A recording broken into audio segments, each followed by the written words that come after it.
Howdy.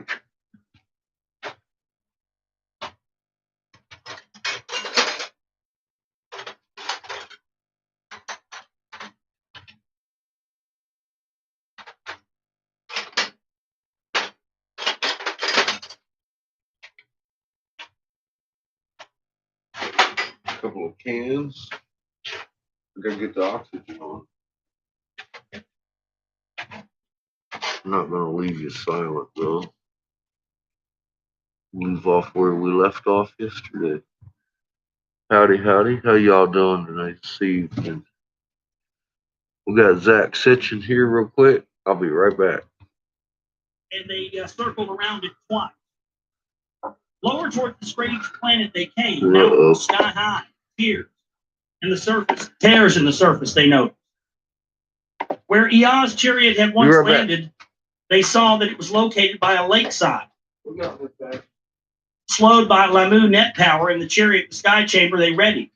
Anzu, its pilot, then unexpected words said to Anu, "With Alalu to the firm soil of Lamu I shall descend.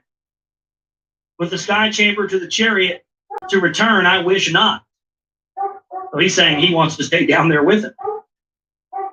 With Alalu on the strange planet, I shall stay. Until he dies, I shall protect him. When he dies of his innards poison, as befits a king, him I shall bury. As for me, I shall have made my name. Anzu, they will say, against all odds, to a king in exile, a companion he was. He saw things by others unseen. On a strange planet, he faced unknown things.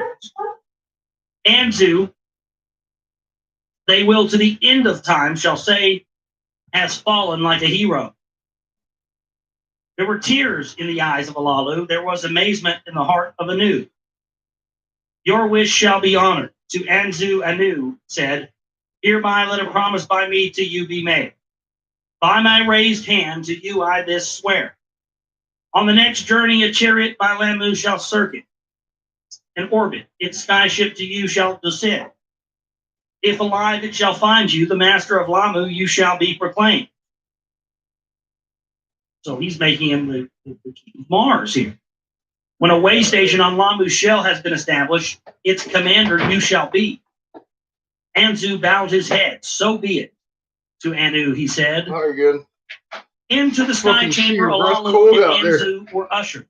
Fucking cold. With eagles' helmets and fishes' suits, they were provided. Eagle commanders. Meaning suits they could fly in, space in, and suits they could go underwater. With food and tools, they were supplied. From the circling chariot, the skyship left and departed. Its descent was what they watched its descent from the ground. Then from view, it disappeared, and the chariot to Nibiru continued.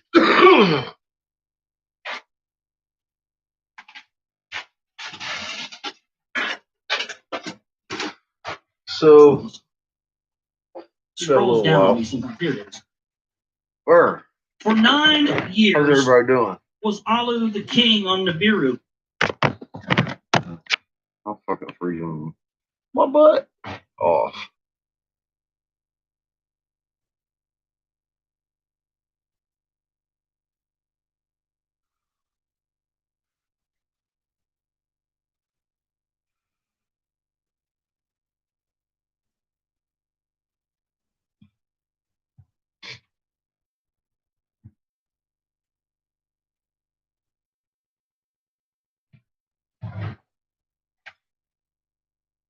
Been a crazy day.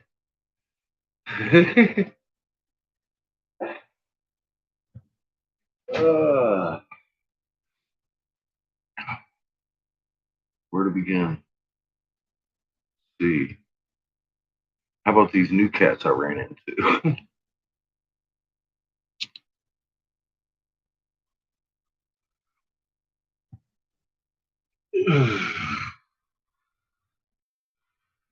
I don't even know where to start. I met some new people.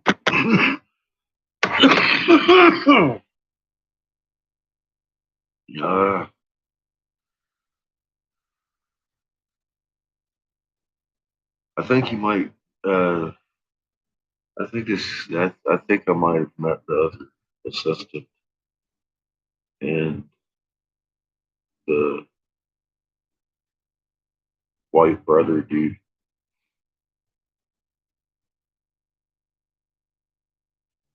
today. I've been talking to him for a few hours. Um, I'll say this: unlike other people that have come along, this guy is preaching the same thing I am.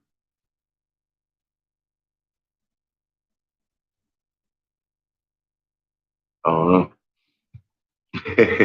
So fucking paranoid that I can't. I don't have any other choice but to go with uh, the way it happened. It kind of freaked me out. Uh, anyway, um, yeah, I think things are fixing to get exciting here soon. Keep your magnets calm. Keep pointing. Keep waking people up. Uh, but yeah, I've met some folks that I believe for some reason has been led to me to continue through this journey. Um,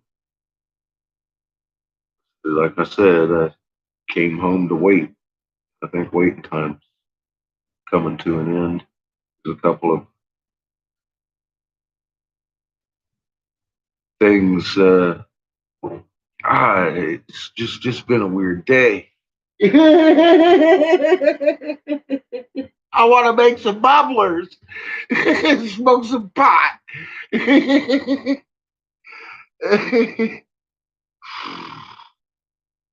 Yes, we're in the dungeon, and I'm feeling it.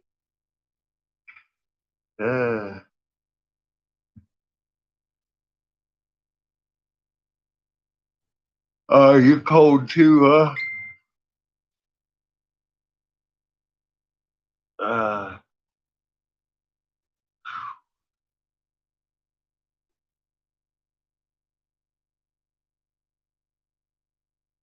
yes, make bubbles and poke some smart. Anna says she needs some bubblers. Oh, goodness.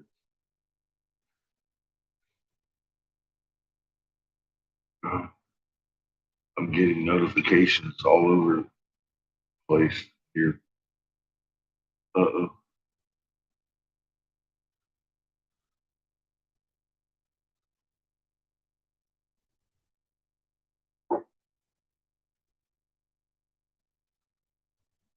Uh, so this is them talking in in a in a chat together, kind of to me. They'd been quiet for a little while. I was letting them catch up on some of my videos. I gave them trees. We were talking about seeds. Um, fuck. I just tested the white brother and he passed. It's kind of freaking me out.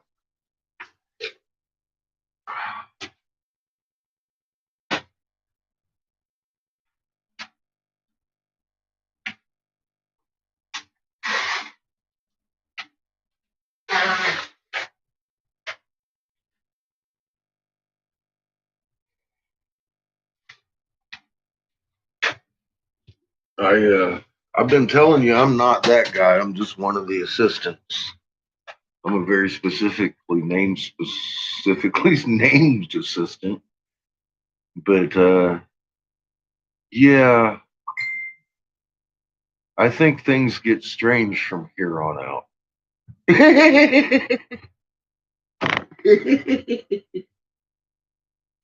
So, you know what it is, what it is. Whew, it. I still haven't even fully digested it yet, and as you can hear, it's continuing on and on.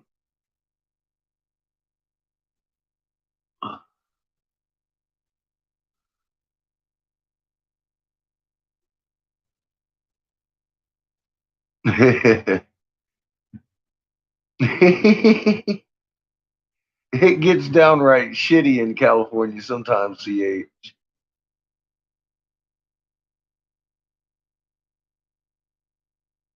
Hi, Thomas. Yeah,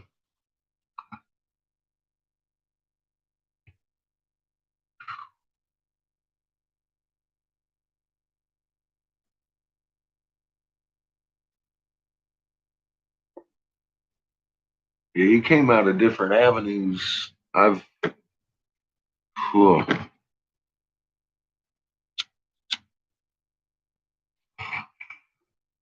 to parallel paths.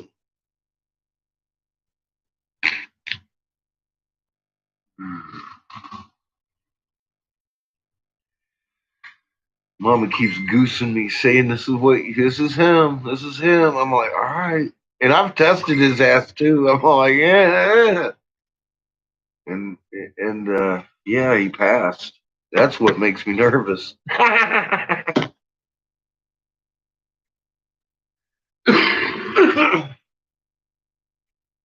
Oh,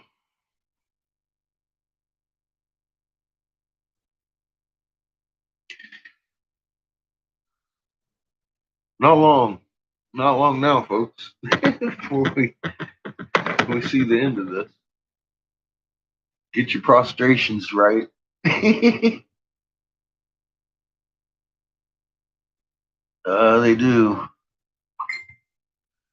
So I've been having them bounce off of me for a while now, but this one's the only one that seems to. He's ringing true. He's he knows about my seeds. He knows he knows stuff he wouldn't otherwise, and none of the rest have, including um, our new archaeology people. So.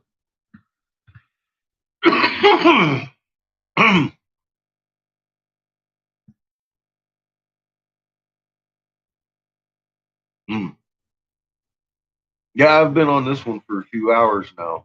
And my hackles, of course, began raising as soon as this kid.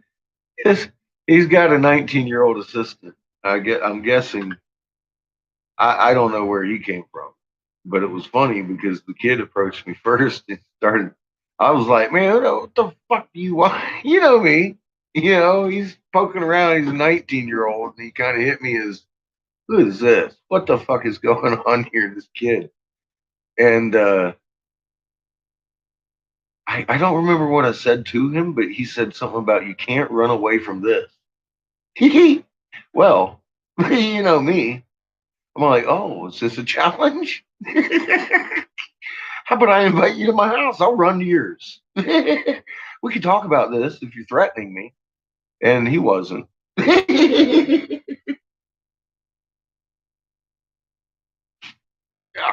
Anyway, so I met Adam through this kid. I guess I don't know their history.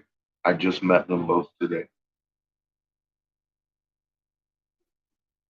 Um, yeah, the story's getting more interesting. Hearing them talk about their path this way, because they were. I am getting the impression deeply Muslim, um, which again threw me completely for a fucking loop because I'm not into the whole Christianity Muslim whole paradigm, you know that. And after talking to this guy, I'm realizing that's not what he's standing for. He's standing for unification under all religions because they all have a little bit of truth. And he's basically saying the same thing I am. We got to trash it all and keep truth creation. And I'm like, yeah, I could do that. But he's a lot of scripture reading, and I'm more into canon. But his scripture's tight. And he talks like it really, he's got the context to the scripture, like I will. So it's growing on me. I was just, like I said, put off because I don't know what to expect. And this guy's coming out at me. I'm thinking he's trying to convert me, and that's not what's going on. I thought his friend was trying to challenge me, not what was going on. So, I've already been wrong twice in this, so I slowed down a minute, listened to mom. She gave me the goosebumps. This guy started singing my song. I'm like, I asked him a few questions. I said, "Do you know about the three seeds?" And he gave me the story about the three seeds in the pear. And I'm all like, okay. Because I know where I got that information. Um,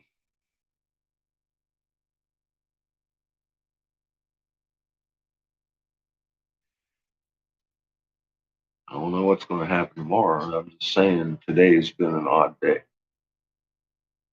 And it looks like things might be percolating. Sure as hell ain't looking at it as a coincidence. But yeah, that's what I told her. I was like, look, here's the story. Don't come at me like that. I'm gonna fucking come out like a bull in a china shop. Like you, you what? I'm running from who?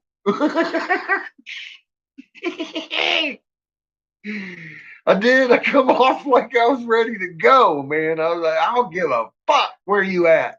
Let's go. I'll show you what I'm running from. He's like, wait a minute. It's not what I meant.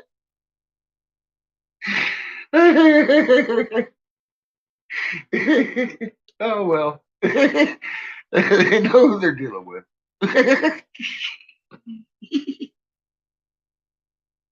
Oh, whew, unbending truth. And he's got the unbending truth that's right to the core, right to mama. Oh. So I'm feeling a little relief that this is actually still brewing out here. I've been feeling a little disjointed.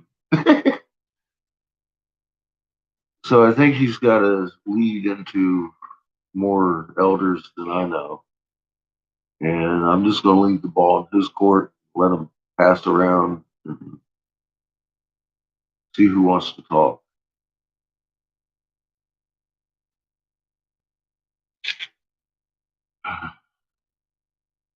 Hi, Cosmic. How you doing? We're smoking pot and talking about things that seem to be in the working. Yeah, good thing.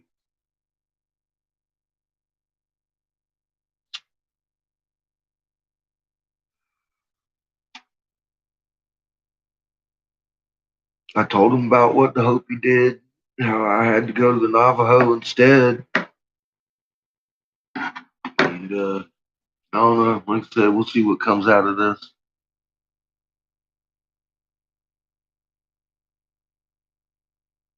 There's going to be a day, go. There's going to be a day.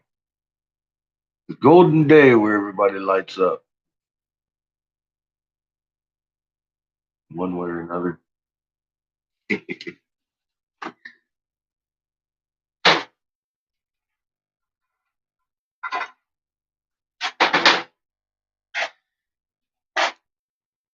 Keeping in mind that Schumann's your alpha wave.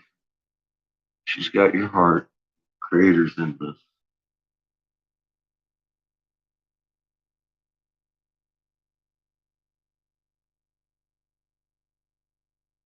That's what I'm hoping for, CH. I've made my intent extremely clear. This has got to be held. And can't be waited on.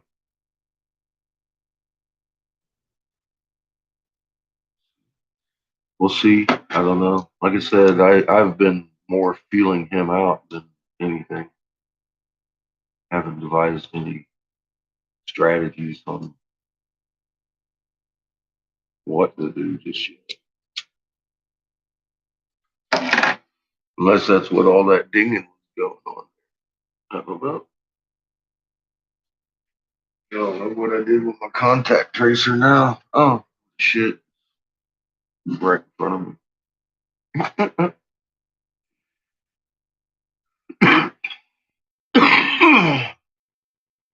Mm.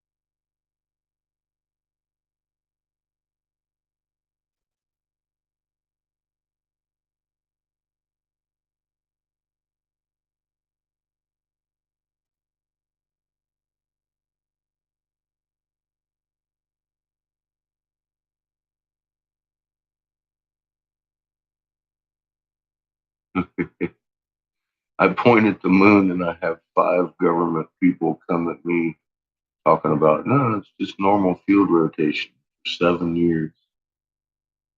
And we finally killed the lie and I got it on film. The argument should or should not the moon be doing cartwheels has been killed, finally. No, it shouldn't.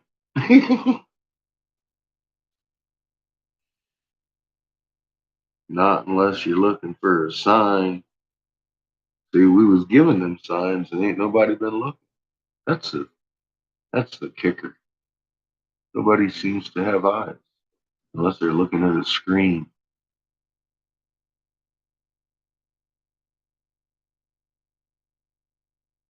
And yeah, if there's any slaying to be done, it's going to be the creator. At this point, we may look like we're going to be going to war. Surprise. I don't believe we will be.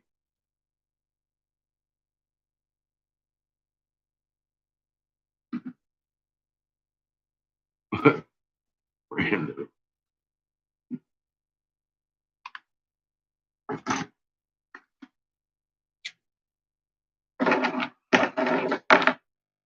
Hi, Nicholas.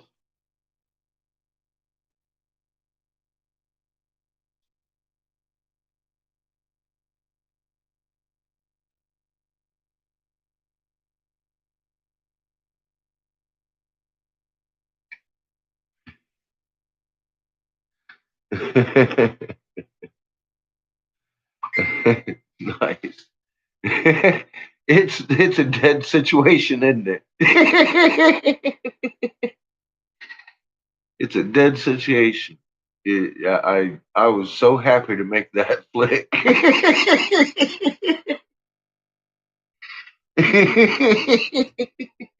So I said I'm retiring that channel because I mean, look at the extreme desperation John's having to put up with because these guys over there like, oh, now the angle doesn't line up with the sun and everything, and that's not at all what John was trying to portray. And I'm all like, oh my god, these people.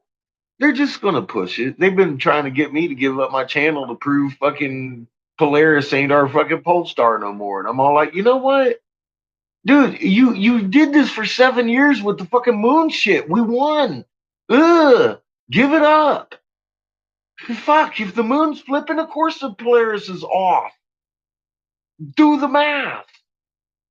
Gosh, we got 3 axes. These guys act like we got one spin axis and then one axis. They're acting like we live in a 2D world. There's 3 axes in space. Regardless of which one tilted, the X or the Y, we still got to spin that one.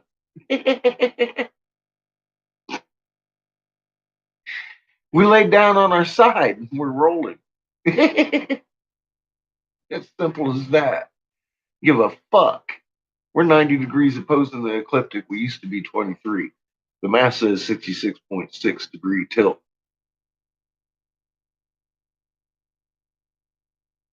I don't even know where you want me to go with that. It's math.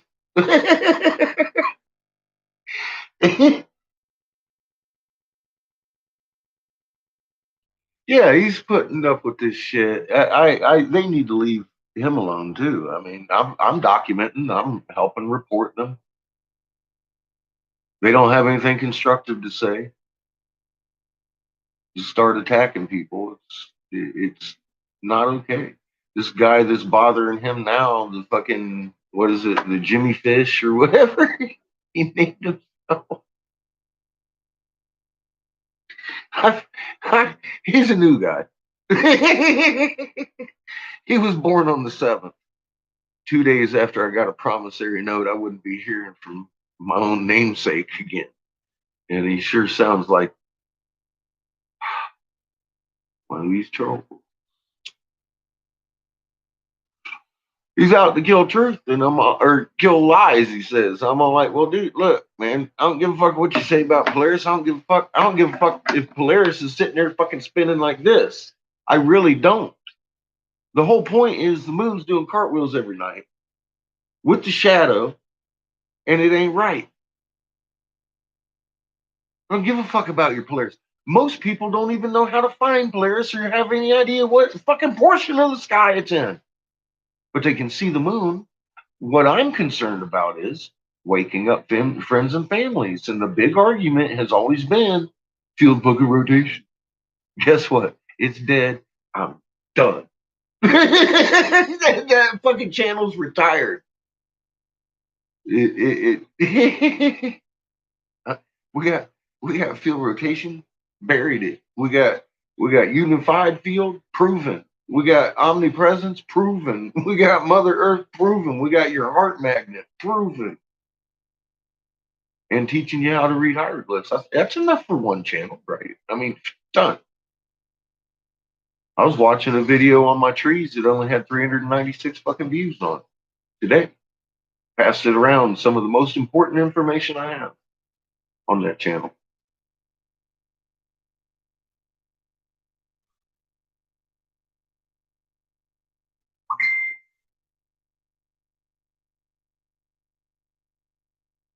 And I see my latest ones have 1,000 views.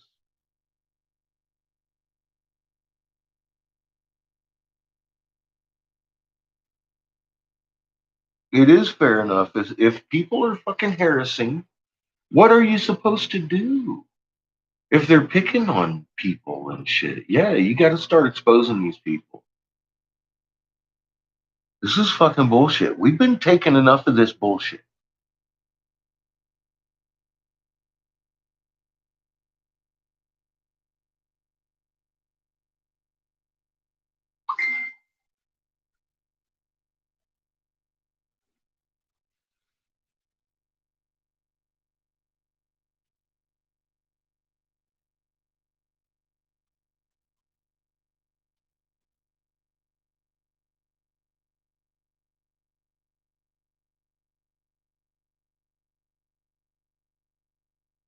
These people are working overtime because we just killed their biggest tool for fooling people looking at the sky. Rotation's out the window. Orion shouldn't do a cartwheel. The moon sure as hell shouldn't. And Tycho's off from 6 to 8. Something's wrong.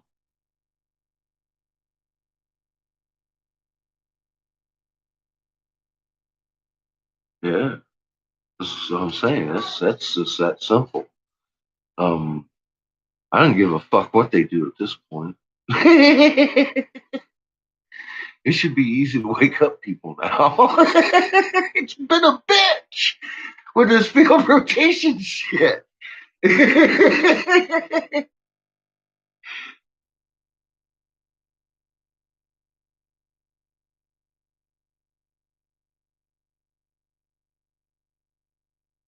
Yeah, well, that's where I'm at with it. Exactly. Thank you. And I know. I mean, like, look. least 300 people looked at my video. I truly think it was one of the most important ones in there. I even use Mr. 333 as my example for information, whom I do not get along with.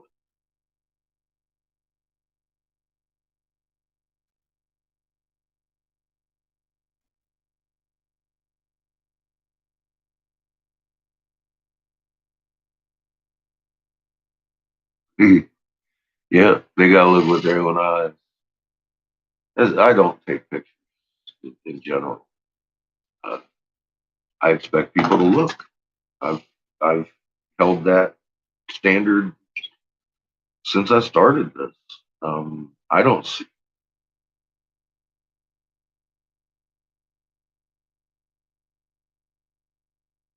think Homebrew just uploaded a video. Sorry to interrupt myself.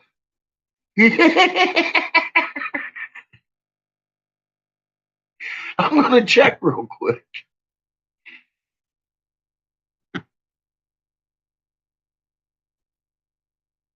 Ah, no, he was just. Oh, I think he might be making comments over here on Homeboy's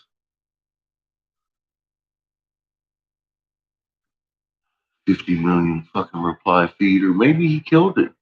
Go, Brew. Oh no, it's not this one. Okay, no, he didn't. But you know who did? Robert Seffer put one. Mother of all demons, Robert Seffer. Mother of all demons. So we'll check that one out here because he's our new friend. And he's got some pretty good work. Let me see what the heck's going on over here with these folks. Let's see if I can't get them to join us over here so I can't. Uh, God, um,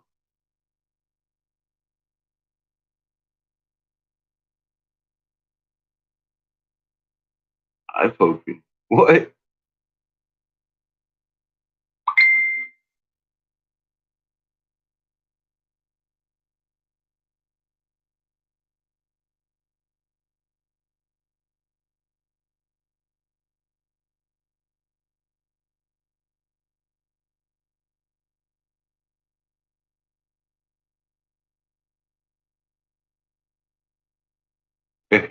They've been teaching nature out of us.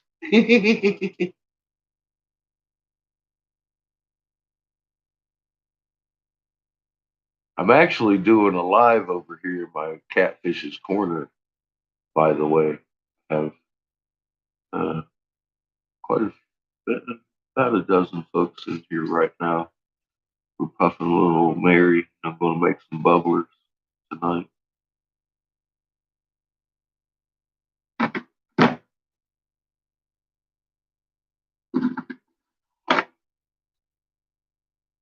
I not only give away the secrets of the universe, I've been an alchemist since 1993. I'm giving away those secrets too.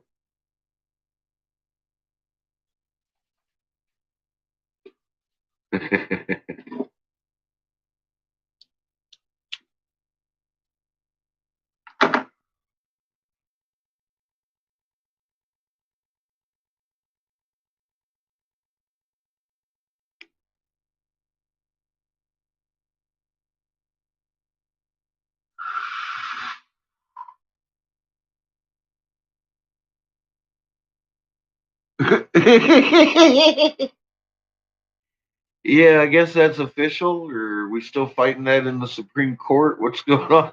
I haven't even been keeping up with that at all either. I guess Creepy Joe's it, huh? That's where we're going with this total lockdown.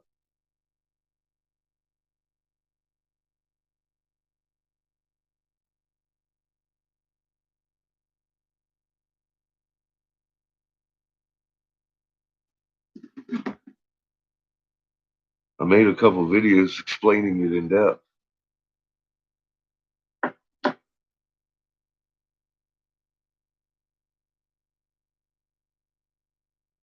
Everywhere you have a wrinkle on your body is where your electromagnetic energy exchanges. Your fingerprints, your toe prints, your knees, your elbows, your palms, and your forehead.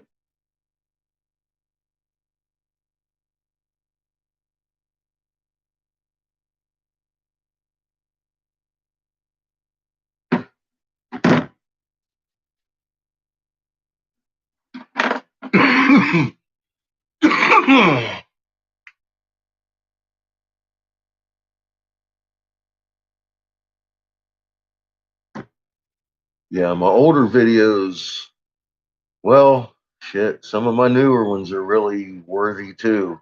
But I've been doing a lot of troll fighting and a lot of lie killing and exposing and shit. So it's not all pretty.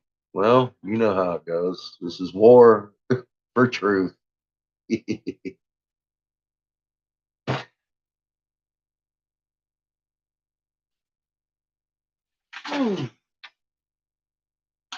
Damn, look at me come down here without any damn cigars. Imagine that.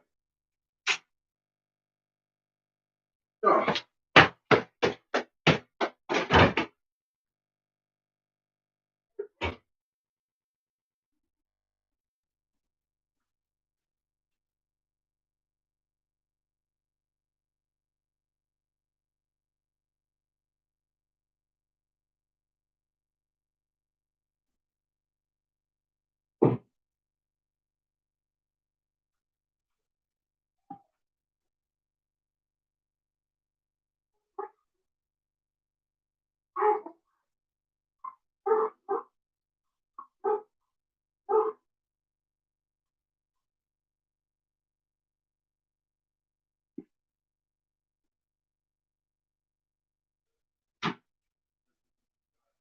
Right in front of the people.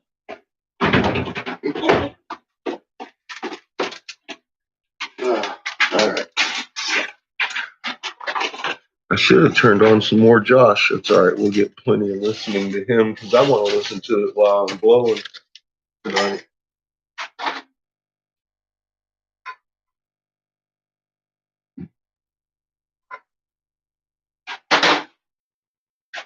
Also, the bricks are getting warm. So we'll be getting started soon.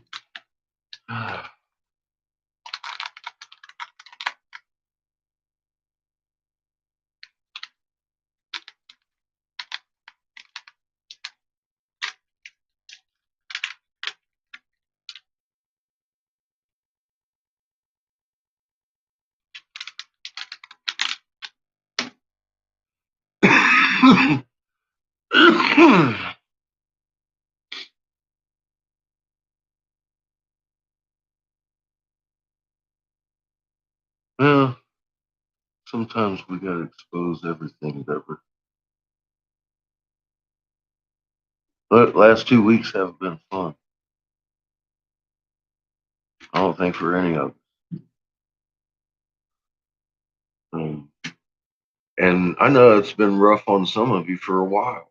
This cocksucker's been following everybody around, fucking with them. And I'm glad it's taken a little bit of a reprieve. At least they're having to make new accounts.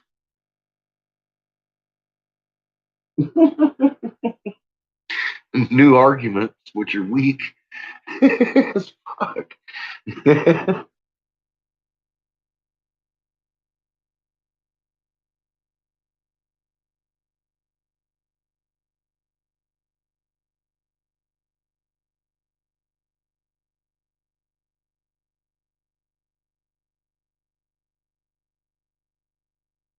Oh, yeah. Well, we can communicate. It's a good thing to practice now. If you have a close connection with someone, practice.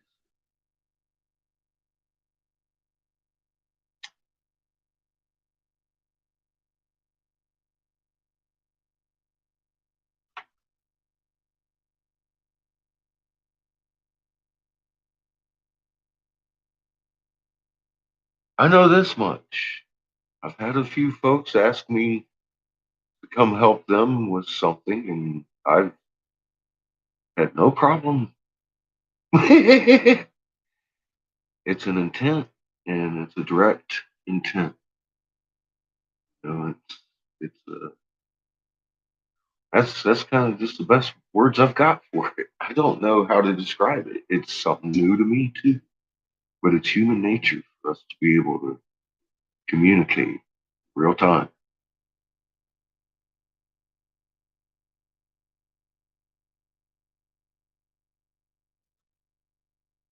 and then some.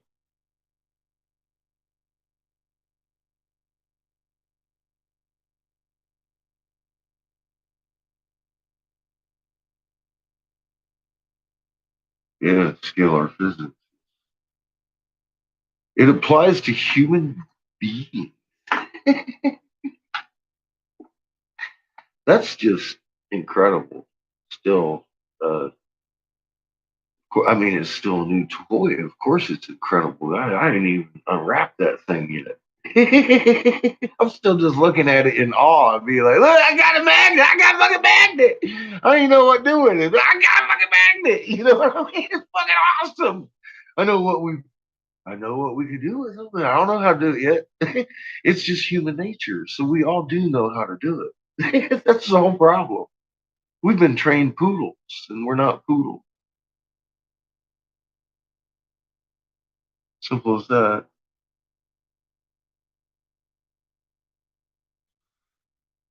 It's like we're a trained poodle trying to hang with the wolf pack. And we forgot how to howl.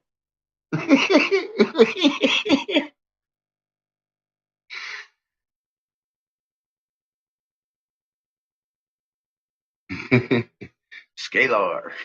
Yeah, uh, it's an amazing thing when you actually start looking at what scalar physics is. It's just the known properties of magnetics, and they've never really been able to explain it before. Ta-da! They knew how it worked, but they didn't know why. So they created its own little box because it didn't fit into regular speed of light, molecular fucking type of component atoms like they had believed forever. That just doesn't turn to be. That's just not the reality of it. We're seeing that they definitely have a torrid field around these atomic structures, and it's like, well, that's a magnet. Fuck. All of a sudden, everything makes sense. We know how to make water now, and why we have free radicals when throughout the process.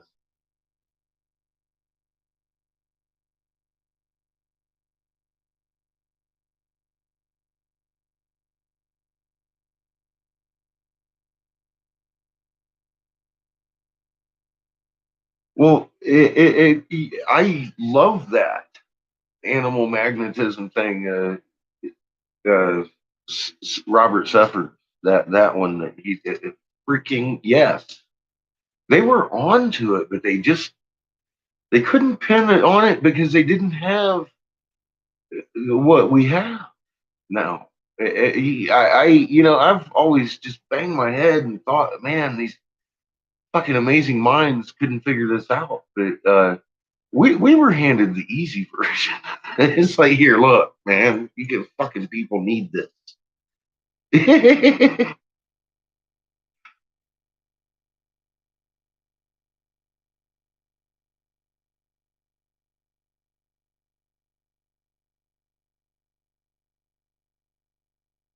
imagine they do.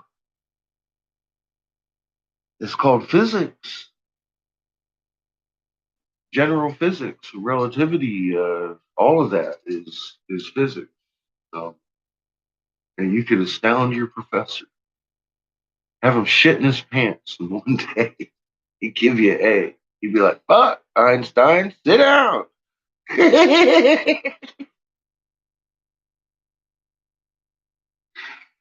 Fucking unified. You want to blow a professor's mind?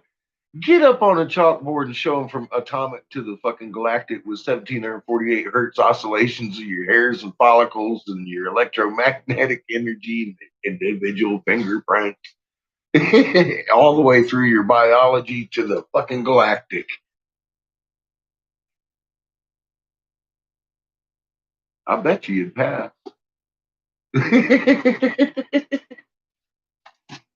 Well, bet. He'd probably fucking quit. He'd be like, it's it. Fuck this shit. A kindergartner can teach this fucking school class now. Because it is. It's that easy. Nature isn't that hard. Oh my God, we just been lied to and misdirected. As simple as that. Nature's not that difficult. We were just looking in the wrong direction. You guys understand unified field. It ain't E equals MC squared. That fucking equation doesn't even make sense. It's multiplying itself twice. And it's like, in the higher math, that fucking equation is redundantly stupid. It doesn't even make sense when you look at what energy and the way energy moves through matter. And he's got this, it's ridiculous. They were reaching hard to try to fucking explain something very simple, which is typical of, us. We got to fail before we finally can fucking see what was right before our eyes. And that's what happened here. It was written on these walls. We had a pretty good head start. I didn't even know what we was looking at, but I mean, we figured it out.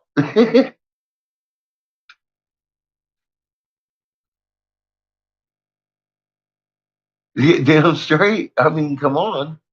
This is some serious. I mean, humanity sought after this information for a long time. Why am I not seeing this shit go viral? I know. I don't even know what to say about it. I see one or two people share it each video. Yeah, I'm like, yeah, that should change the world, but look where it's going. It's just sitting around. Unless I carry it around, start throwing it everywhere. It is what it is. Everybody's got their own thing. Um, it's okay. It is what it is. I just, I figured I got other things to do, so we'll carry that over to this channel because I ain't burying none of that shit. It's already not getting looked. I know a lot of you have just saying in general, and because I know a lot of you guys take offense when I say shit like that. If I ain't talking to you, I ain't talking to you. What's up, Hermetic?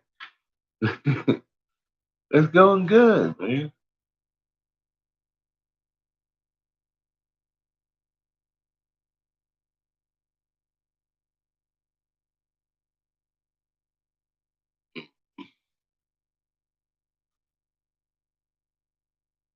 You toking on some fucking alien rock candy.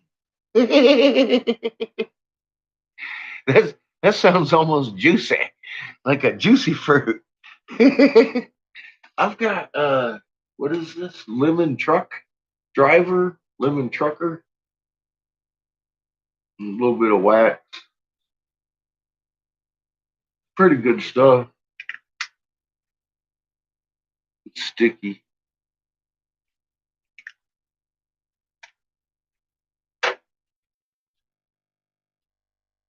In my typical fashion, I think I've taken like 3 hits off of the bowl.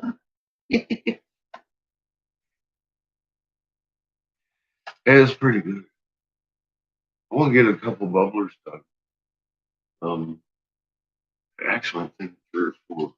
Maybe. See how many.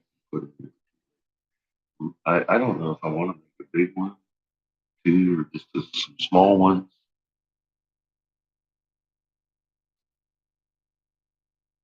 Very white. That's clever. I like that. That's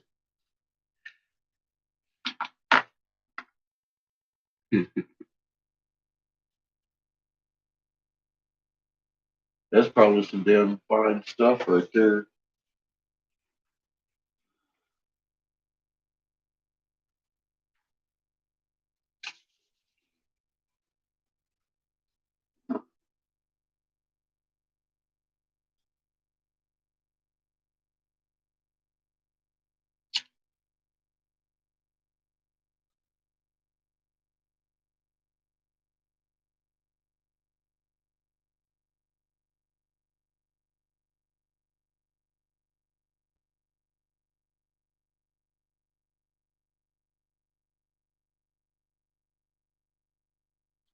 I'm fixing to turn on Josh. We're on the third chapter of the Lost Book of Inky, I think we started. I can't remember which one.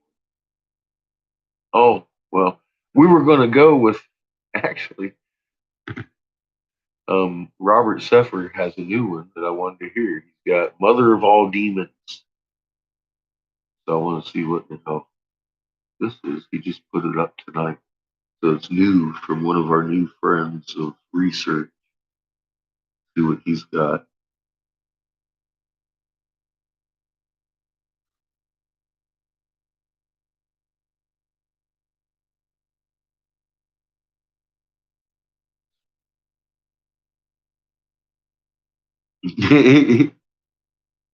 You go to sleep.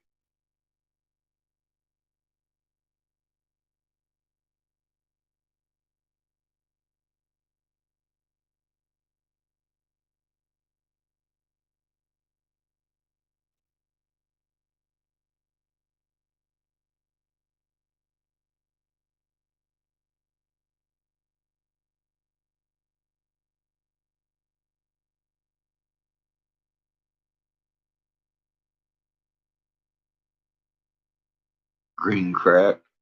Yeah, it's not my favorite either.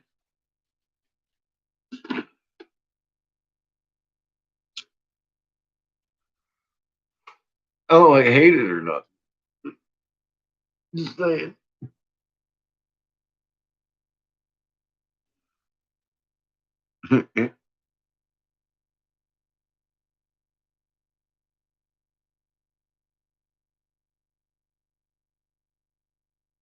Just listening. That's good. That's good. I hear I'm good for putting people to sleep.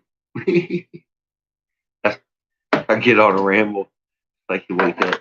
Is he still fucking talking? Yeah.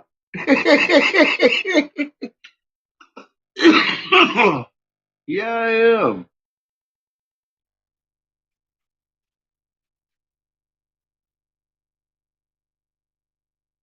Oh yeah.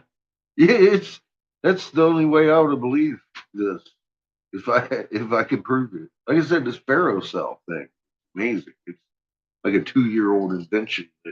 We used to have to throw iron filings at magnets. What's up, Pollyanna? How you doing? We used to have to start. We had to throw iron filings at magnets to see the magnetic pattern on them. Now we got liquid metal in a liquid form between two pieces of glass with some lighting around it that shows the entire hologram of the 3D magnet all in real time. It's amazing what you can learn.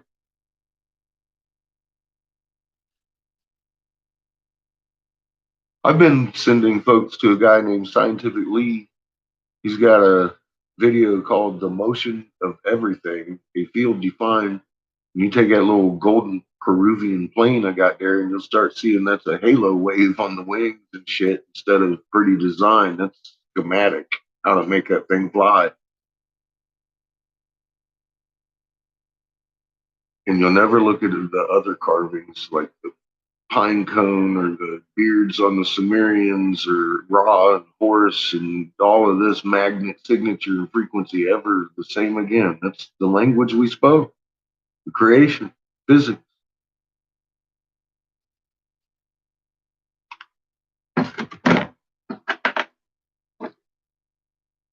I said these guys are coming at me from a different angle. So Not familiar with their lingo, but they seem to be singing the same tune I am.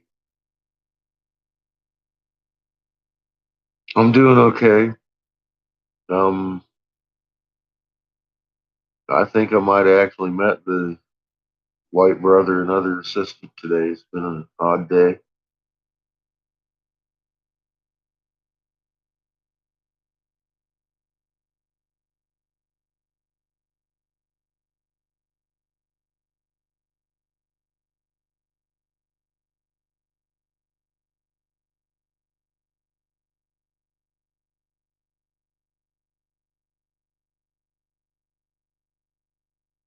Well, the moon's taking a lag and it's rolling around us, getting further away from Mars. It'll come back around.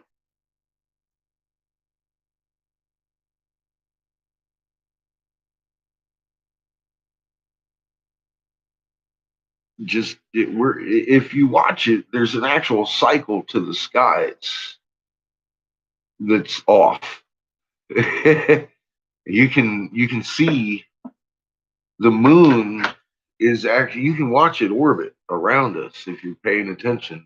You'll see it in an odd paths at times and spots in the sky.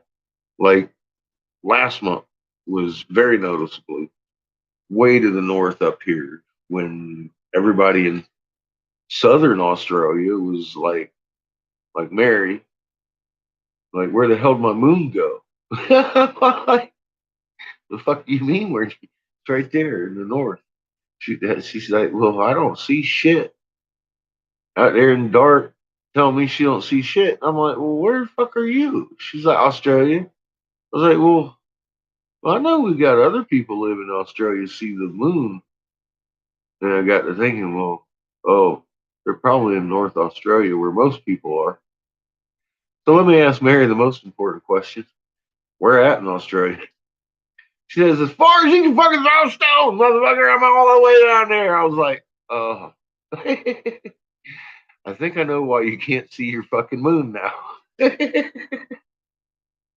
Because it's where it shouldn't be. And she didn't see it for almost 2 weeks until it came back around the fresh new moon again. Or, well, about the first quarter. Yeah, it's doing some odd things in general.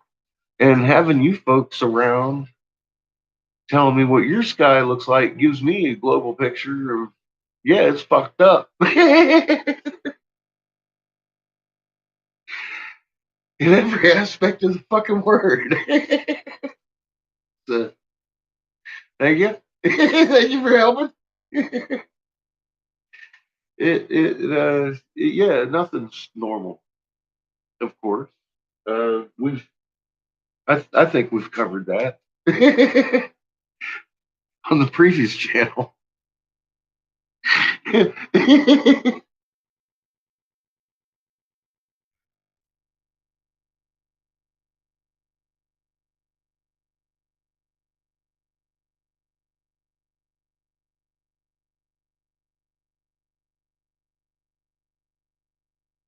out of out of winter. Nah, nah, it's not because of winter. um,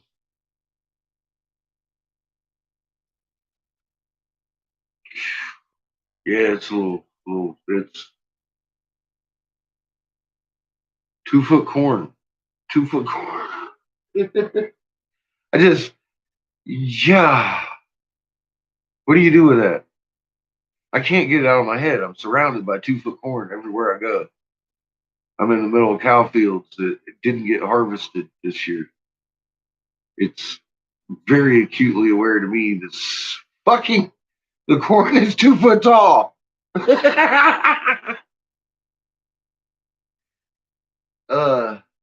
the farmers ain't like it. None of them.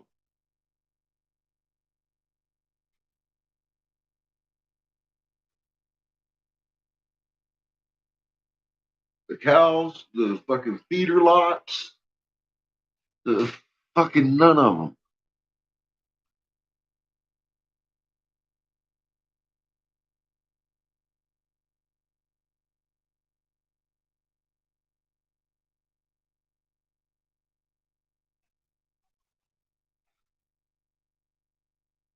Well, we're fixing to see what we are seeing. The ancient message in action. Better than reading it.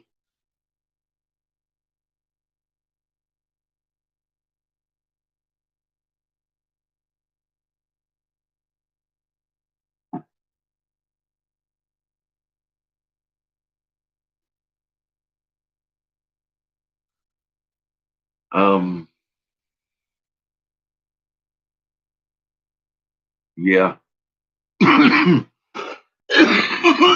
They were given their corn by Masal, like Hopi, their whole thing. Masal being Marduk, and we heard. I think it was in the days. We'll probably hear it in this here too. The Lost Book of Enki. I believe it's also in there where they go bring the grains back because they trapped us down here. All that. We're um we're just after the Cretaceous boundary where they trapped us in. Earth kind of grew back. Heat comes and lands. That's kind of where we're at. The third book is we've already covered the Enuma second version, not the first. The first version is in the days.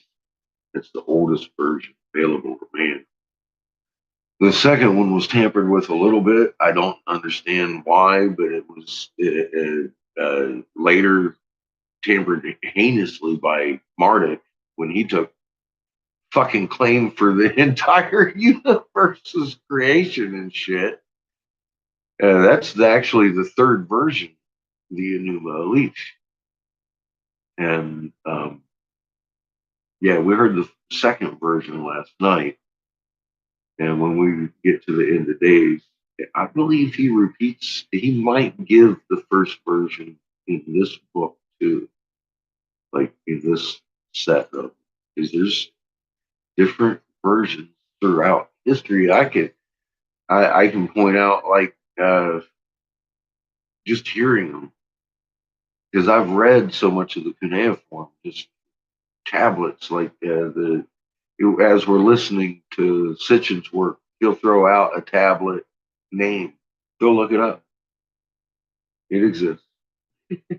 And after doing that time after time after time for years, and actually going through these tablets, um, I came to the conclusion that Sitchin's got it pretty fucking spot on. I can narrate where we've got the filler for the holes and extrapolate knowledge like we got 10 years for tribulation. Tribulation begins when Earth's axis tilts and begins the sky rolling. We got to add all that out of the cuneiform. We got them trapping us in the void being, for example, my model of how the solar system works. You roll balls, two of them pair up, fucking get caught in the void. Boom. It needs those two for the fucking complete circuit always. That's why they put Kingu, the moon on us.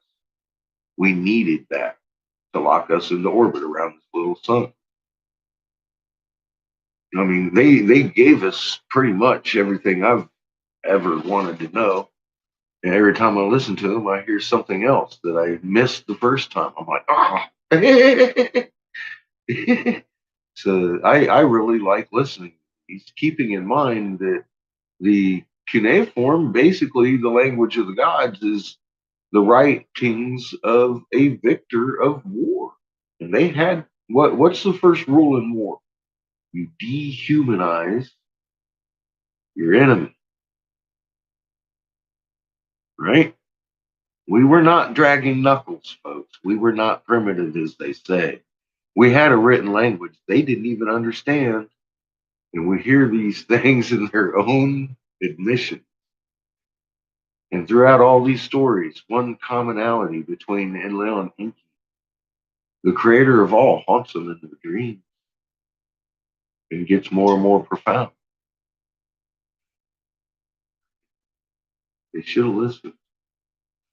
Maybe they still will. It's not too late.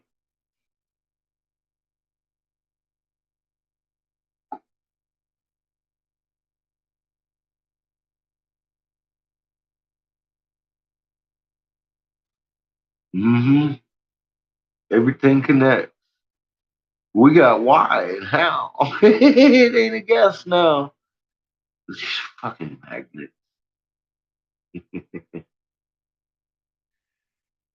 And yeah, we fucking look, eagle suits, fish suits, all this shit. They ain't, they are the Eagle Command. I've already given it back. I mean, look, the descendants of Cain. You're going to hear. Let's hear what Robert Seffer's got going on first. I'm curious, and then we'll listen to the Lost Book of Enki, because you're going to hear in there. I believe it's the fifth book. We're on the third, about a quarter of the way through, but the fifth book, I think, you're hearing the Cain and Abel story, and the Bible tells you that Cain was marked. The cuneiform tells you what the mark is of the descendants of Cain. And then you'll know who they are. You'll know I'm right. I'm going to tell you this much. They are the original survivors of Sumir.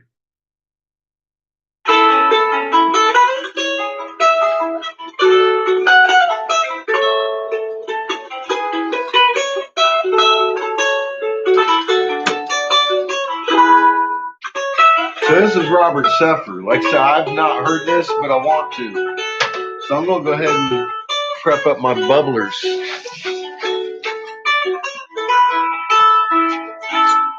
It's interesting how many different versions there are of any given religion. For example, Sunni and Shia are both considered Islam, yet are often antagonistic towards each other, with the Sufi sects also considered Muslim, but with their own unique traditional rituals and beliefs not acknowledged in mainstream Islam. There are different Jewish traditions where some Jews adhere to literal written interpretations of the Torah or Old Testament, and other Jews focus on oral tradition, which some call Kabbalah or esoteric Judaism.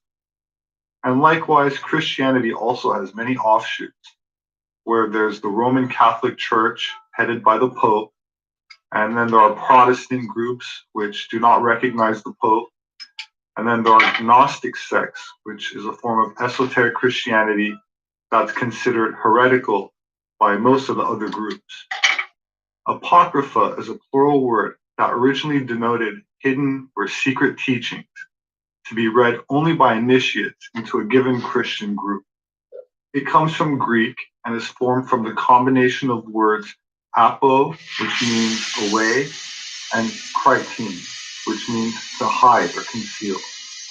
Concerning these ancient books, the word apocrypha originally meant a text too sacred and secret to be in everyone's hands.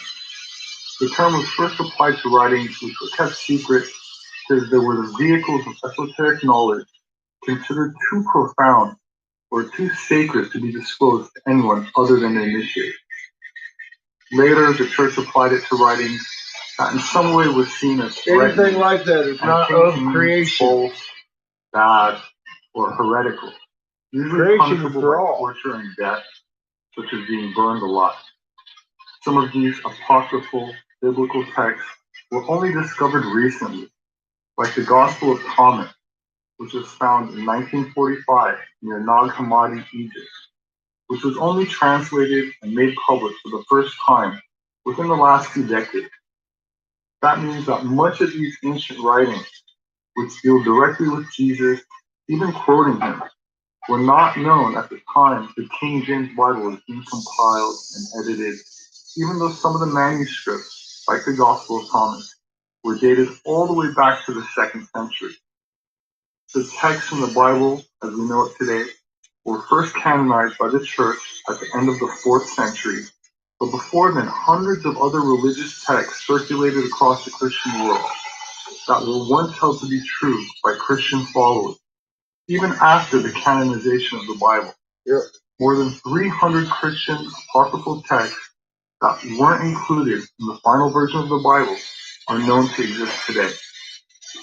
Some of these texts tell of demons and dark wizards that can perform diabolical magic. There was a tendency to identify the remnants of polytheism with magi, or wizards, or magicians, who posed dangers to the Christian community. One story tells of Peter who encounters angelic beings revealed to be demons. Their true forms were uncovered after Peter had drawn a circle around them and performed some sort of anti-demon chant.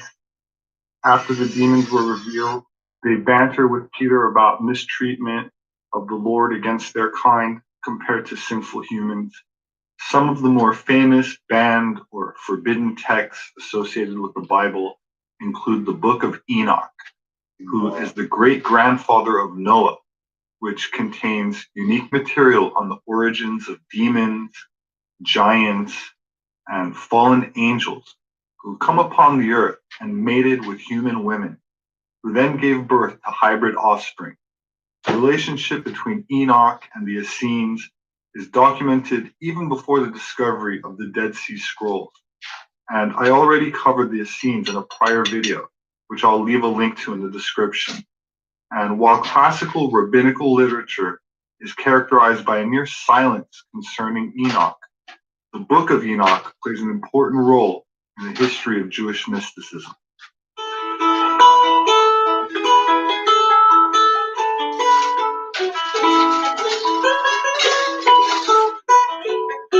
Robert, I don't like the way you separate all that up. Give me some mysticism.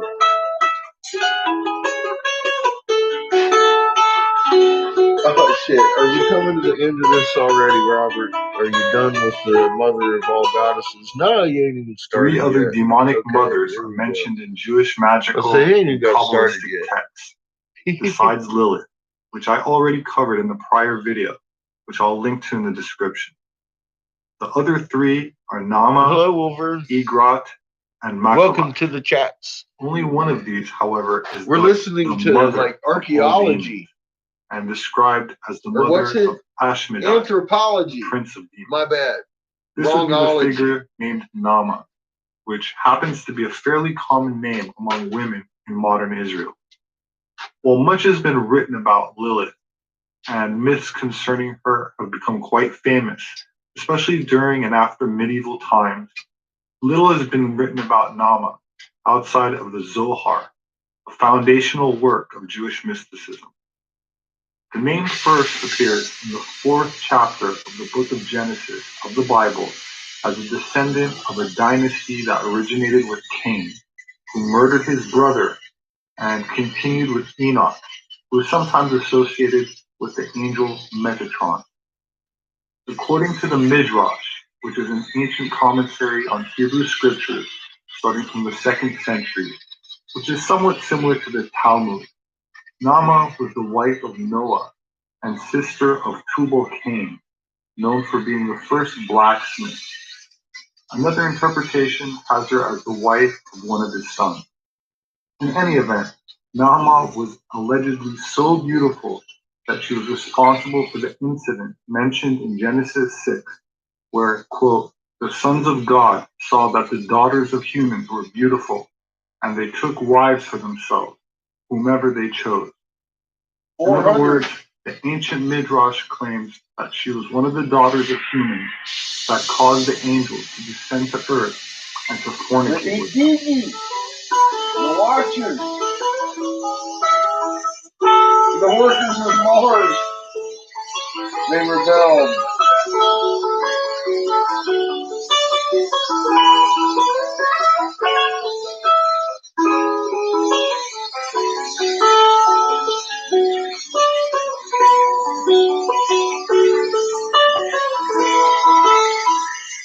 The name also is mentioned as one of the 700 wives of King Solomon, but in an esoteric context, Naamah is said to have engaged, like Lilith, in intercourse with Adam, and in occult circles is associated with demonic sex rituals.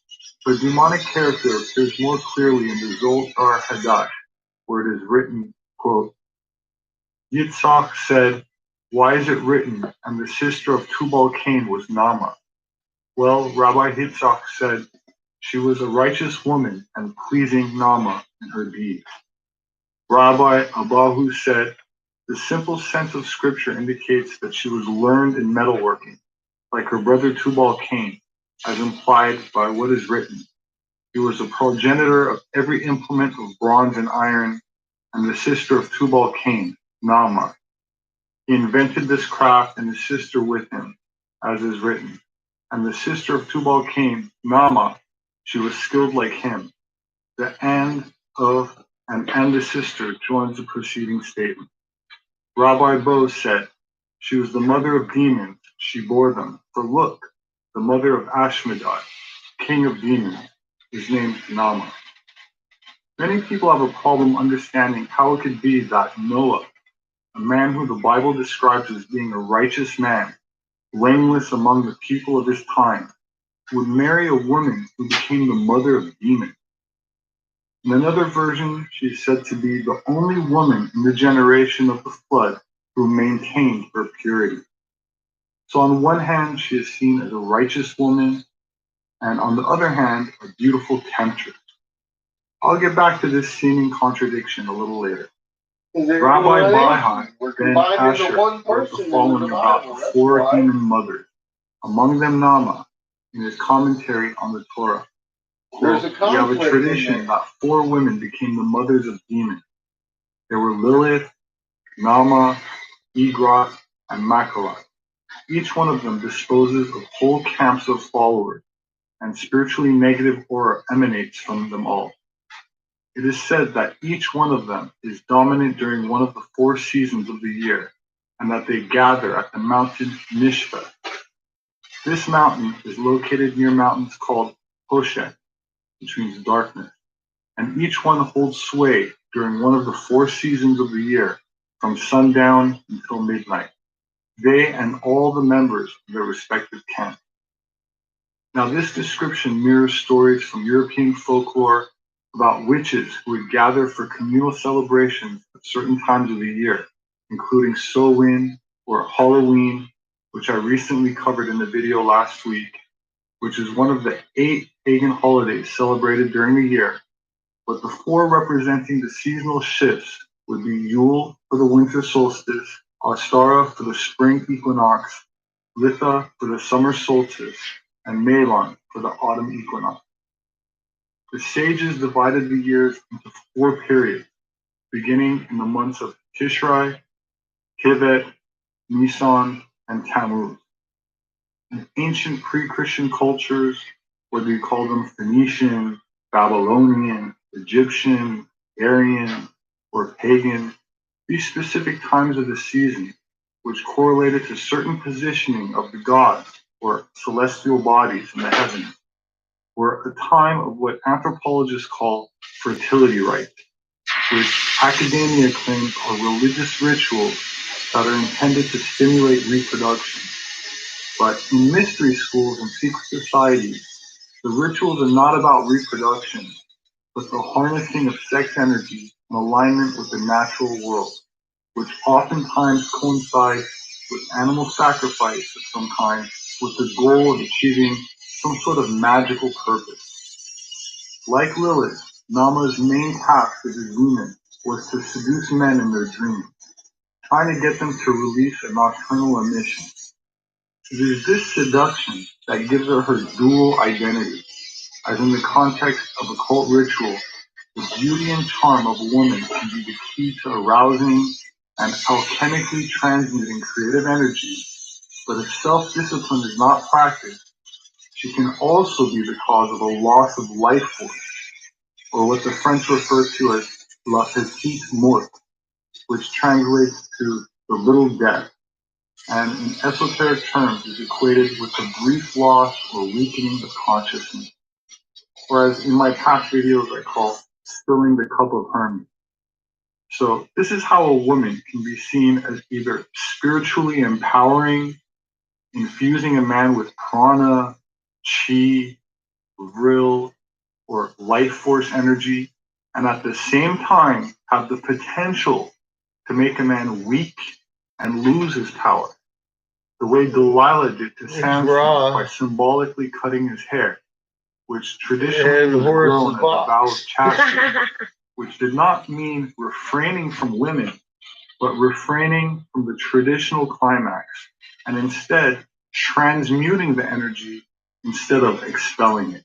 Of course, these female demons, or succubus, are also allegedly said to devour children, which I contend is not to be taken as literal, as in the world of magic, spelled with a K, a child is not a biological baby, but represents a potential manifestation which can no longer be brought into physical reality because of a misuse of the creative life force, or a premature climax. The misunderstanding of this occult significance has led to the historic demonization of women, where religious superstition has replaced esoteric wisdom, and the symbolic meaning behind many stories has been lost. While there are still secret and not so secret organizations that celebrate the ancient rituals the same way, that understand the esoteric symbolism behind biblical characters such as the serpent in the Garden of Eden, which in many works of art created by members of occult mystery schools is depicted as a woman tempting Adam and Eve to partake of the forbidden fruit. These occult organizations continue to perform these rituals covertly for various reasons, which some claim was to prevent a loss of the sacred knowledge, but unfortunately seems to have been abused by those who now wish to enslave mankind rather than spiritually liberate them. My name is Robert Sepper. I'm an anthropologist. My published work is available on Amazon, as well as through various other book outlets. They make a great gift. If you'd like to support my work, you can do that through patreon.com. There should be a link in the description section for those who are interested. I appreciate it. Thank you so much. Please have a wonderful week, and I hope to see you again soon. No, aren't you glad you went and listened? I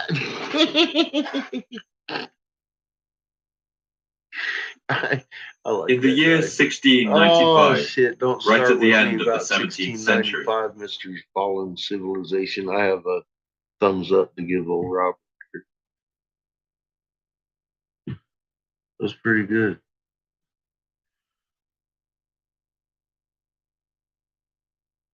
Have a good night. Thanks for hanging out again. Chatting. I'm gonna get Josh started on chapter 3, I believe. The Lost Book of Ink, chapter 3. For 8 years, Iridu he commanded. In the 9th Shar, or year, to die in exile on Lamu was his fate. Now, this is the account of the return of Anu to Nibiru. So this is a new segment we're starting here, a new part. The account of Anu's return to Nibiru. And how Alalu on Lamu was buried, how in Lil on Earth the landing place built. On Nibiru, for Anu, there was a joyous welcome. Anu gave his account to the council and the princes of what had happened. Neither pity nor vengeance from them all he sought. To discuss the task ahead of them, he instructed them all.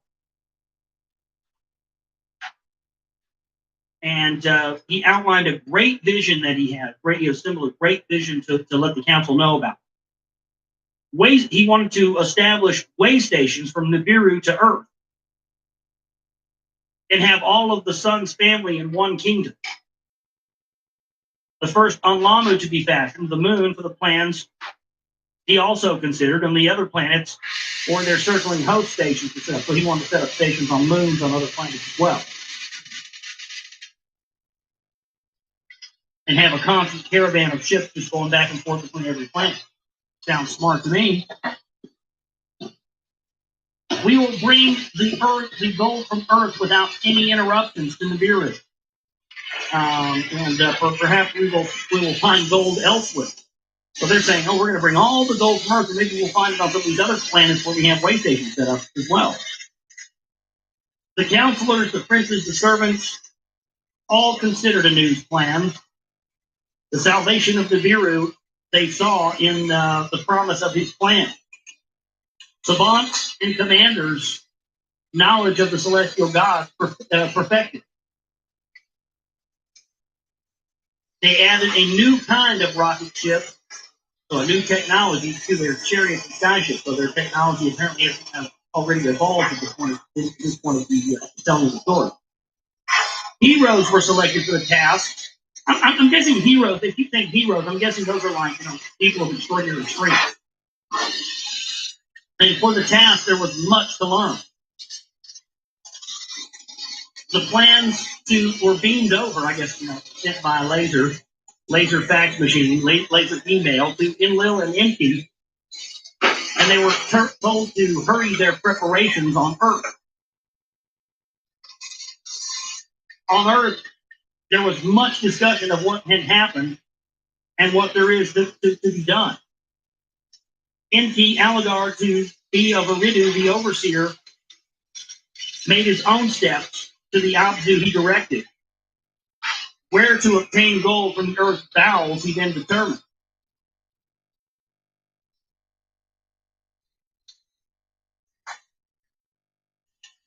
Surveyor. What heroes to the task are needed, he calculated. What tools will be required? An earth splitter with cleverness he designed. An earth splitter, something that would open up the earth. There within the earth to make the gas and reach its innards by way of tunnels. Could this be where these ancient underground tunnels have been found under the earth, down in places like Dallas when they first built the city sewer system here? They found tunnels that were older than there had been people here, laser etched tunnels under the city of Dallas. Got these little green creatures in there, yeah. That which crunches and that which crushes was the name of the machine. Yeah. Of other matters, the various savants had to contemplate. Of matters in health and well-being of heroes, he needed to listen. To the heroes, Earth's quick circuits were upsetting. Yeah, they were not happy about the quick orbit because, they're getting older fast. It's their frequency. So they're trying to mine this gold, and they're getting older much quicker than they were on the planet, so they can't get the job done. It's their human frequency is off. Creation of mankind is slavery. It's not the orbit. It's the frequency. Quick day and night. We die early on their planet too. To the heroes, the Same atmosphere, reason. though good, Lack of human. was lacking in some things and too abundant in other things. Simple as that. Of the Those born sameness here of the food, the can't heroes go there for the same reason. eat the same thing all the time. I'll eat fucking chicken. Enlil the commander was afflicted from the heat of the sun on Earth. For coolness and shade he was longing. While in the Abzu, Enki was making preparations. Enlil in his skyship was surveying the extent of Eden. Of the Edin, that's the place where they were setting up Eden. Edin, what later became what we know in biblical times as Eden. See? Of mountains and rivers he took account. Of valleys and plains he measured. He wanted to establish in Eden a landing place for the rocket ship. So the rocket ship would land their planes in a place called Eden. He's fucking great sandwich. Yeah. Enlil, by the heat of the sun, was afflicted in researching more for a coolness in place of shade. To the snow-covered mountains in Eden's north side, he took a liking. The tallest trees he ever saw through there, the cedar tree. There above a mountain valley of power beams, he flattened the surface. the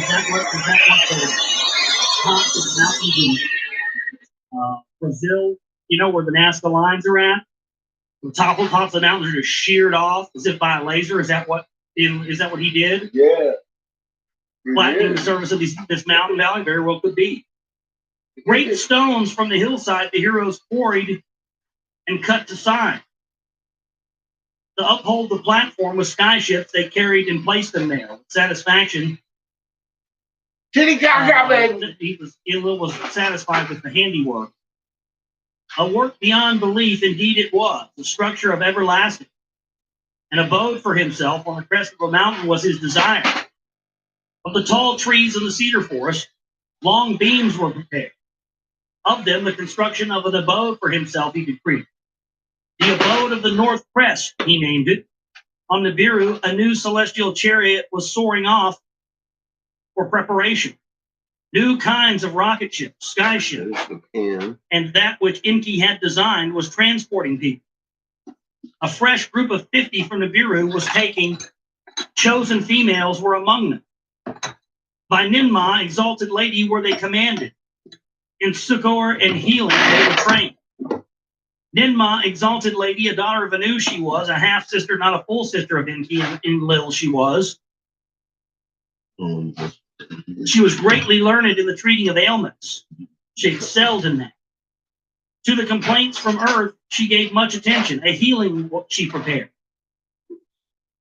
The course of prior chariots on tablets of destinies were recorded. And Nungal did follow its pilots. Unharmed, it reached the celestial god Lamu. It circled the planet slowly to its surface descended. A faint beaming group of heroes followed. Ninmah was going with them. They found Anzu beside a lake shore with signals beaming from his helmet. Anzu himself was without motion, prostrate. He lay dead. Ninmah touched his face. To his heart she gave attention. From her pouch she took out the pulsar. Upon Anzu's heart pulsing she directed. From her pouch she took out the emitter, its crystal, life-giving emissions on his body she directed. 60 times did Ninmah direct the pulsar. 60 times did the emitter. So this is some sort of crystal that puts out a frequency, and I guess after 60 pulses of the frequency, it brings an organic life form back to life. These guys have the technology to bring people back to life. No wonder they don't want us to get our hands on this alien technology. There you go. You got one. It's called a defibrillator. I mean, boy, it would suck if we were able to just go over and walk the flash of crystal in front of somebody's heart 60 times to make them come back to life, isn't it? That would just suck for this planet. They do have one. Man. It's called a defibrillator. On the 60th time, Anzu opened his eyes. He's like, bitch, stop hitting me with that. Gently upon his face, Ninmah poured the water of life and wetted his lips with it. Gentle into his mouth, she placed the food of life. Then the miracle happened. Anzu rose from the dead. They inquired to him about Alalu. Anzu told them of Alalu's death. He led them to a great rock, protruding heavenward from the plain. There he told them what happened. Alalu, soon after the landing, began to scream from unremitting pain. From his mouth, his innards he was spitting. In agony, he peered over the wall. He puked his guts out, literally. Thus, Anzu was saying to them, he led them to a great rock, like a mountain from the plain, heavenward uprising. In the great rock, a cave I found. Alalu's corpse therein I hid. Its entrance with stones I covered. So Anzu was saying to them, they followed the rock and they removed the stones and entered the cave. Inside, they found what remained of Alalu. He who once on Nibiru was a king was a pile of bones in a cave. Now, the first time in our annals, a king not on Nibiru has died. Not on Nibiru was he buried. So, said Ninmah, let him in peace for eternity rest.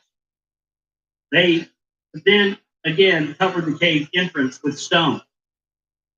The image of Alalu upon the great rock mountain with beams they carved. So somewhere on Mars, there's probably still evidence of that rock carving down the blazer. Now, Imagine that!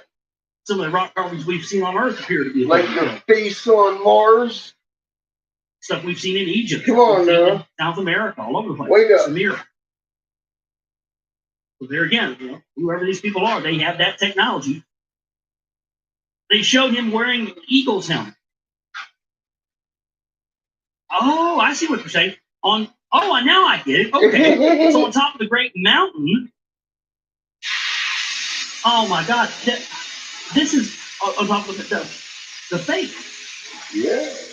The face on Mars is Alalu's face. That's why it's on the 33rd degree parallel in Cydonia, where it just happens to be where Enki set up the landing for Eden. Where was that? The 33rd degree parallel on Earth in Mesopotamia, formerly known as Cydonia. That's all coincidence. To be bombed and All blown the that. shit It's out all of and taking coincidence. all their antiquities because they can't allow this info to get out to everybody.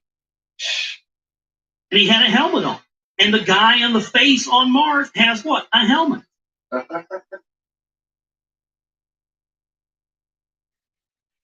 Yeah. Like that.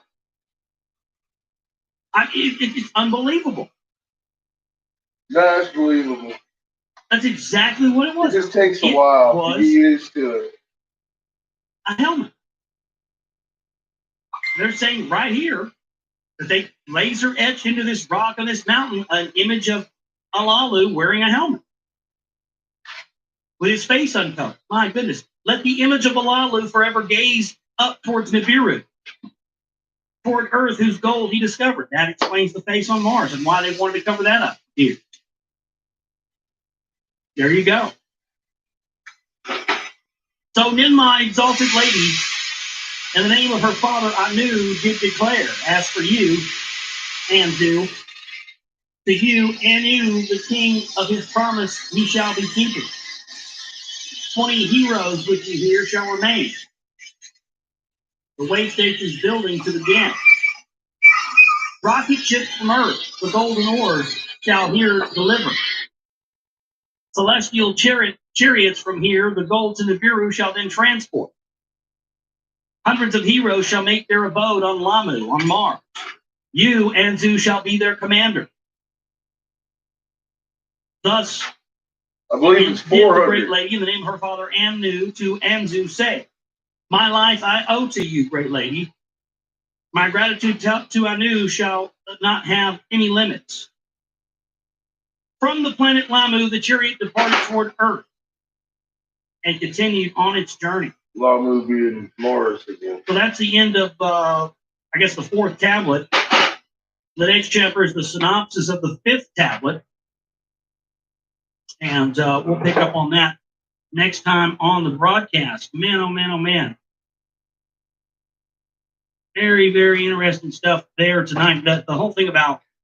So here's the handle. I didn't realize that the Now I explanation gotta of the weld face them on together. Mars was in the Sumerian tablets. I never realized that. That's insane. Learn something new every day, or you should, right? Yep. Let's There's get into day it now. wasted Synopsis if of you the don't. fifth tablet. Hi, Tony. How are Ninmah you? arrives on Earth with a group of female nurses. She delivers seeds to grow elixir-providing plants. Talking about me?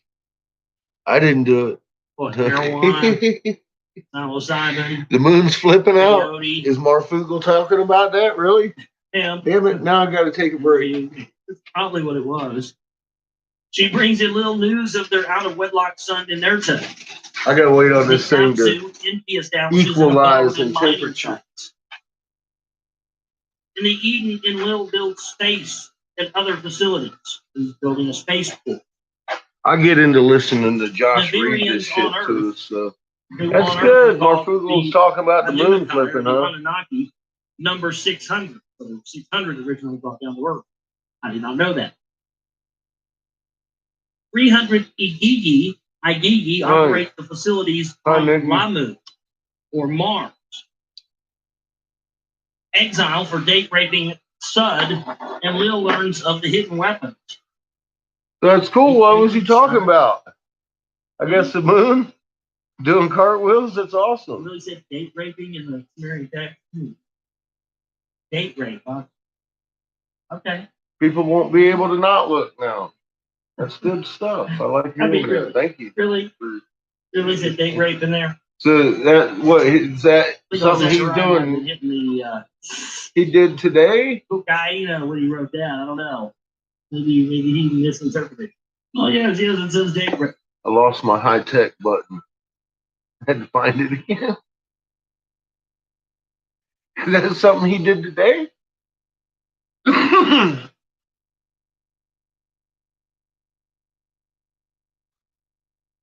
Oh. Well, let's mosey on over there.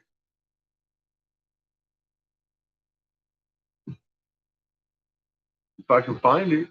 I don't subscribe to him. You know how I am.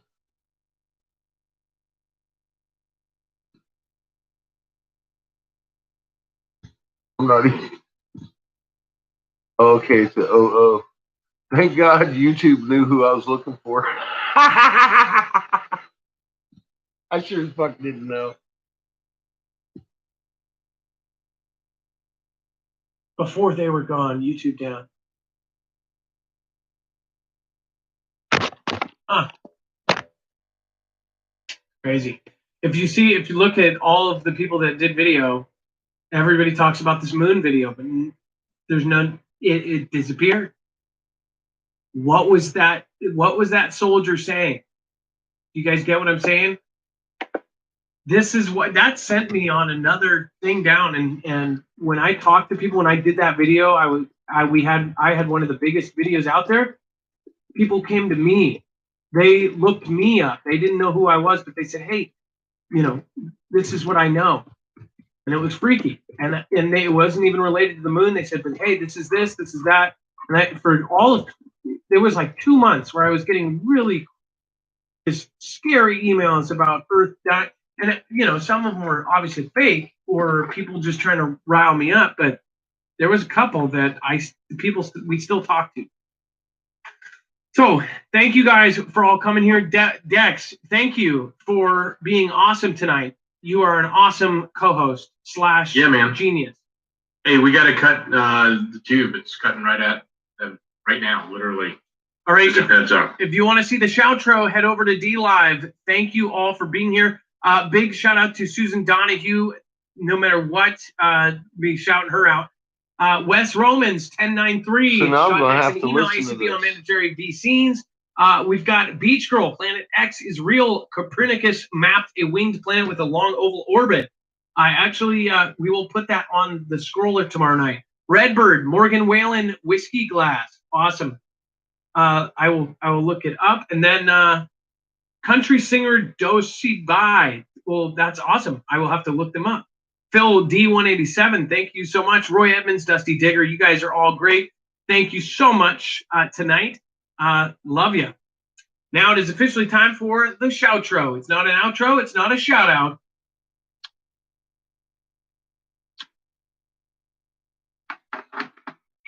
Uh-oh. I think his live feed just cut.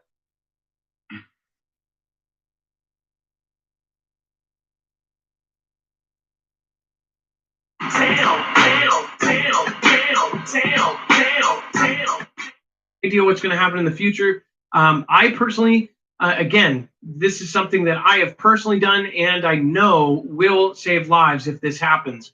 Again, EMP can be blocked, E1, E2, and E3, all three phases, by an EMP shield.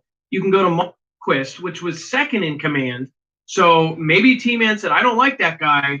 I want to hear what he said about it seems the homebrew. Purposeful. Yeah, that just happened.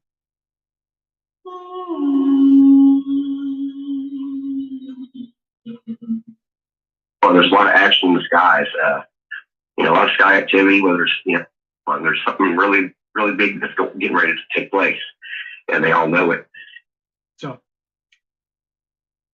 And then let's see here. This sounds interesting. Magnitude 4 hit Massachusetts. One thing I think about this is we're having earthquakes all over the place in random places. Okay. I would say the entire East Coast should be watching out for the next week because you have no idea if this was some sort of pre-tremor to something, or this was, something that was underground, underground military bases or something like that, drilling. Who knows what was going on with this? Nice. Did you feel this I'm glad it over wasn't in me. Massachusetts? If you did, give me a call, 224-400-MARK. Am I? Again, this is an odd place for an earthquake. It says the quake, which happened around 9:10 a.m. Am I before that caller? Because, or this caller coming up? Because I backed it up past the guy that was. Oh, it starts about 2 hours in when he starts talking about homebrewed and all that. Because I want to hear about homebrewed. What, bud? You going to bed? Oh, shit. Hang on. Hug, time out. Time out, motherfuckers. Time of the bed night hugs. Hello, my baby. Did you walk the dog? Yes. Did you not hear her panic attack of a dog? Oh. Yes. Attack! Love No. Thank you. I feel like Love you.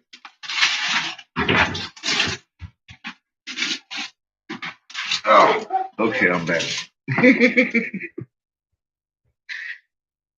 Yeah, we got priorities, all of us. So 201, so it starts. Okay, cool. Thank you. Because I was going to listen to this whole thing.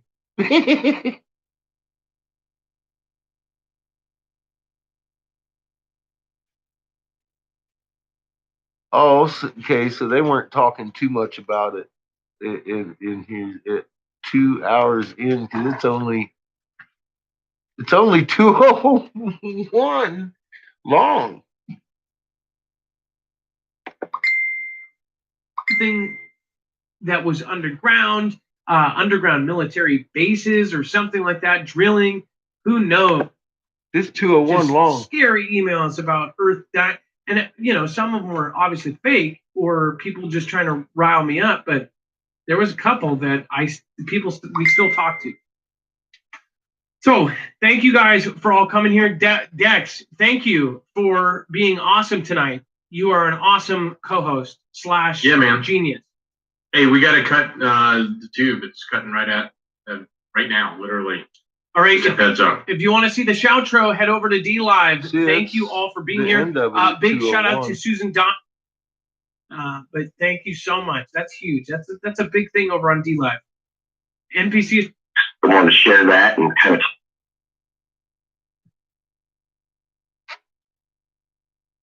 201.36. That's the full length of it.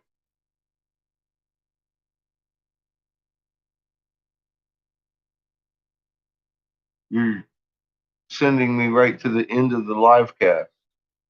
That's that's where he's saying goodbye.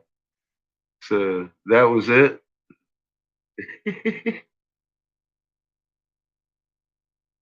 Are you sure it isn't like an hour into it and something? Because it's only 2 hours long. So we're going to listen to this last hour. Because this caller's talking about a bunch of stuff going up in the sky. And it sounds interesting.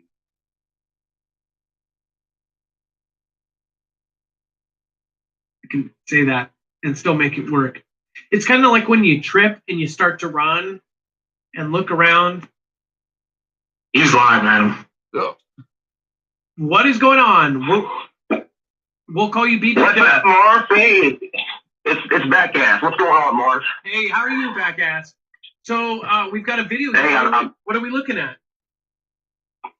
Well, what we're looking at here, I want to share a sky video I've got. You've probably seen everybody's probably seen a lot of pictures of the two suns and all that throughout lately, and I've got a video here of what looks like two suns. Do you think possibly that something's going to happen to planet Earth? in a the left hand distracting you so the right hand can do something, or I think it's something else too. I think it's something that's like more natural that's going on, cycle wise or something. Maybe it is the cycle or whatever. Well, back us. We're out of time. But whoa, wait a second. Yeah, I appreciate that. Is crazy. I appreciate it, Mark. That was it. Wait a second. I didn't realize too. Get out. No, I'm gonna show you. I'm gonna show. You guys check this video out. You got to check this out because if you're actually looking at it, Mama of 6 girl, AZ Prepper, Sarah Licious, thank you. Mama of 6, Gone Girl, VIP, you've been here. I'm getting beat. You've been here since that. Crazy Scorpion, thank you. Snappy Snaps, NWO minus Hulk Hogan optics are here. Truth, yo. Desert Granny, ears up, I love it. Zookeeper Kim's. The truth is out there, Desert Granny, global impact. There is a super volcano there. Talking about Massachusetts. I did not know that. I'm pretty sure that's what you meant. Don't kill Bob Barker too. You indigenous celebrities. That's awesome. Thank you. And then Nomad, thank you for being here tonight. All of you guys for being here. Joseph Newhouse says, yo, Adam, I streamed earlier about the new Northwest symbolism. I'm going to put this together. The secret language. So relating to the scriptures, I also made an atonement. Joseph Newhouse, I will check that out. Oh, the video is crossing, but you can see in the playlist I made called Most Recent. Thanks, brother. Joseph Newhouse, you're another one that has kept putting into your channel and you don't give up. That's what it takes. Legit Business in Devo, thank you for subscribing. Again, welcome Legit Business to the fam. Roy Edmonds, welcome Roy Edmonds. Welcome to the Google fam. Redbird, my daughter thinks you look like Morgan Wallen. I don't want to look him up on screen just in case he is a some sort of special person in some way. You know what I mean. Phil D187, none ourselves, but thanks for the compliment. I think. Roy Edmonds, Dusty Digger, hi fam, hope all is well. Let's see here. We've got Brett Bunnell. For all patriots in America, never stop fighting. It ain't over yet. Keep in mind, FISA court works both ways. Your elections have been safeguarded. I would say don't listen to the media. One drummer guy says, hey, Adam, Dex, and Sam, hope everyone is well. Great show. Thank you, one drummer. It's nice to see you here again. Awake 2 says, say hi, please. Love you all. Have been here from the first. Awake 2, I appreciate that. And I'm glad you're still here. Ilea, one of my favorite Google fans. I don't have access to a stream. What the heck is sus? Ilea is suspect. It's like suspicious. It's all good. I'm lucky to have teenagers. I get all the tea. They spill the tea to me. That's why I think they do. It's like dirt. Mark and Sparky, thank you. Diane Atkins, love y'all. Dex and Adam, backwards ingenuity. More rigging than a 1700s mana warship. I love it. That's awesome. Liz Lamar, that's like an old joke. Like, that's really bad. Really good. That was my idea, though. Thank you. Truckers say it will take 3 days to shut down the country if wheels are not moving. Just heard the direct today from DM Walking. Much love. Liz Lamar, serious stuff. Mark Google News is the only news I use. And then Southern Boy Prepper, love you guys. Thank you so much. Southern Boy Prepper, I'm so glad you're doing that. There's so many YouTube channels that are friends here. Awesome channel. Beach Girls, drones. Hopefully you're doing better, by the way, Southern Drones. Southern Boy Prepper. Drones flying, grid pattern over cemeteries. Both? No, but I'll tell you something about the West Coast. They're mapping all of the coastlines, all of the cemeteries and everything else because of the massive event. After that massive event happens, they'll have to know where everybody was buried. Freaky stuff. and they have a quick deadline.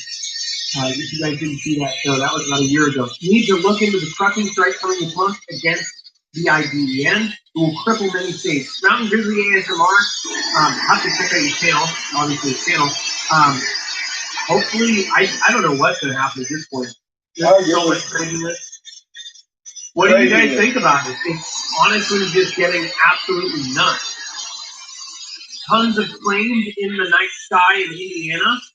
The thing about Melania is fake news. I have not even seen it, so I will have to look at it. What do Jesus and Elvis have? Oh man, I keep thinking Elvis joke and I missed it. It just rolled right by. Let's see. Imagine if truckers stopped going to the states going. That would be a big one. Ivy, that's the truth. Let's see. Jay, much love. Yes. Overbuilt automotive. Conservative guardians. I never used delay, but I agree. Zachary is correct. Take a picture of your local gas prices now. And after, we're now in the fourth. Now and after. Oh, after the strike. Milk. There's all sorts of stuff that has to be frozen every single day in refrigerated trucks. And if those truckers do strike, we're going to be into deep doo-doo. Did flip? Pennsylvania flip. According to RTD. Zach, what was it? RTD? RTD? Yeah, it's real clear. Yeah. So RTD flipped Pennsylvania. So, well, retracted. I wouldn't say they flipped it the other direction. They just pulled back on calling it, which is a huge deal. 2 days after they just everybody called. So things are happening right now, and if they do end up reversing it, all of me is just that's it brings out this. I told you they'd give it to Biden and reverse it. I said I'm staying out of it though. I said I'm gonna fuck everybody.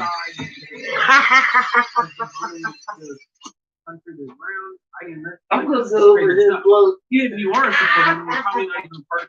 There's people in this room that support that side that just support the values, support that. And they might even support Joe, but don't support all the nastiness, all the violence. They see the same thing on the right towards the left towards the right. It is disgusting, and some of the stuff that they're doing isn't right. No, it's not. I want to say I wish I could just straight up say I'm center, but I can't take the side as the Hollywood. Every single nighttime show, people just say, "Oh, I love all of it. I love all of it. It's just so funny." The Trevor Noahs, the Stephen Colbert. I used to love Stephen Colbert. It's just crazy because I used to love some of these people. The Jimmy Kimmels. I used to love him. I don't know why now. I can't even like him. Did you know him and Adam are still good friends and they just never talk politics? Adam Carolla is so opposite. If you go on his Twitter, he has been cancel culture. During the time when we found out that not only are we being spied on, they're looking directly into our eyes. Doesn't that disgust you? Think about the Constitution that anybody. They're very disgusting. Reduction in military. We're going to see all this stuff, and then within a year, 2 years, all of a sudden China will be the largest military. New speaker system. It says this constellation called Space Mobile will provide broadband directly to cell phones if all goes according to the company plan. To pull the children with special needs connect with injured animals to form healing friendships. Rescued, injured, or abandoned animals is one of the most rewarding pursuits we can experience as those who put themselves on the line to ensure the well-being of creatures will tell you. The special bond they share with animals they've helped. I didn't want to hear the politics, though. The human soul, it heals the psyche. I already know what's going on there. Else does. It's fucking bullshit. Wow, what a picture that is. That is. I want to hear what they say about John. Fucking unrude. I would adopt a dog like this in a heartbeat. They are some of the nicest dogs I've ever met. Look at the lamb. Yeah, I think we're Real Okay, close. one thing I will say, that's a cute lamb, but We're like does that not look 143 like the into it. monkey from Oh, the original you- Wizard of Oz? Or maybe it was the newer Wizard of Oz. It's like I'm saying a fucking The monkey's on wheels. quadricycle.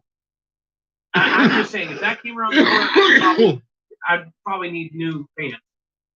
I would flip out.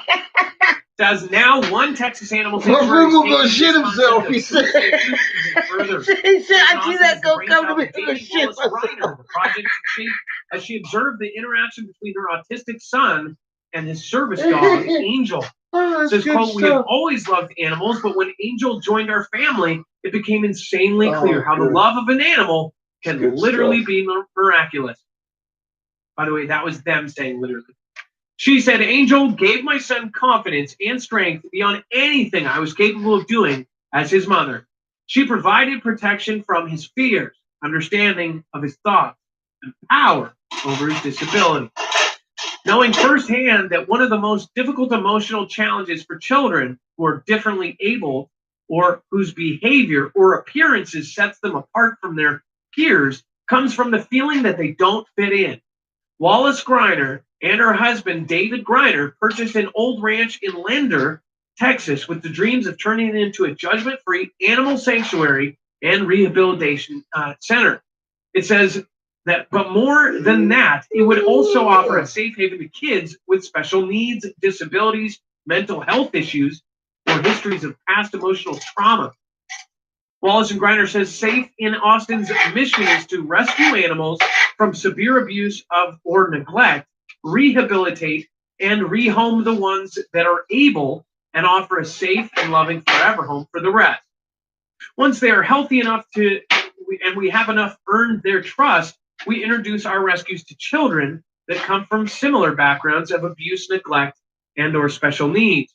Our animals provide healing to trauma, at-risk, and or special needs children by a way of unconditional friendship and a clear, loving example of what they are looking for most. Hope. So it says that they have basically done thousands of animals, and they have helped.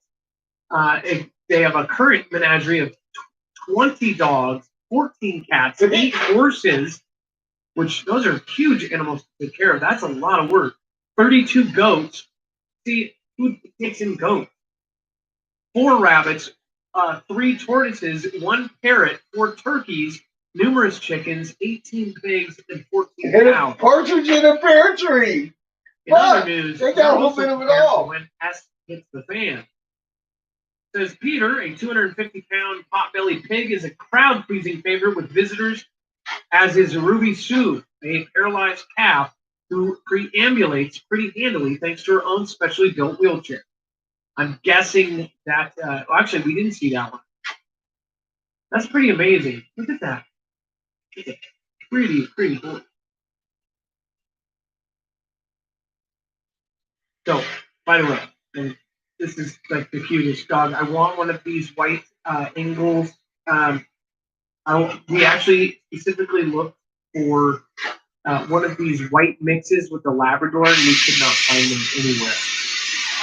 And now we have a rescue named Gary, and he is just a handful. If you guys know who Margoodaway, that dog is, the smartest dummy in the world, and we couldn't give him away after we rescued him. He is literally the hardest dog to take care of, but he's totally worth it.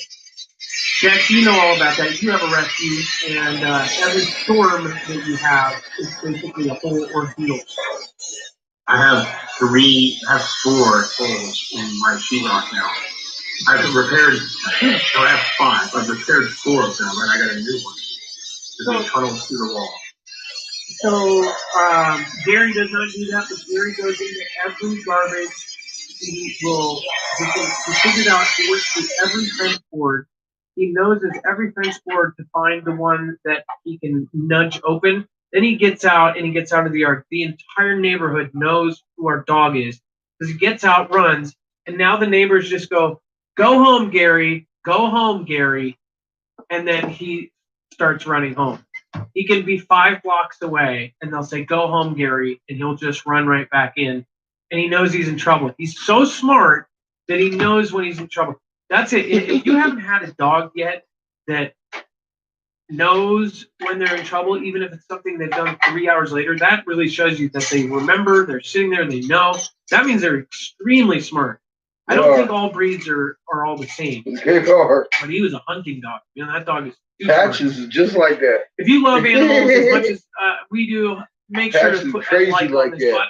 button. Thank you She's for very commenting smart. about this. If you would rescue animals, or if you have, tell us your story. We appreciate it. And then if you have not followed us on Twitter, make sure to go over at Mark Fugel. Okay, let's get on our next caller. It looks like we have David, another first-time caller from Oklahoma. If you want to pull in David, wow, he's got a video here, but it says the moon is rolling. Uh-oh. Dex, let's pull in David. Yeah, I'm trying to get David on now. Look at this.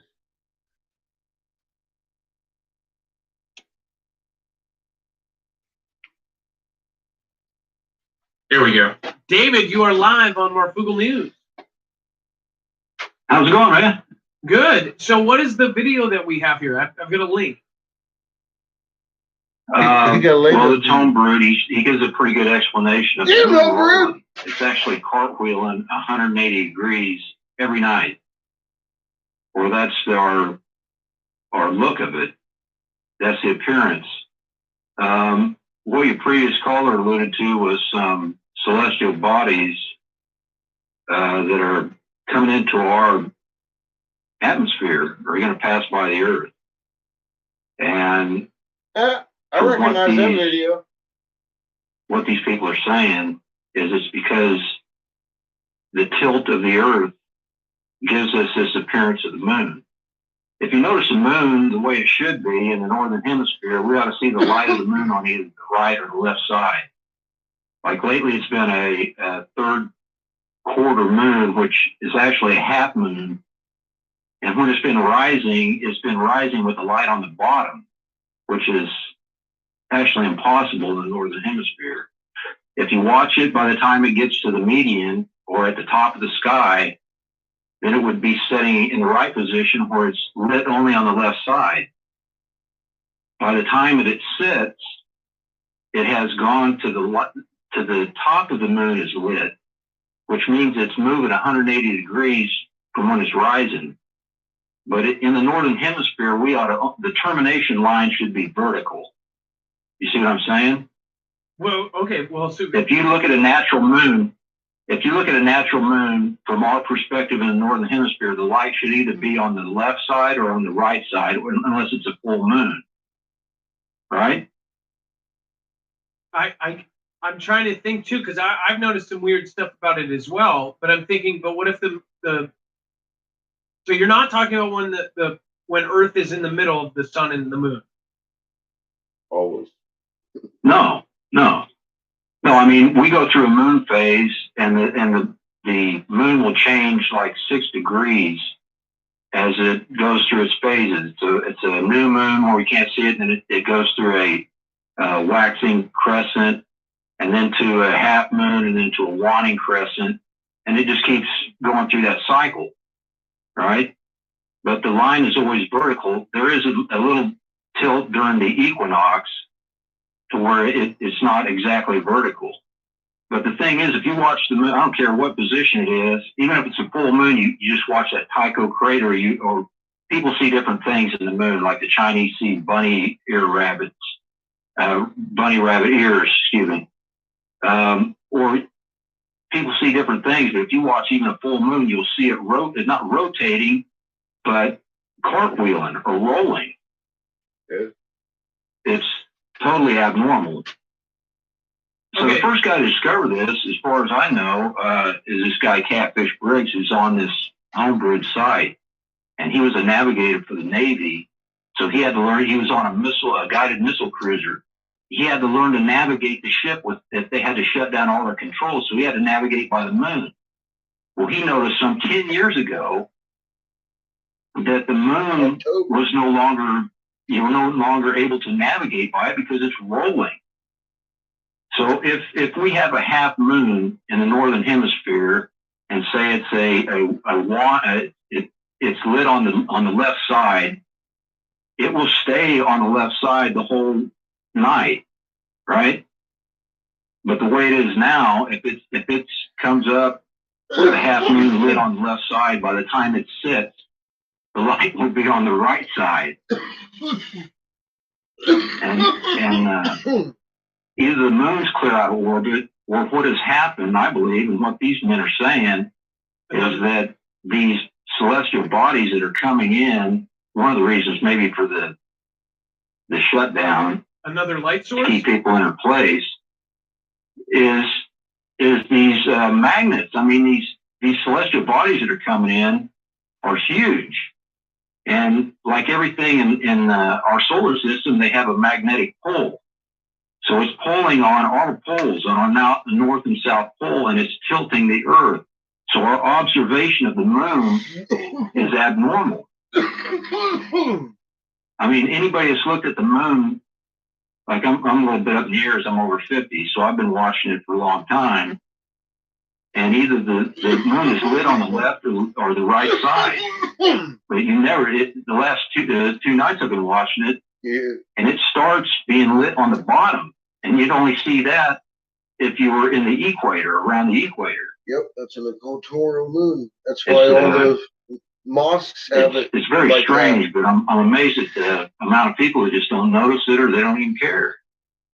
So I did a video. This is October 16, 2018. This was shortly after the October 3rd presidential alert, which is the presidential doomsday system.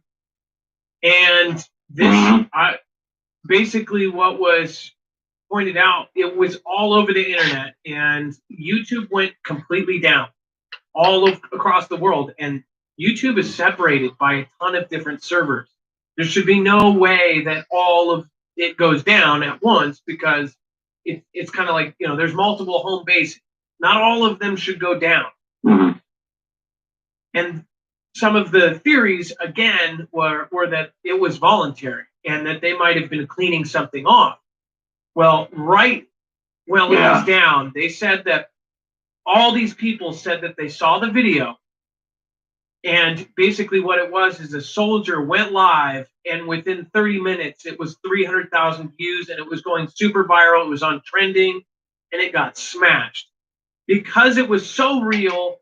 The gentleman was in there with a military uniform, sweating, stressed out, and there was banging on the door, and he's basically saying that something is going to happen to our moon. They know something is going to hit. It's not going to hit us. It's going to hit the moon. It's going to jeopardize the moon, and it's going to screw up Earth. Without the moon, there is no Earth. The Earth controls everything, and it's going to mess everything, put everything out of whack. And basically, this went viral, and he says, without it, we've got 2 or 3 years, and this and this and that. That video, all these people saw it, but nobody had it. People believe that they shut down YouTube to clean up after this video, and they went through and took it from everywhere. In fact, this was 330,000 views in one day, I believe, was my video. I was one of the first to cover it. They may know something because it was that creepy. And if you saw the video, then that. That ain't what the caller's talking about. Mark Google's pulling them off of us. What was real about it too is that at the end, the guy was basically taken. Then it goes to black, live stream done. So I just wonder about this kind of stuff, and ever since I've been wondering if it's not us that would get hit, it would be the moon, and if the moon gets out of whack. So when you said all of this about how the moon's changing, I don't know if it truly is, but I'm definitely piqued my interest, so I'm going to look into it. But I've heard a lot of people you have to watch it. Sorry. No, go ahead. But basically, I've heard a lot of people message us saying, have you looked at the moon lately? It's different. The phase on the moon is different, or this is different, or the size is different, or it's spinning, or it's not right. So again, if you haven't watched this video, this is a big thing all over. Google, YouTube shut down because of the moon. You'll find tons of people talking about it. So, but nobody can find actual video. See, YouTube shut down my moon warning video. Is that creepy or what? Real reason for total. Yeah, I don't know if we're going to get hit by asteroids or anything like that. I think these whatever these celestial bodies are that are coming in, it's been predicted they're going to pass us by some. Some will be close, some will be farther off, but it's more the magnetic pole that will flip us. And I think that's just what's going to happen. I think, it's going to be quite catastrophic, actually. And I think that the moon is strange looking to us, the appearance of it, how it's rolling or cartwheeling, because our Earth is already tilted. And what they say is that we're already on our side. So, oh, that's creepy. Just a heads up for everybody to check it out.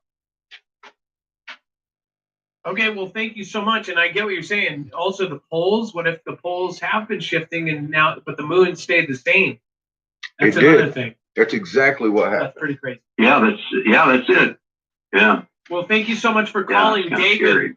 A lot of people thank you for bringing it up. If it's your first time call, don't make it your last. I appreciate you more than anything. Thank you so much, and you have a great night. Awesome. You too. Keep up good work, huh? All right. Thank He you, showed David. one of Homebird's videos. That's Awesome so call. cool. That's fucking awesome. Thank you for sharing that. That was awesome.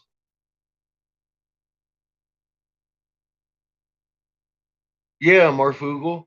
He played one of Homebrew's videos. He made it big time. What time is it? It's probably too late for me to call John.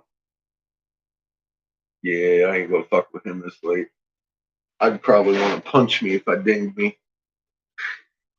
That way it's like 1:30 his time.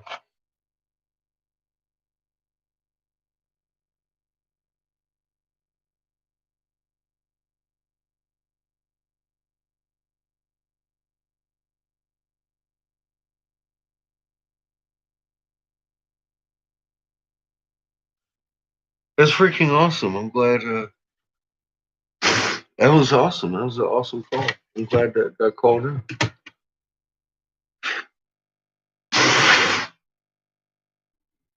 He's been watching his moon. He's like, fuck, I've been watching it for the last 2 nights, and that motherfucker is cartwheeling. It is. I ain't lying. Shit, man. I'd look like a fool. I stand there and say, hey, it's a cartwheeling, man. And it's not. I know what a cartwheel is. It's fucking crazy when the moon's doing it. It's so fucking awesome. And he described it perfectly. He's obviously been watching the damn thing. It's awesome. Yay.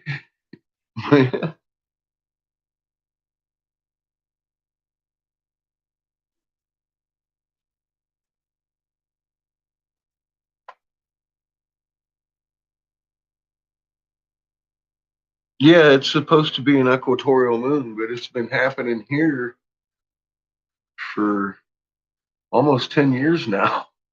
And it's been popping 180-degree rolls. Local interstellar cloud, and we're being bombarded by neutrons and all that. Yeah. NASA just told you we had a sun at the edge of the solar system last year. Glowing wall of hydrogen on the edge of the solar system. We don't know quite what it is, but there's a glowing wall of hydrogen over there on the edge of the solar system. Don't look now. It's nothing.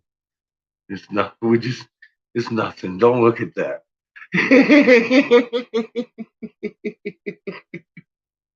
What's up, Kat? How you doing? Well, they also said our Earth is starting to slow down its spin. I've been saying the same thing too. Our Earth is slowing down. Why do you think those oceans keep going like that in Florida and people are walking out like, where'd the ocean go? It ain't just Florida. We're tapping the brakes. Mama's trying not to send everybody sideways this time. She didn't have much control last time. This time, she wants to take everybody with her. Working on that. Working on that.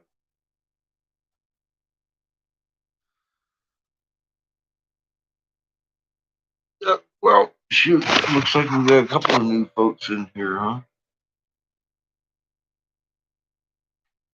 And I'm fucking totally spot-eyed from blowing glass. I can't see a damn thing. Well, the names are really blotchy. I see Cat and Cosmic, but you guys is new. I'm looking at one above you, one hot. All right, I'm just gonna call you one hottie, one hot something, one hot time. And are you? Is that what I'm reading? I just don't. My mind don't want to actually grasp it because I'm an innocent monk, and I I don't want that to be your real name. One hot time is that it? That's funny. Oh my god. Well, yeah, I probably do. You're funny, so I probably like you.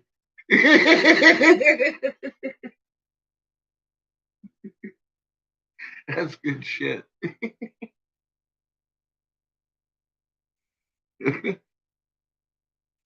Hey there, Remnant. How are you doing? Good morning.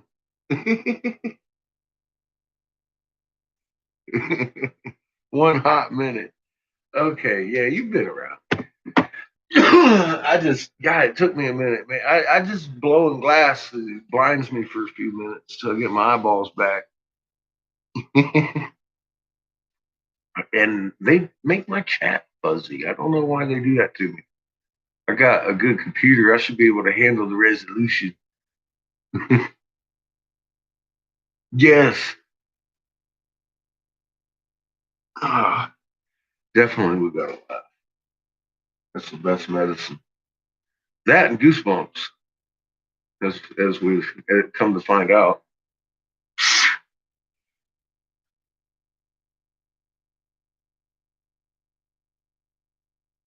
I guess that's not a bad way to wake up, is it? Somebody laughing. Yeah, we like to have a good time over here. This is my workshop. I don't like to fight with fuckers over here too much. Debate and open questions is great.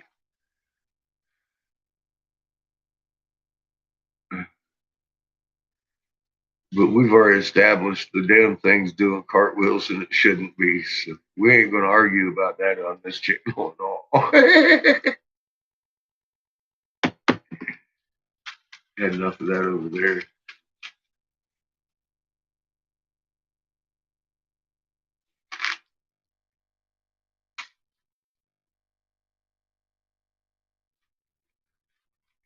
Should be prescribed. They should. They should be. I mean, we should know these secrets. I suppose this is just new research. I mean, Hermetic just went and found we're breaking fucking grounds here. So it's up to us to make it. So who else is going to do it? We got to spread the news. We got the fountain of youth. Get your goosebumps on. Live life. Get excited about something. Tune up. While you're at it, throw some THC on it. Mm-hmm. This is lemon flavored stuff.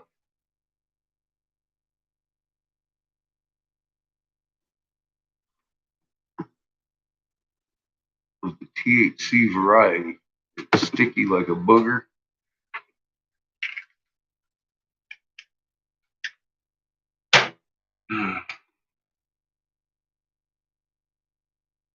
That keeps the doctor away. For me, it might not be right for you, but that's fine because that's MFM. Better than coffee. It's even good in your coffee.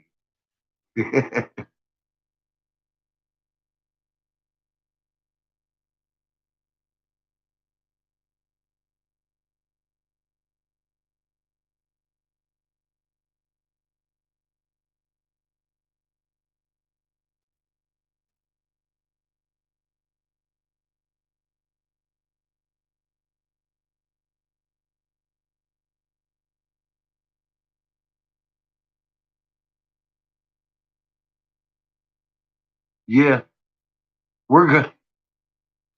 Things change this time, yes, and we're gonna know what's up as a species again.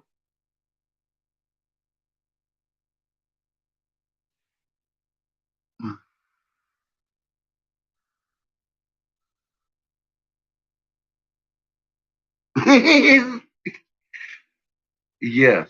I can attest that I have spit coffee numerous times, and it's always messy. THC in the coffee's pretty good though.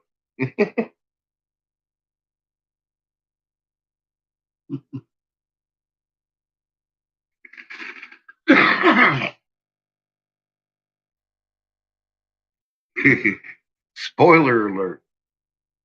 I have been alerted that we already won. You just don't know it yet. I ain't figured it out yet either. But I guess that's how it goes. We're slow on the draw. But I've been told that we already won. I'm like, all right, good. Go home. This is what it looks like when creators makes a promise. I'm like, all right, let's do this. Let's do it. Let's do it. I'm in for it. You in for it? Every atom. Look at the things you figure out when your moon starts rolling, you know? If you just look, it's there. It's been on them walls for a long time. Poor old Albert and good old Nicola, they just didn't have Ra. That's the problem.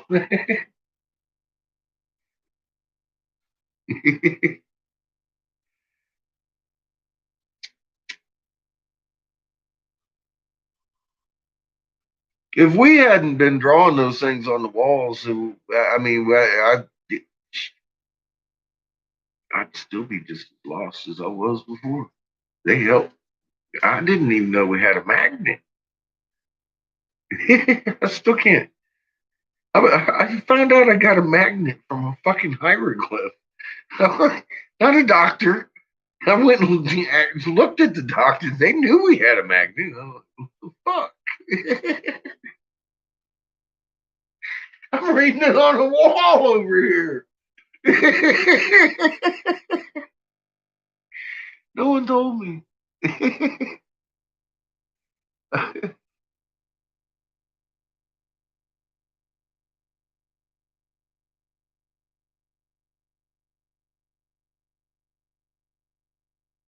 In creator's realm, I could imagine it's the end has already been decided right down to the dotted I's and crossed T's. So I've seen creation at work.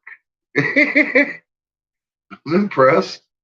I'm just gonna sit back and be like, all right, where am I needed? That's what I've been doing, you know, trying to knock on some doors and help y'all wake folks up and kill lies and, you know, doing what I do in limbo over here.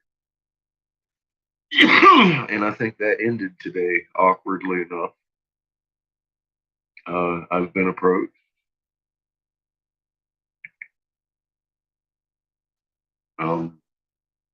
We'll see what comes of it. I've been told, um, I don't know, I've been told a lot of things, but this one seems legit.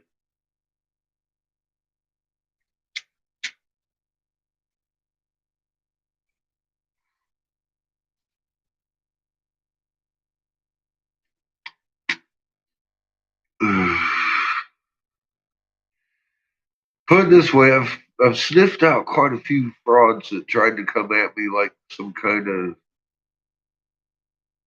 white brother in that prophecy. And they only have a limited amount of stuff. And when I was approached by the first today,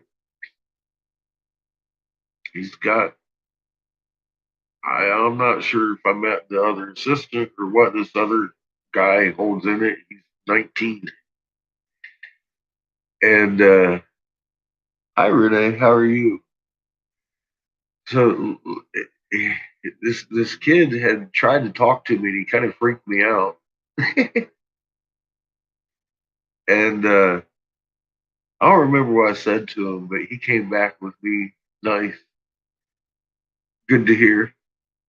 So he comes back at me. He's like, you can't hide from this. And I'm all like, I hit his fucking name up, went to his fucking thing, sees in Texas, and I'm all like, all right, this is where the motherfuckers tried to murder me come from. So all of a sudden, I got like 52 red flags going up. And you know me, I punched it in. Where you want to meet? We're going to fight? You threatening me? So, well, that isn't what he meant.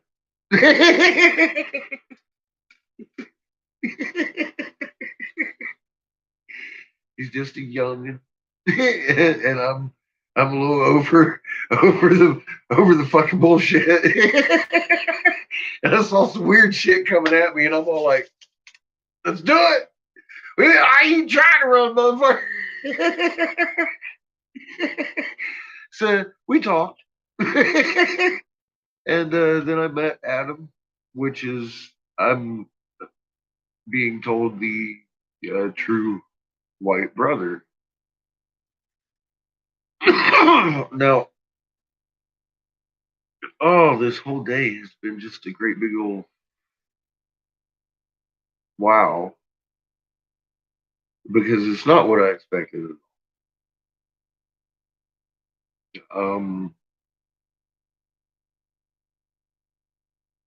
The conversation I had at first was painful because I was resisting it, and I wasn't hearing what he was saying because of the words he was using. He's very scripture based, and was just throwing out scripture and throwing out scripture. You know how I am about that. And then he kind of slowed down a little bit on that and started talking to me about what he's throwing down. And he's got the same fucking message I do. These fucking religions are twisted, all of them hold truth. And the division needs to go. We got one creator, we got a mother and a father. And all of these things tell the same story, and he's got this in his heart. And I gave him some tests about seeds and stuff, and he's got the same message I do. First time anybody's ever come at me and mom's giving me tingles, because I'm like, all right, so we're talking.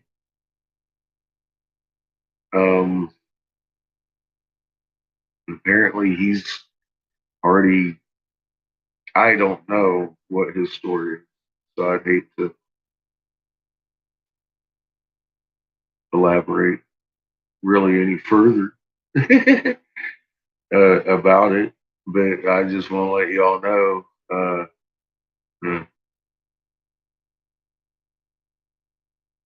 I don't know yet. We'll see. We got to talk more. That was probably some of the dings I was getting earlier. Maybe not getting late. Well, it was, but anyways, very interesting day.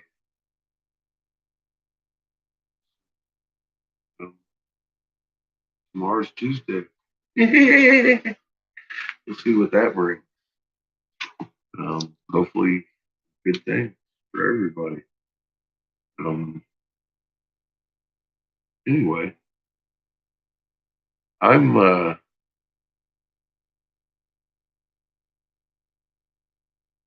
I guess I confirmed some things for him. He confirmed some things for me. I'm really just I'm kind of I'm speechless on it. I don't know what to even say.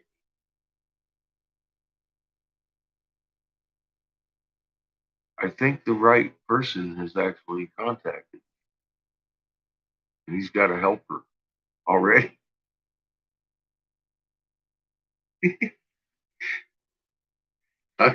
So I'm not sure what's going on. I just met these guys, still talking to each other, feeling each other out. That sounded kind of gated.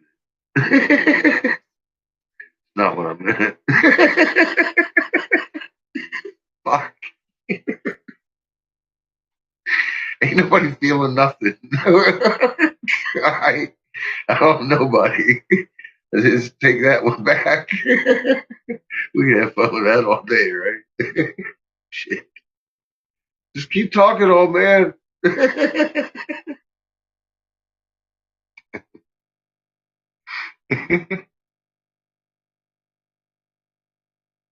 You have my what? Oh, God, don't start with me. You got my 6. I'm, I'm over here trying to give my 6 away to people feeling shit. I'd I'd watch out myself. I'd watch me. My harm myself. You never know what I'm gonna do. I know that's what I'm saying. I'm over here trying to give it away.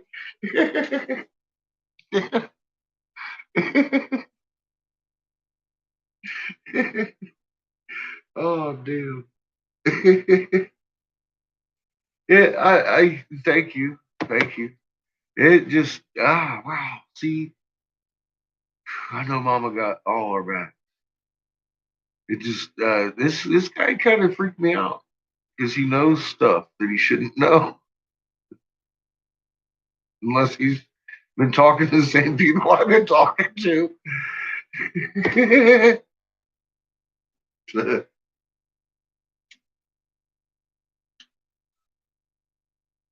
And I just haven't. He came in on a parallel path, and they sought me out.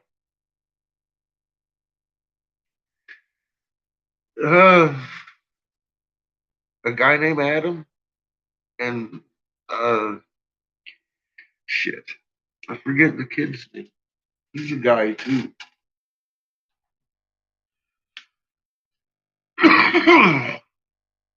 He's a younger guy. Yeah, his name is Hayden. No last name. It could be anybody. I mean, there are last names, but I'm not giving any out. I'm just saying. 2 guys. One of them approached me and freaked me out, and then the other one kind of freaked me out too. They combined on me, and then both of them beat up on my freak out button. Be very blunt with you because they came at me very Muslim lingo, lots of verses and inspirational verses and stuff like that, which are good. But it started to give me a headache because I expected much different outcome just from the lingo that was going on because I don't tolerate Bible talk very well without going Bible canon, and that's exactly where I went. And boy, I'm glad I did. Instead of being like, I mean, Mom kept prodding me. She's like, dude, just give him a minute, listen to what he's saying. And I kept looking at the verses and shit. And then finally he said something. And what he said started making sense. I'm like, all right. We talked for a couple hours. I mean, like, nice big chat.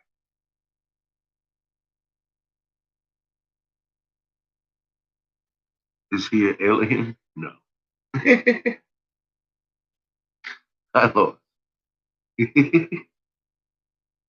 No, he's not. He's the Hopi legend would call him the true white brother. I know I'm not that. I know there's another assistant, and he's not that. He's I don't know. He's in this too because he's got the same exact.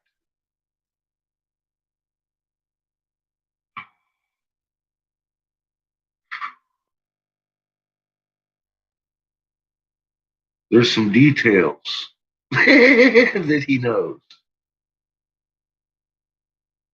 The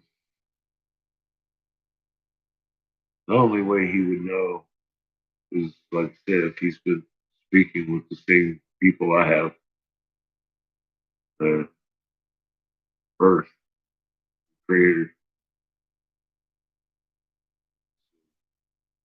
Um,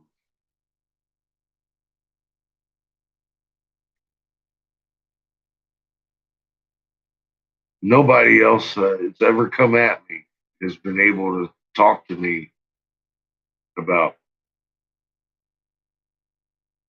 the questions I have. I already know the answers.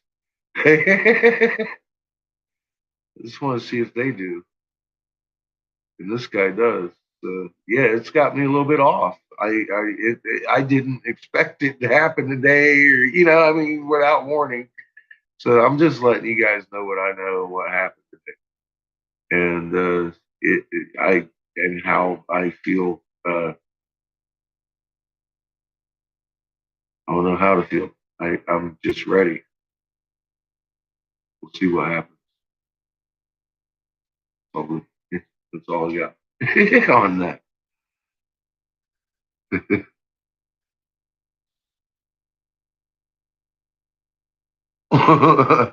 Well, we had a good talk about it. I'm so freaking happy because I was freaking out because I felt like he was going to thump me with the Quran, where people are usually thumping me with Bibles, and I've read both of them, and I explained that to him. We had a long talk, a good, fruitful talk about this. He came from that region of the division, and I came from other regions of the divisions and have dabbled in his region. Just because, I mean, the whole job of these fucking sections and factions is to keep you away from looking at each other. And each one of them have a little bit of truth. And that's the truth. I've said that. I've even told people I can't tell you not to read the Bible because if you have the right context, you're going to understand it a lot better. You'll actually be able to derive where or tell where they're talking about the actual creator or themselves. And you'll start to understand their layered writing and how they write 2 and 3 layers at once in the same story. It's it gets fun. Yes, division. And that's right. And we need to come together with all of our good parts. Our hearts. And then there's other like physical parts of missions that he knows to do. Things we have to do.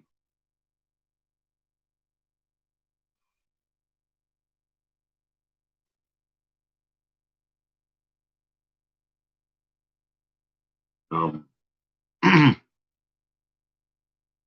yeah, like I said, I've got things to do that y'all don't. You're going to get your instructions. I've got mine, and I found the ones that I'm supposed to be doing this with, I think, because they know exactly what supposed to be doing.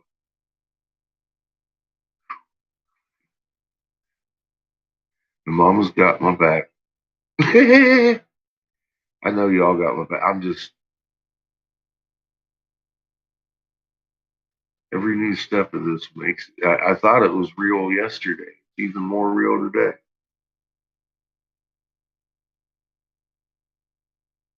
If you get my understanding, it's just every day is a new one.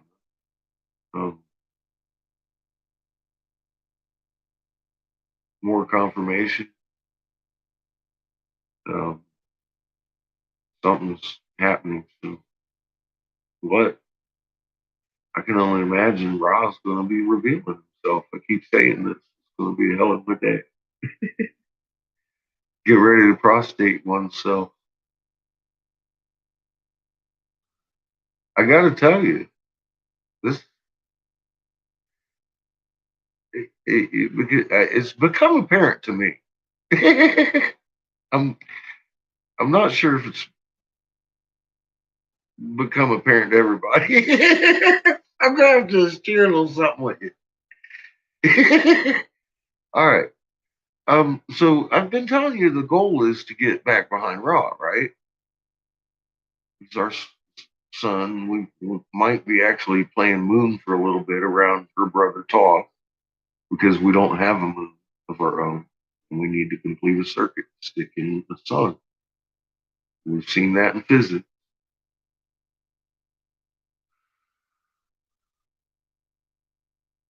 Well, see, when we're in the torrid, our job is to add our shields and stack our magnets in the cities of gold. Well, we're not there yet, right? We ain't hearing no calls. I ain't.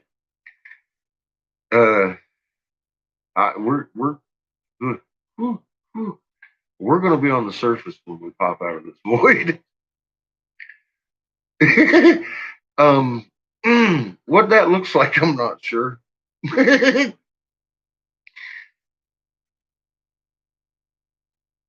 Be ready to fucking prostrate oneself at a moment's notice. Because you may want to stato electric right on the mama and attract something because I don't know what this is going to look like. Mom says it's under control. It's good. I understand that. I'm just letting you know we got other jobs. Like at some point, we're going to have to help her out and get down on it. She going to put out a call. We're going to hear it. We're going to hear it. Follow instructions promptly. That's all I got to say. We might not have a big morning.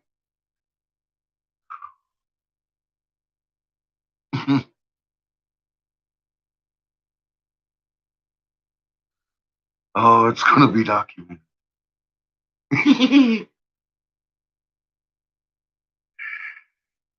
We're going to be okay. We're made for. We're made for. It's going to be. We're going to teach our children in our next generation. That's what this looks like. Just a little unknown.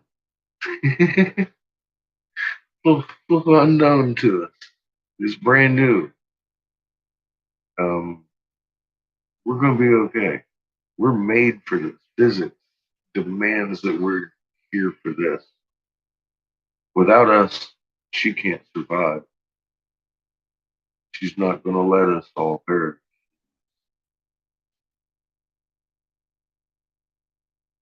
Yeah, all of our knowledge always will be in each and every yes. At 1748 hertz, each and every atom on that field.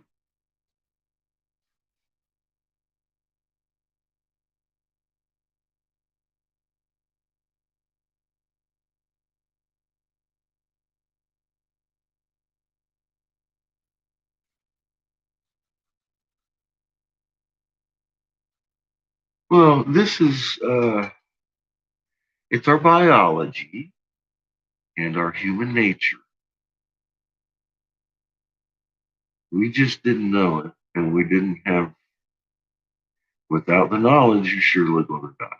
Now you got the knowledge, your chances are a whole hell of a lot better. What you do with it? What are you going to do with it? What choice are you going to make? Are you going to be the same person you were yesterday? That kind of. It's that frequency. It's the intent, and we can't lie to ourselves. Anybody. It's our old language. And that's why we're so damn cooperative. You can't lie to each other. You know the intent of the person you're dealing with. It works really well. It's not empath, it's human. We all share that.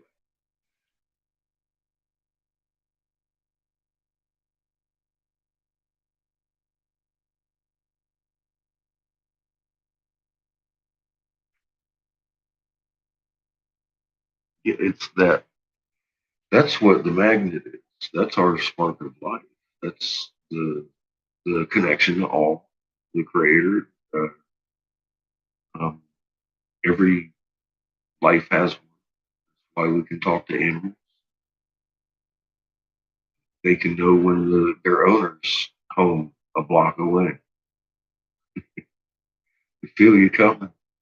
They still speak our language. We don't. And we're going to be teaching next generation how to do that.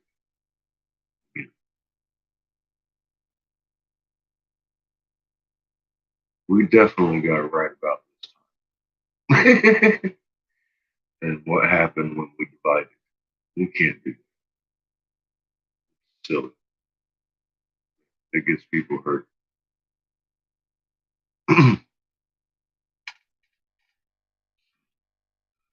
I like the plan. It's real.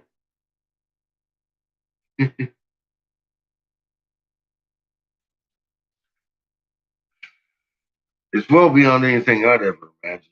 Fucking sci-fi flick. I mean, this fuck somebody's got to make the movie. Are you fucking kidding me? This is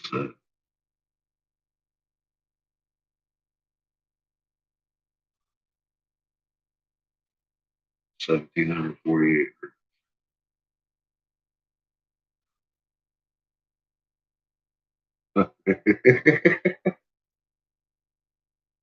That's what it is. Well,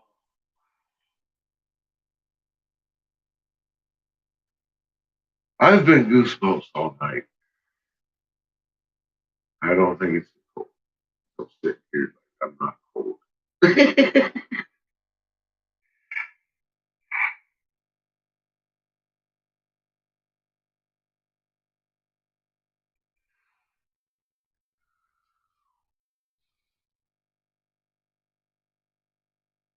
We live in one hell of a time.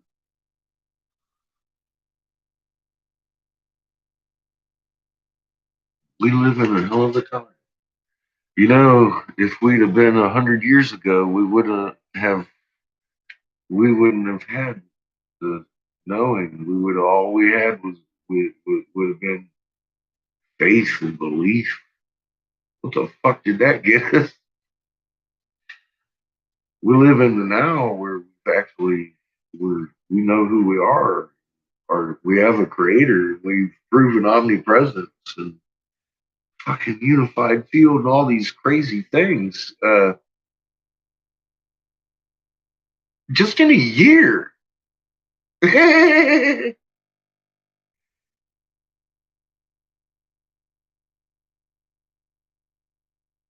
Our world's going to change. That's for sure. Because see, just the ones that would come before that have these brilliant things to be like, oh, let's try to institutionalize it, make some money. Fuck that. Give it to the people.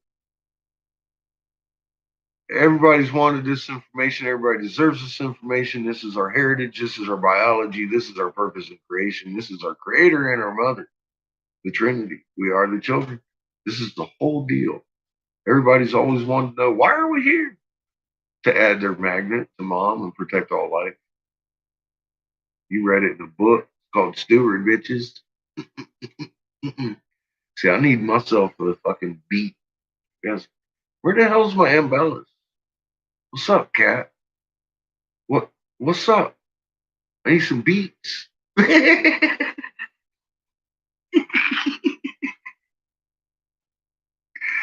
I eats the troll. The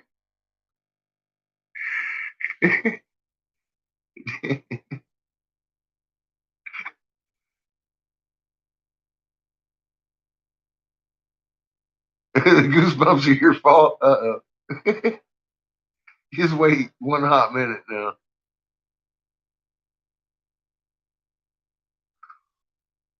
Yeah. And I'll tell you what, when the dust settles, we still got magnet. It's something I ain't had for 50 years. Yeah. Ooh, and we can heal. We ain't gotta wait for. We can. These ant people, mama's minions, mama's emissaries, mama's. We ain't alone on this planet. In this planet. Everybody's all like, how are you going to keep from fucking drowning in there? There's a lot of water. Have you seen the working model? There's a big old tube with a fucking egg in there. And it's solid. We're good. That's how it works. I would have never believed it unless physics told me it was possible. I still thought bird was fucking nuts.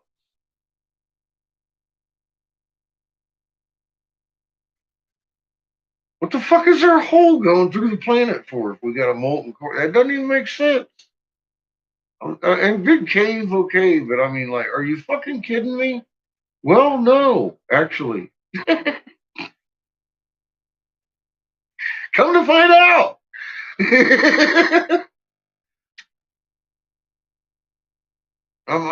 I've made fun of some shit just because I hadn't seen it. I couldn't prove it. Now I can. That's the funny thing. Everybody's like, oh, he's always got to be right. Fuck no. I've been wrong a lot. However, when I found out I was wrong, I fucking made a correction. And therefore, making that correction, I learned, oh my God, nature is not that difficult. Reality is not that complicated.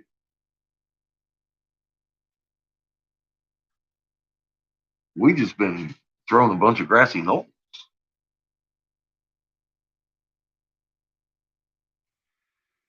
Yeah, well, see, that's you know the story about the prodigal son. Well, we're the prodigal children, so to speak, and we're given a spark, and we're supposed to go grow it. And then when we go back, we'd be like, "Hey, look, hey, Dad, look," and he's like, "Great," and then all of creation grows, and then he gives you spark back. Then you go learn something else. We're co-creators. And it's all about learning lessons. That's why we got to learn our Anunnaki overlords at this point in time are not our enemy. They're misguided themselves in creation. They need straightened out. They need their hearts. They can heal their planet with their hearts. They lost a symbiotic relationship. It's that simple. It's not the gold they need. Their salvation lies in their chest, just like ours.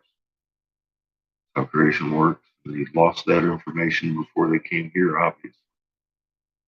They've tried everything else to fix it, other than what I just told you. I ain't never heard them do that. They got a king. You can't have one over.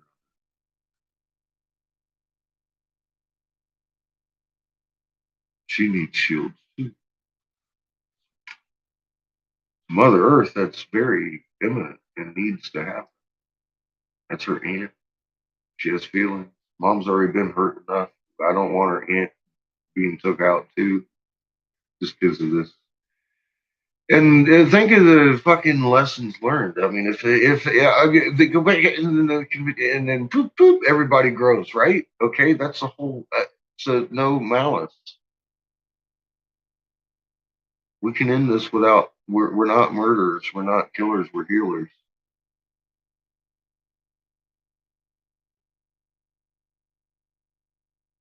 This is a greater plan than I'm ready. I keep saying I don't know what it looks like, but I'm expecting something spectacular because I know I'm not capable of waking 7 billion people.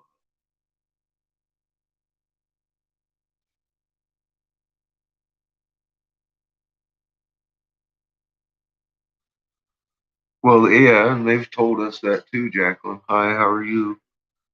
Or no, oh shit, I'm sorry, that's still one hot minute. You got a similar. Just called you somebody else. Sorry, one hottie. I'm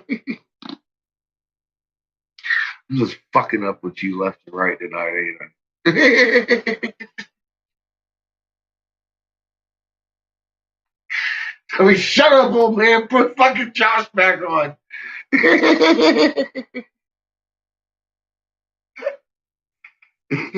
I'm pretty good at understatement. God, I sound crazy. I gotta talk down. Have you seen the Pharaoh cell though? Fucking amazing. What can I say?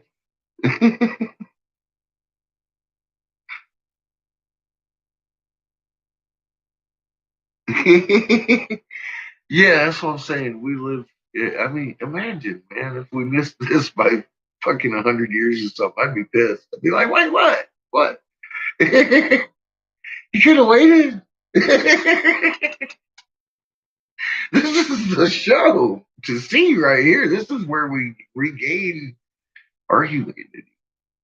We've lost it for so long. And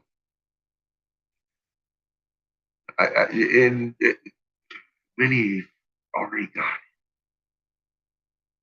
it. I've said they could just fucking blow my head right off if the creator allowed it. And it wouldn't matter at this point.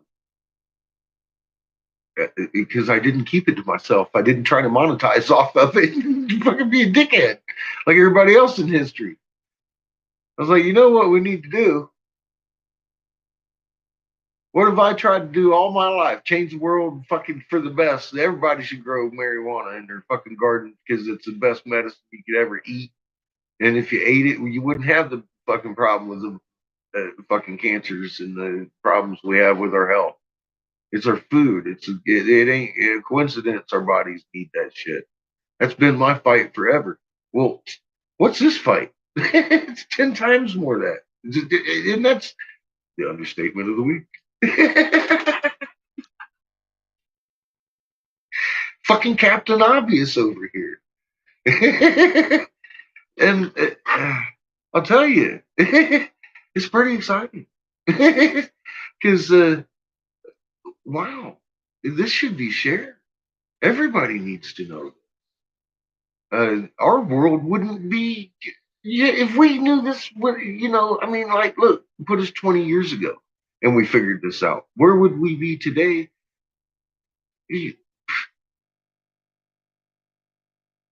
Wouldn't be fighting each other. Just this information alone on the magnet and the generation electric and the fucking machinery and stuff we can make without fossil fuels, without any of this. All we got to do is oppose magnets and our own humanity and shit. Dude, the world would change anyway. I'm sure of it.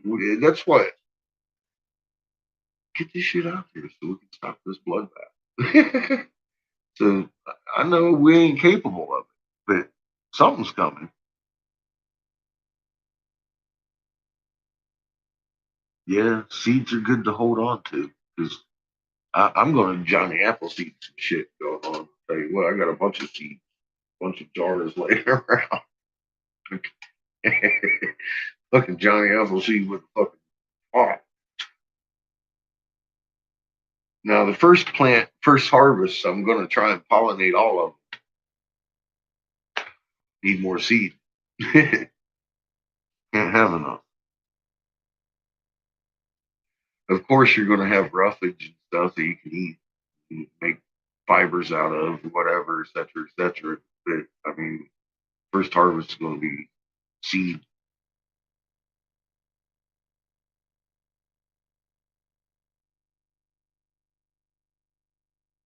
Nice.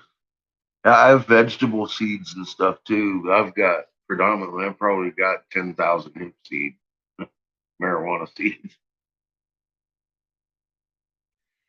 I just been saving them for a while. I intend to grow a huge field, pollinate the whole fucking thing. I'm not kidding. It's my food, and it's going to be the food again. Mama going to provide abundance like never before. Look,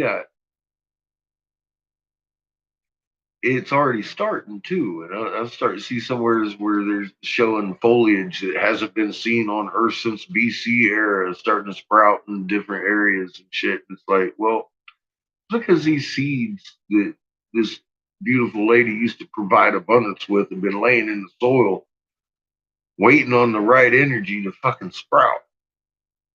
Well, guess what? It's right the fuck behind us. That's why. The whole thing's going to change when we get over on that sun.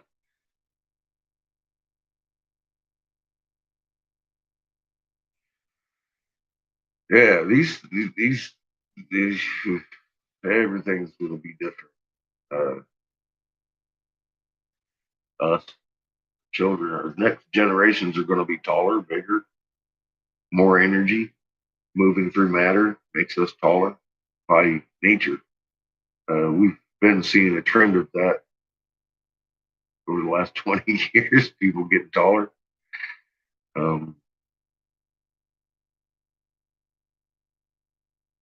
We were designed on that sun just like she was. Just by nature, fucking, that's where we came from. That's how we got here. We got trapped in that void and slid sideways. She don't want to do that again. She's going to try a lot gentler method. As gentle as the boing can be done, I guess. That's it's going to be an ass puckering moment, people. I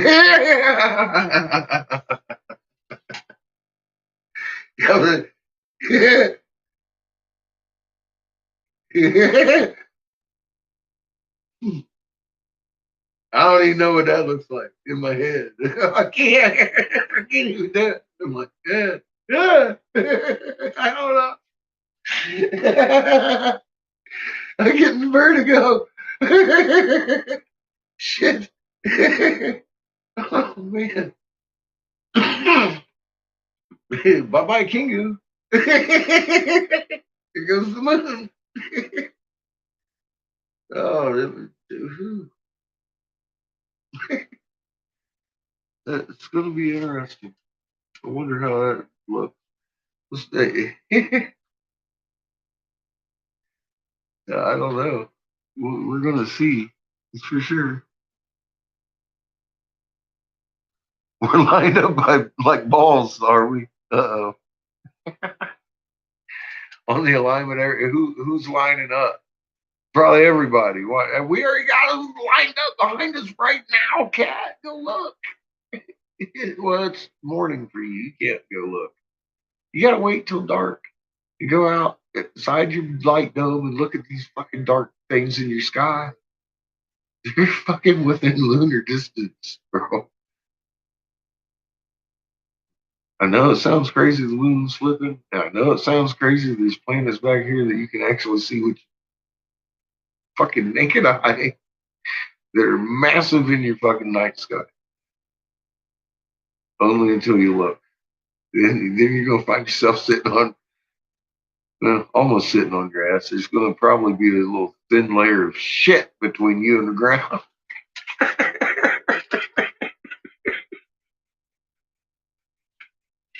So I suggest sitting down first. Oh God.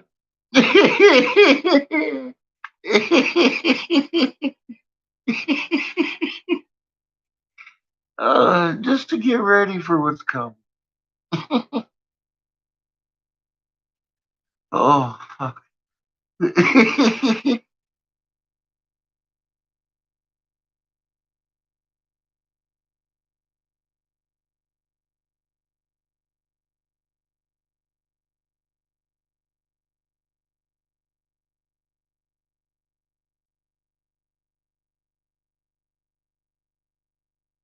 Oh no.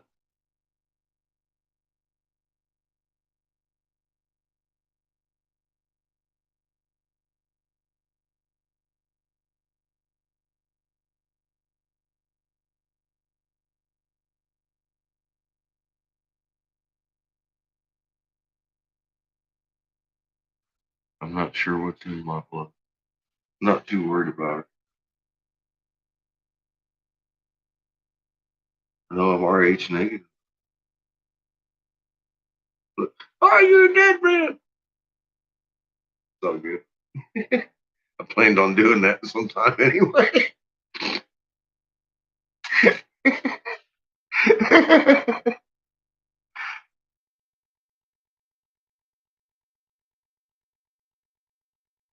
Yeah, it's definitely going to be around a date there, I think, around it.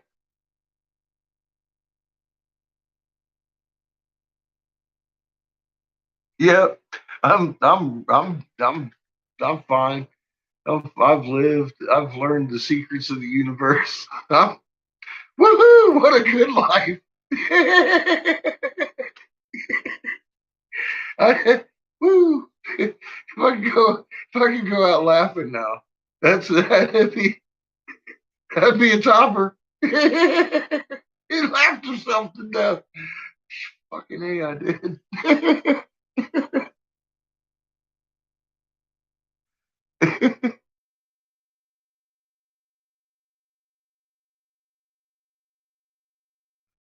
Don't hate me just because I'm A negative. Like I said, if my blood boils off, if I get a little rust in my gold, yeah. I mean, all right. Don't worry about me. I'm gonna be over here under my marijuana tree.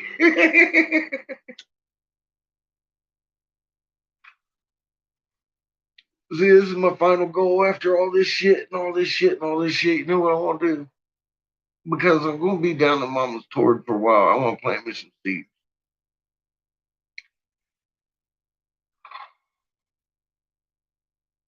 I want to smoke some marijuana that grew under Mama's eternal sun. And I want to take some of that harvest up to the top, and plant me some seeds, and smoke my bud while my other trees grow over here under the blue sun. And I, then I can die a happy man. So let's get this going.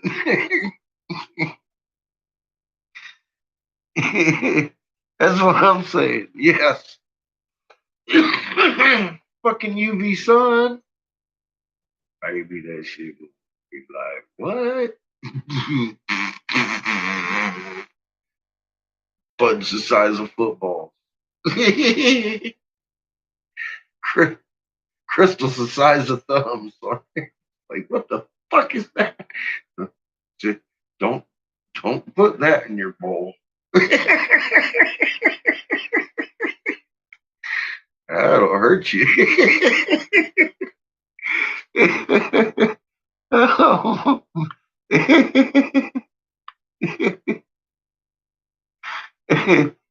could get exciting. See, we're gonna have a good time. The future is looking bright, and we'll get to use our UVI too. See, we'll be back on Ra's energy, and it'll kick in that all our body parts that are shaped like Ra. At least his magnet signature. Go figure. It's in our fucking. It's in our biology. We were born on that sun. We were designed on that sun.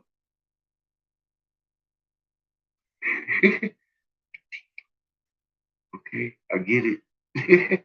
We're going back home. Okay. Where we're at in this story. Like I said, where we end up back, I'm not sure. I get the impression that we're going to roll back on Raw and catch a ride with Toph. And if I ain't mistaken, he's rolling around Raw right now, kind of in this maneuver to catch Mom, while the others are around us, going to push Mom out of the void somehow. That's for planets to know. This is for our asses to hold on.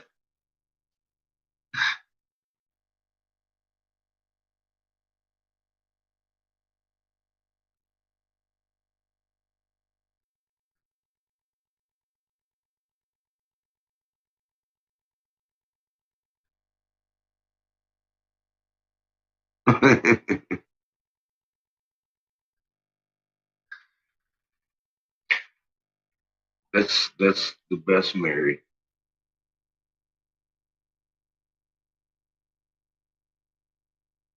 Is Wanda.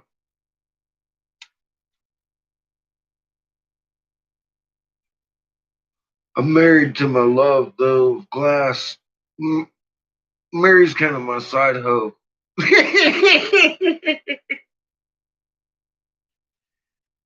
See, that's why I love my glasses. Because she just don't give a fuck. She likes it hot.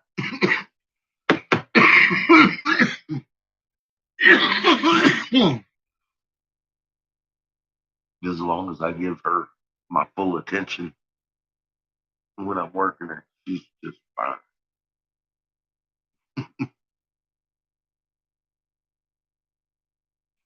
Yeah, CH, you've seen the working model, right? Ejecta. You get the idea? What that looks like, I don't know. I'm thinking, are they going to surgically remove the moon first? Or are we just going to fucking bounce? Because if we took off the other side of the circuit, it would be a lot easier on us. But it might, I don't know how that would work. So, like I said, I'm not sure what this looks like. But I know there's something in between us and the moon right now. So, I'm just going to hold on. That's I've never done this before. Hey, Mama ain't never done this before. And boy, it can get exciting.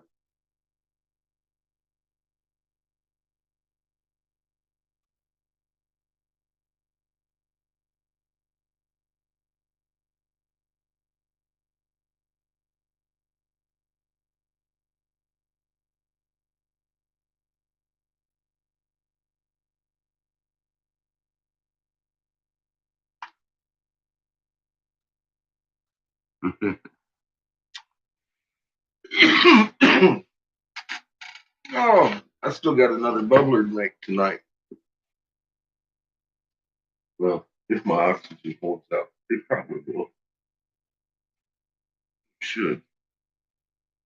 I didn't have too much when I turned on my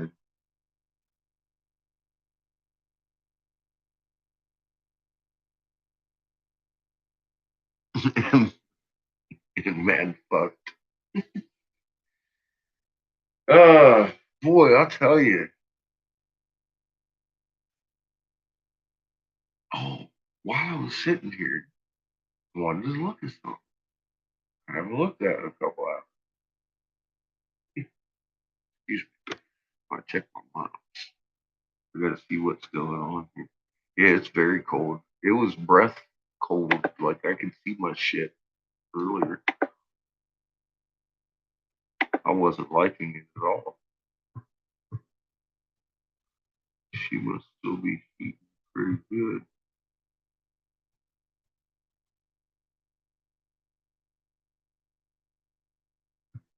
Mm.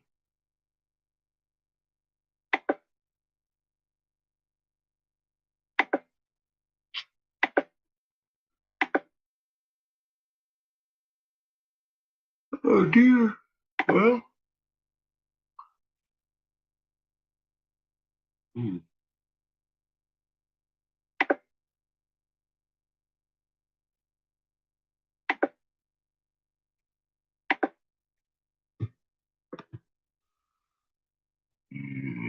Maybe not. Keeps his cooling trend. We might have another 5 here soon.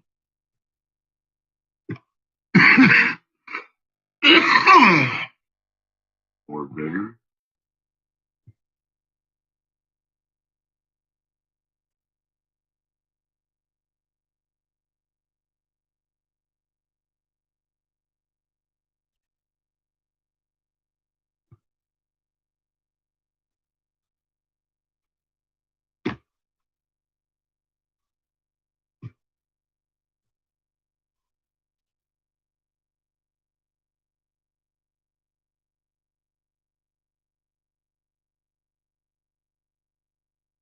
Mm.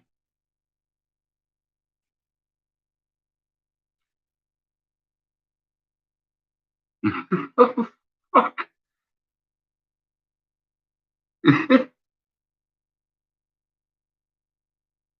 Fuck, we're almost sideways over here.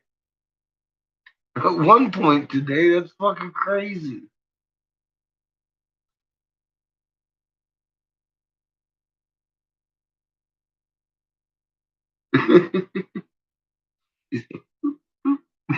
That other fucking field line and shit. That's so crazy. There's some shit up top just fucking with her.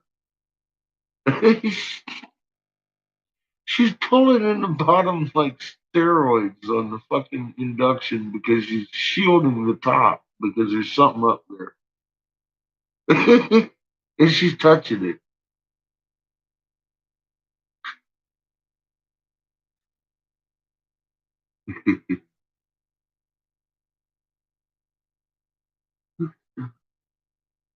Oh my goodness. She's playing footsie. She's mom. she's she's a milf. She's all hot. Oh shit.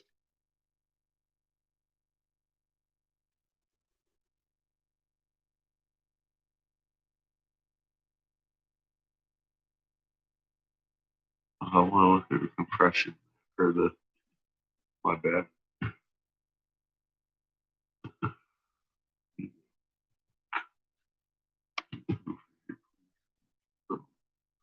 One, two. Oh wow, look at that. This thing got excellent shape. One, there's fucking body. One, two, three. What we got over here? I ain't even looking. It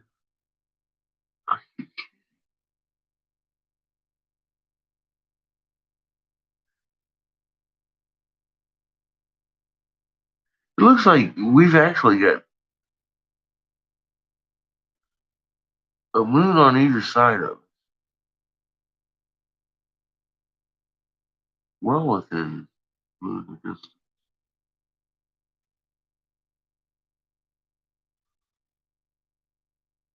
And a possible third right here too.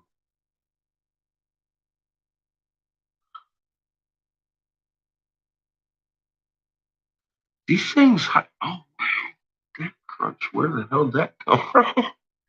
Hang on a second.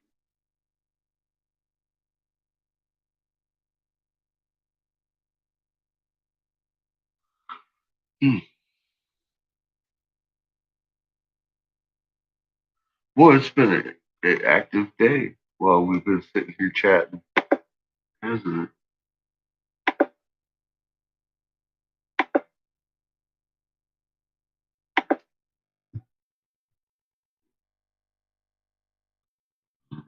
Nothing been recorded for 25 minutes.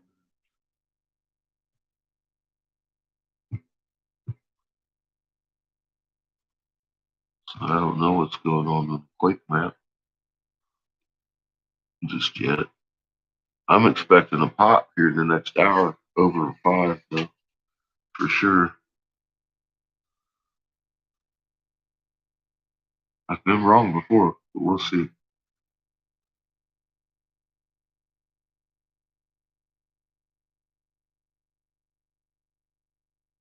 Oh, you're seeing that light in the east too?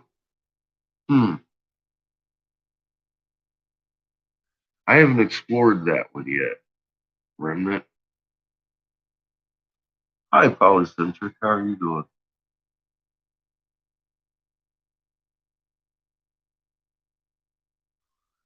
But I see it.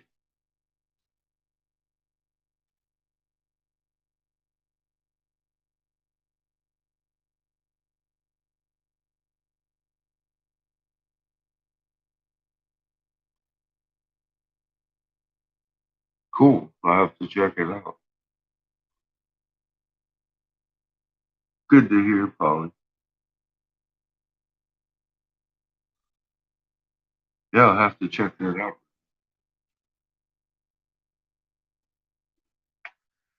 Because I know I'm seeing it. It's always good to hear somebody else is seeing this shit.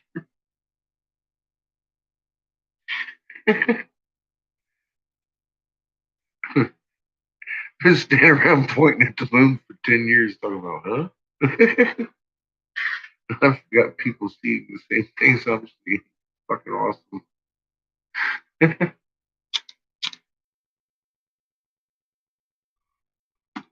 I'm not crazy.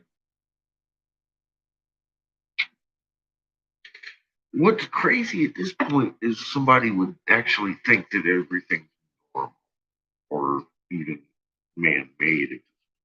This is, I mean, just look around. You'd have to be like a sheep. Wait a minute. Maybe that's why they call them sheeple.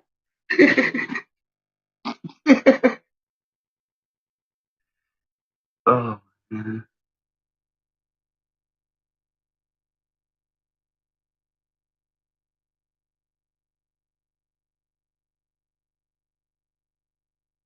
Well, it's already been in the northwest where the Hopi said it would be forever, and it's just started rolling over there to the east recently at night. And I'm like, what the fuck is that light?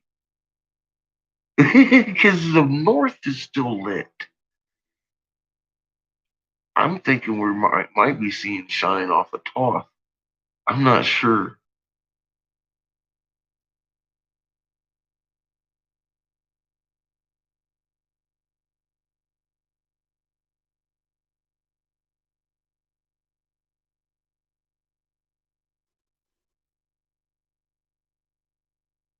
It's been there for a few nights. I mean, it's been there. It's there a lot lately. I can't help but see it. I'm all like, what the fuck is coming up now? And I'm wondering, like, at first, it's like, is that moonlight? Because the moon gets bright, but as it's dimming, it's really fucking apparent that it is not the fucking moonlight. It's like, okay, are we going to see Ra? Is he going to reveal himself? Of course he is, but I mean, like,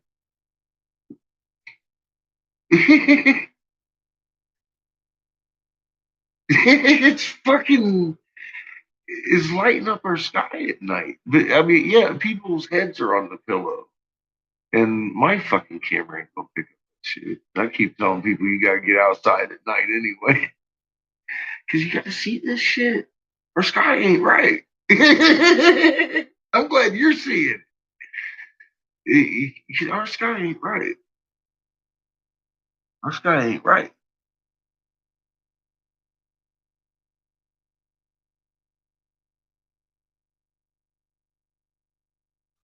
Yeah, there's been some pretty good quakes today. There's been a couple fives in just the last 12 hours.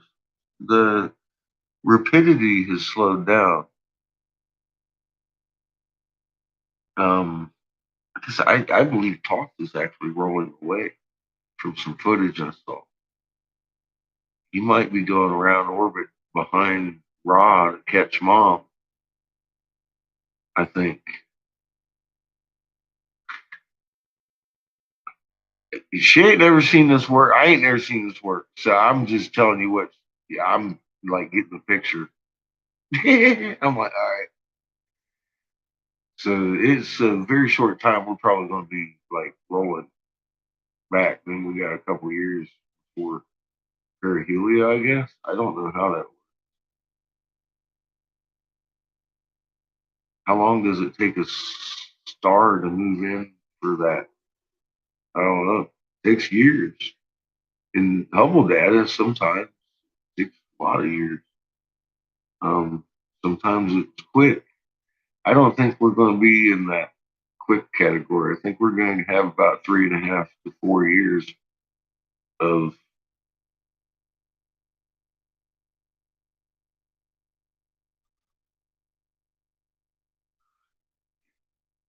whatever we have 3.5, 4 years of before everything starts separating again, rolling back out the way we're going to be.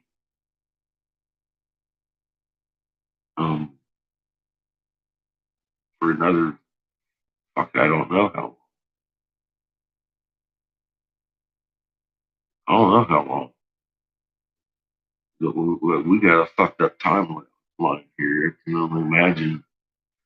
One of the, like I said, these two suns orbit each other at a central point, and it's really odd for them both to be here at the same time because they don't do that usually. One's usually off on its orbit, out away from like the red one's out, and the blue one will come in.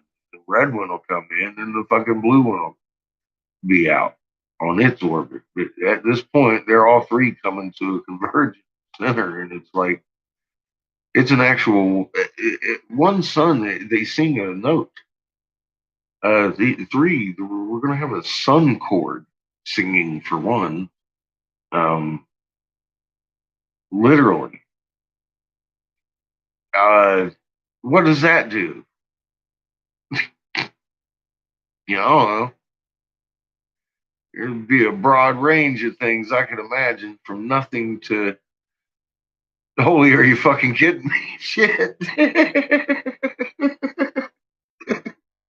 I don't even know what to make of half of this stuff that I'm anticipating in physics. Because this is just, it's a lot. And I understand that it's not really it's not, it's just the way I am. For my own answers, I'm off onto others like, what's going to happen here? Well, I don't know. I don't even know if I'm supposed to know.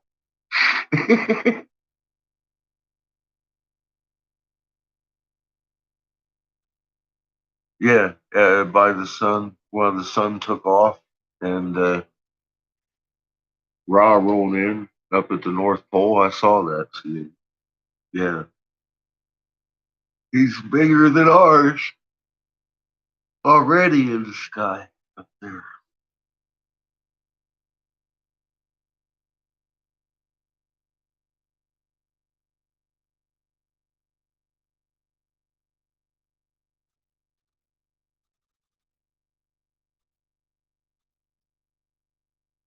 He's teabagging over there. Stay.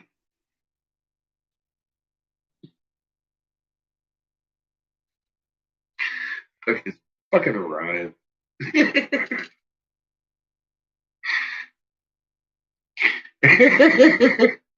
by the time he sat to be all laying down, like, yeah, that's right. On the opposite side, he's like, what the fuck is he doing, Orion? He's doing all kinds of new tricks.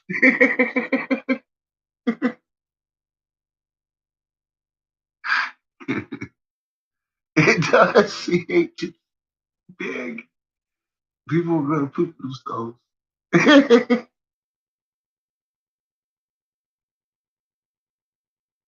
I know. It's fucking crazy watching. I mean, he rises on his side, chilling, you know, and then all of a sudden he's standing up in the middle of the night talking about, yeah.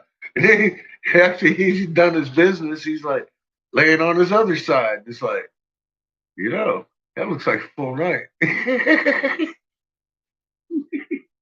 I ain't never seen a ride act like that before. Something's going on. Woo, they having a party in heaven. But I mean, honest to God, is that what he's known for? I didn't think so. He just tilts a little bit. He don't even ever really stand up. You saw him. We took you to the field rotation website. The motherfucker said, that's all he does. He ain't supposed to be all teabagging and laying down, taking naps and shit. It's crazy.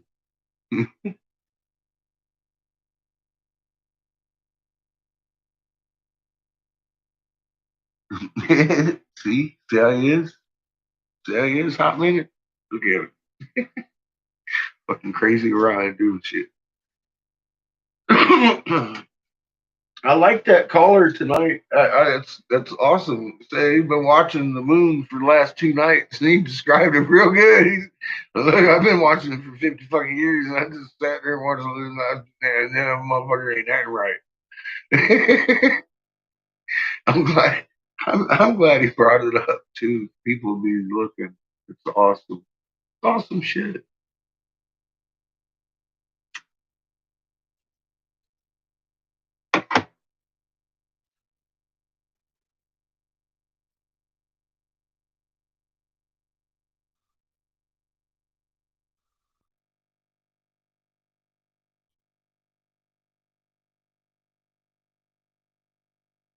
Yeah, he looks real big. Somebody here.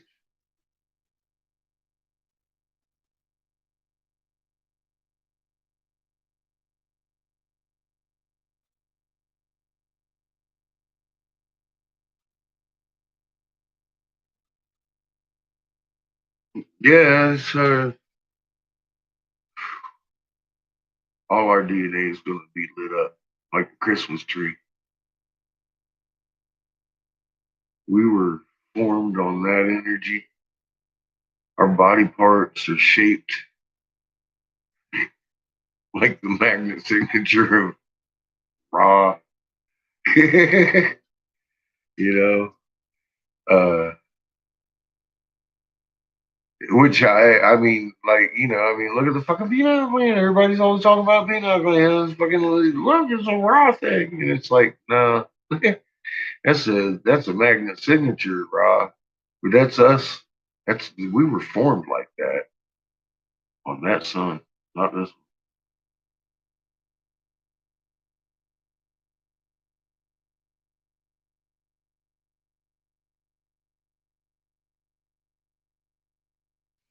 That eye helps us see in his light. What it's for.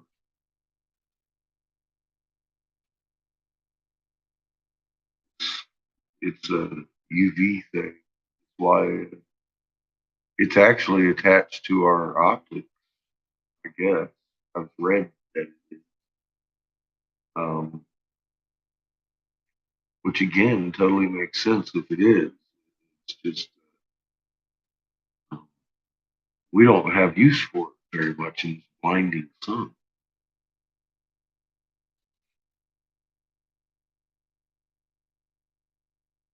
And the energy coming in through Earth from that sun doesn't match our biology, so it doesn't make it work right.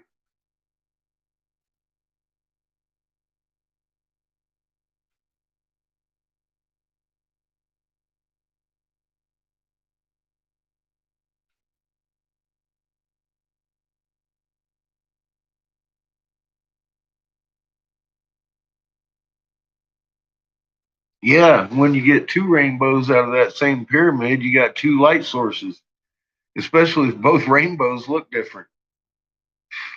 That's different light spectrums. That's even more evident than two light sources that you got issues going on that you ain't been told about. And that be physics.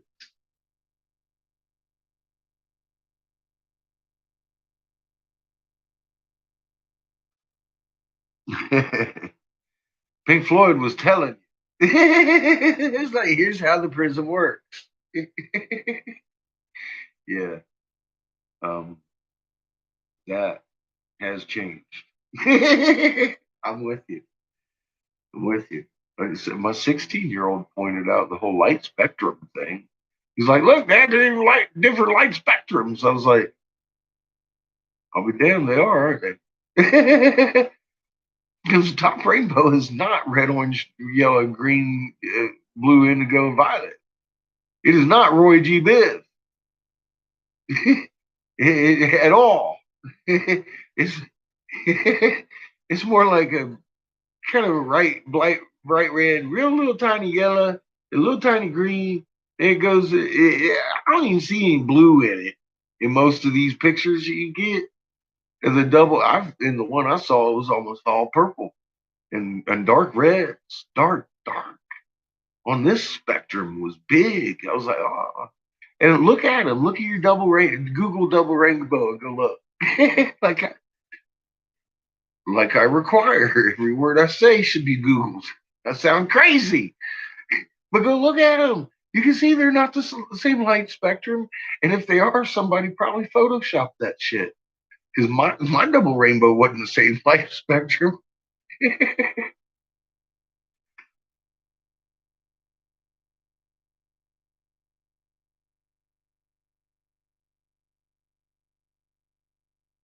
That come from my 16-year-old.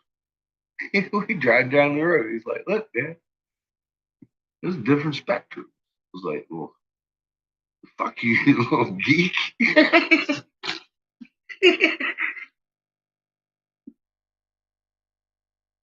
I mean, yeah, it is. He's a smart kid. What can I say?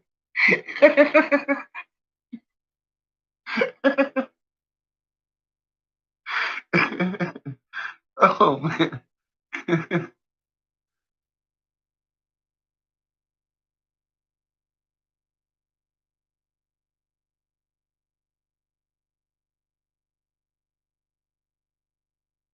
Jump the rainbow. That's a tall jump. Man, some of these fucking rainbows get tall now. They got different angles on them and shit. I'm like, the fuck? it's a big old rainbow. I remember the little rainbows. It was pretty. And they stand out all bright and shit. But these motherfuckers are standing up and then there's two of them. Like, make you feel small. Fuck. Look at that rainbow. I had a film of one go by my house, man. It traveled. I ain't never seen a rainbow travel.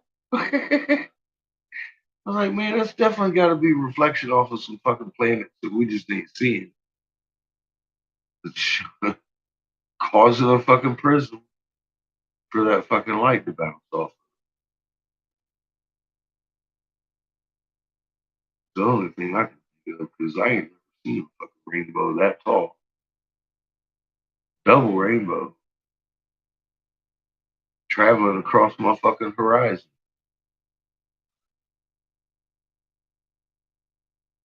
It was weird. It usually stays steady with the sun. But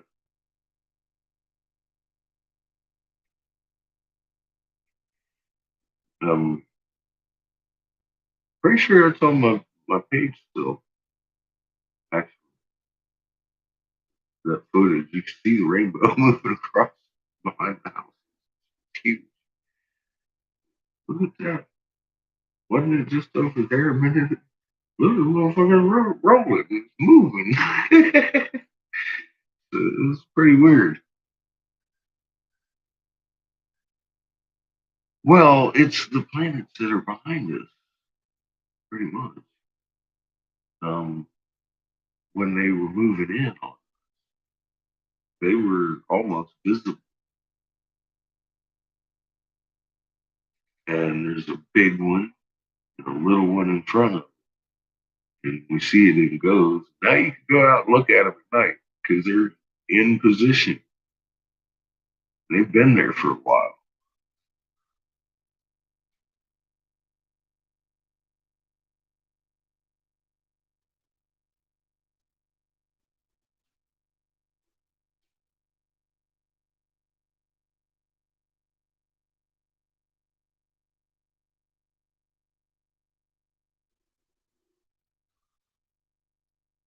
Different timeline.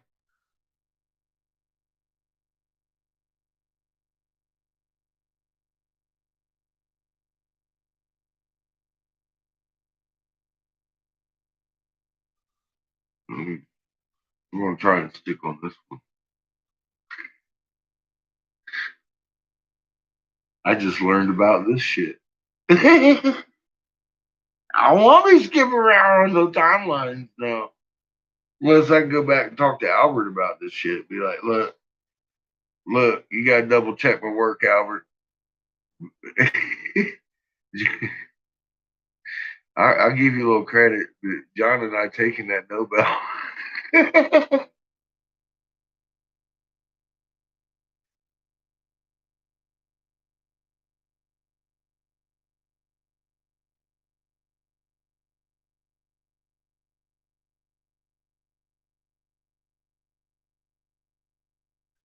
Well,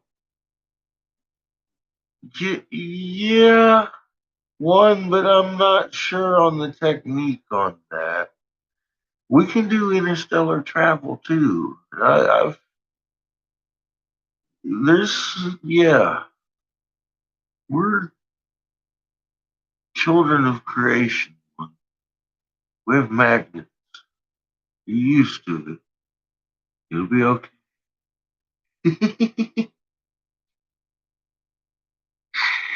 Here is way more spectacular than what we've been told. And we can create black holes.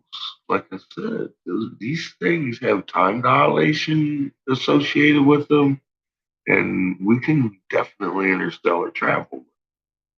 I've had that confirmed by people who say that's how they got here. So apparently it works just exactly like it should.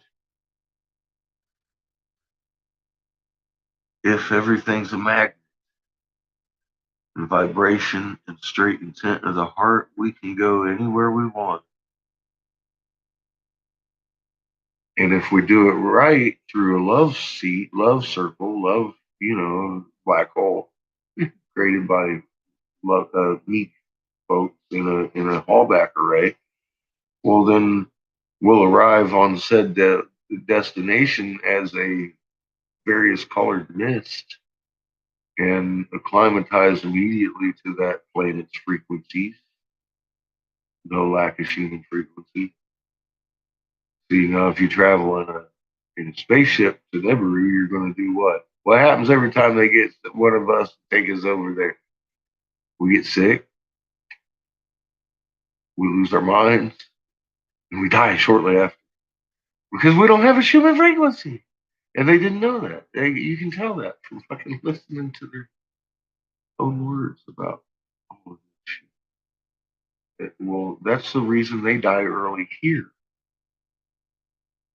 It's not our orbit, it's our frequency. It's different. The ones born here can stay here.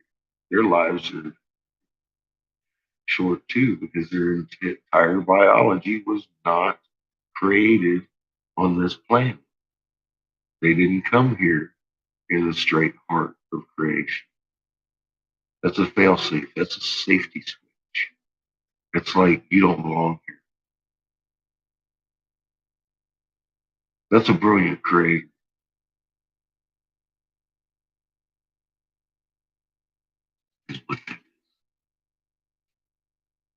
They should have got the hint.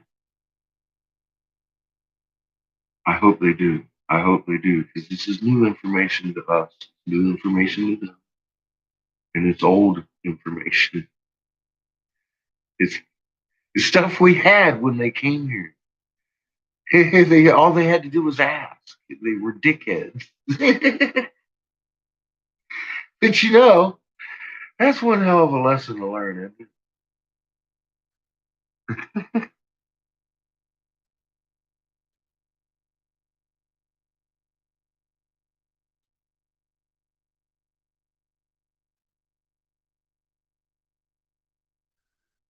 Well, if they had had this kind of knowledge, they would have never come looking for the gold. That's not what's going to heal their planet.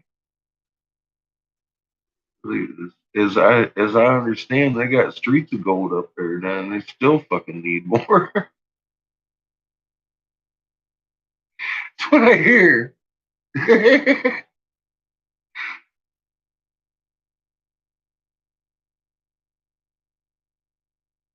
All they needed was their hearts. Same thing we need. The meekness to their planet and stacking magnets, being like healers, brothers in creation, stop all their division. That'll be a great start. Getting planet heaven / Nibiru through this Nova event coming up. That'll be great for mom, because that would she see there's a big thing going on over here, and just it's like a hostage situation, and mama's aunt happens to be involved, and she got this crazy fucker with his hand on the trigger talking about, bitch, give me your money, give me your money. And she's like, she needs some fucking shields over here, and this is real for mom. She's really feeling this, and I shoot. It took me a while to even understand what she was trying to show me. Uh, I was impressed enough with her being first creation. I didn't realize how big first creation was. It's way bigger than our solar system galaxy.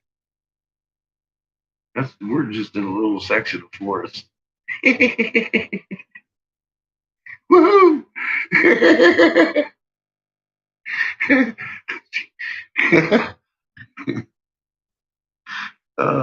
DNA.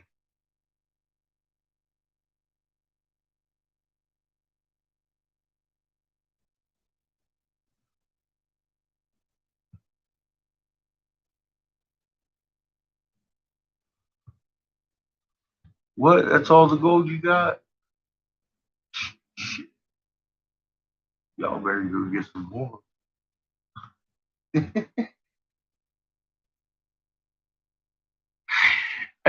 I shit gold bricks occasionally.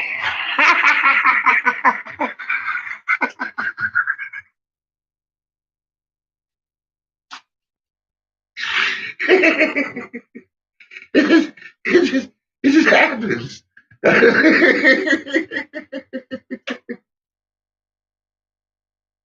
Oh man.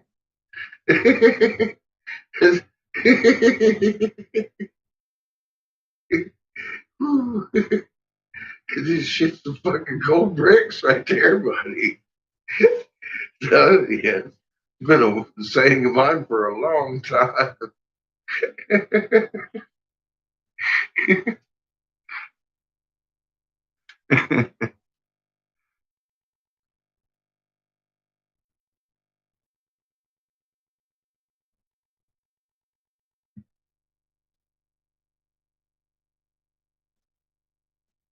near death experience in Babylon. What? Uh-oh.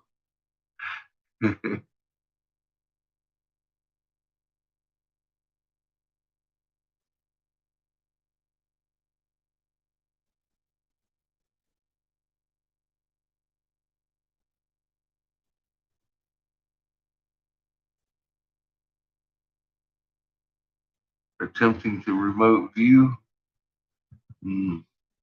Feel like I'm looking in people's underwear drawer when I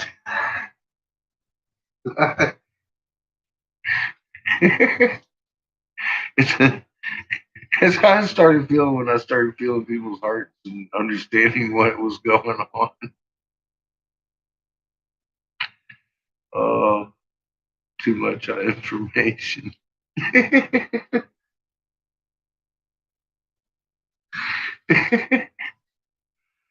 uh,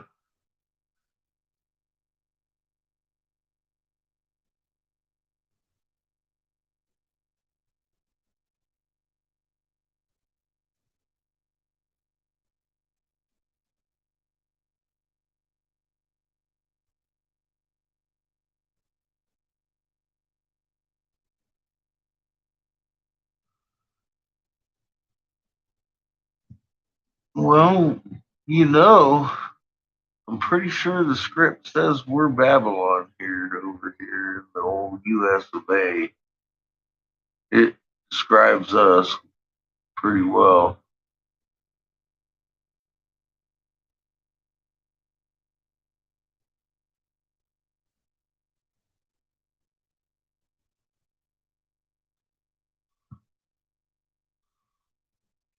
See, that's just a testament to Mama knows your magnet better than you do because you still here. I know that's how I feel about it. I can look back on it and be like, oh, that's how I survived. How many times can I say that? A lot, actually. Damn. Wow, I'd have to think about this for a while. Yeah, I mean, like just car accidents. My cousin cut my Pharaoh in half. Like, fuck, man, it was like 2 weeks. It was like 1 week after fucking graduation. He was doing 60 some miles an hour around the fucking corner. He lost it. Hit a telephone pole. Fuck. Washing glass out of my eyes. I was mad. I wanted to beat him up, and I passed out. you know, just I should have been dead.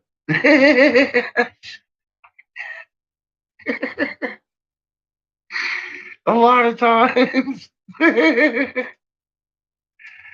Oh.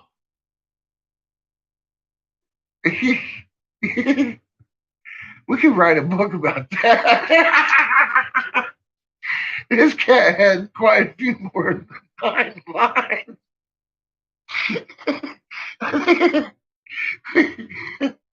I borrowed a few.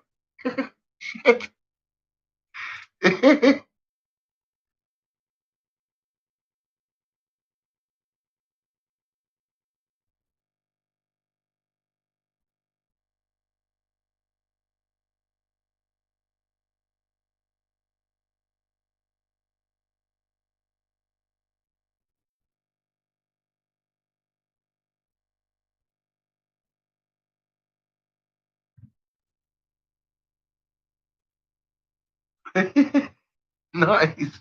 Just a bunch of old tough boogers, then, ain't we?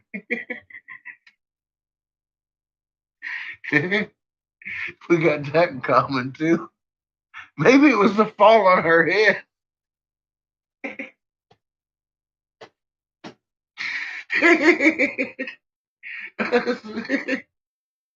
Oh man.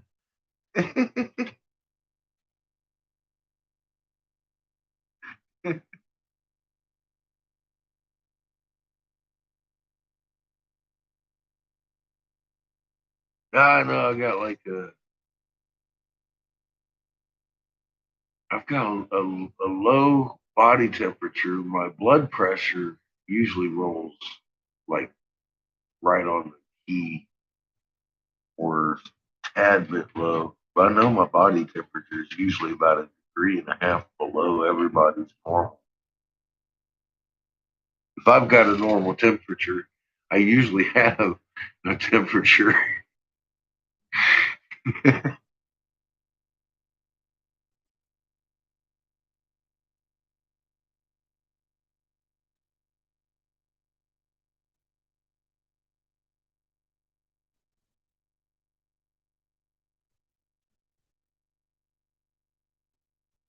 Oh shit, it's 1:30. Gotta put a program back on.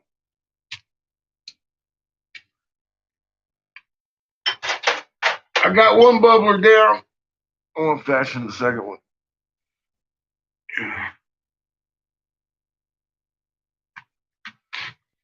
I want to have a new tank tomorrow because I only got a little bit of oxygen in this tank. I figured we'd eat it up. Yeah, East Coast, huh?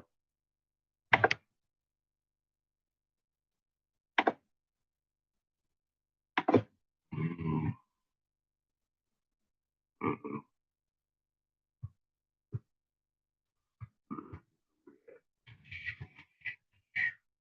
All right, so we're just about due for a little pop.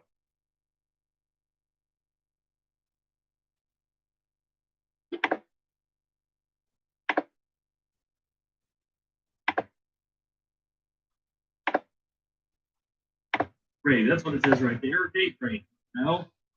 Sumerians roll into date break. Yeah. That's cold. It's ridiculous. 96.2. So exiled for date raping son, and Lil learns. So you run about 1.5 degrees low too. Then Lil bears a son. I'm not alone in that. Ninma joins Enki in the Abzu and bears him daughter. Cool. We cold blooded. Enki's spouse Fucking cold blooded. Arrives with their son Marduk. They named their son Marduk. Going back to the conversation we were having with the email from Cherry earlier. Plans form on Earth as Enki and Enlil beget more sons. See, I don't even know what Beset blood. by hardships, I know they always say I got good blood pressure. Ninurta defeats their leader Anzu in aerial battle. Relax that magnet. What I interpret to be like the Irmanas in Eastern mythology. My hips rough. The Anunnaki dream to produce gold faster mutiny. Enlil and Ninurta denounce the mutineers. Enki suggests to artificially fashion primitive workers. So here we go. Now we are jumping smack dab into the fifth tablet. Woo! Fifth tablet, baby. From the planet Lamu, the chariot departed towards Earth. The journey continued. Around the moon, they made an orbit and went there to explore a way station. Around the Earth, they made more orbits and slowed down so they could have a splashdown in the water. In the waters beside Eridu, Nungal brought the chariot down to a quay by Enlil constructed. They stepped off. Boats were no longer needed. There was some sort of platform building with the spaceport there by the water, probably the Red Sea. Enlil and Enki, their sister, with embraces greeted with Nungal, the pilot. They locked arms. The heroes, male and female, but the present heroes were greeted with shouts. Everything that was brought on the spaceship was quickly unloaded. Rockets, skyships, and the tools that were designed by Enki, and provisions and food of all kinds. Of all that transpired on the Biru, the death, Ninma was told of the death and burying of Alalu by her brothers. She also related to them the story of the way station that on Lamu that was being commanded by Anzu. Enki uttered his approval of that, and Enki's words gave them bewilderment. That is a news decision. His word is unalterable. Ninmah to Enlil was saying, for the maladies relief I have brought, Ninmah to her brother said, from her pouch, a bag of seeds she brought, seeds to be sown in the soil. A host of bushes shall sprout from the seeds, and they will produce a juicy fruit. The juice shall form an elixir, for drinking by the heroes it shall be. Their ailments it will chase away, and will make their mood happier. In a cool place, the seeds need to be sown. By warmth and water, they need nourishing. So Ninmah to her brothers did say, the place that for this is perfect, I will show you, Enlil said. Of course, this is probably going to be Eden, E-D-I-N. It is where the landing place was fashioned, where an abode of cedar wood I have made. In Enlil's skyship, the two of them, Enlil and Ninmah, soared towards the sky. To the landing place in the snow-covered mountains by the cedar forest, brother and sister went. On the great stone platform, the skyship landed. To Enlil's abode they went. Once inside, Enlil embraced her. With fervor, he kissed Ninmah. Oh, my sister, my beloved. Enlil to her whispered. By her loins, he grabbed her. Oh, damn! In the family, where the end of reading started. Here. Into her womb, his semen he did not pour. Yeah.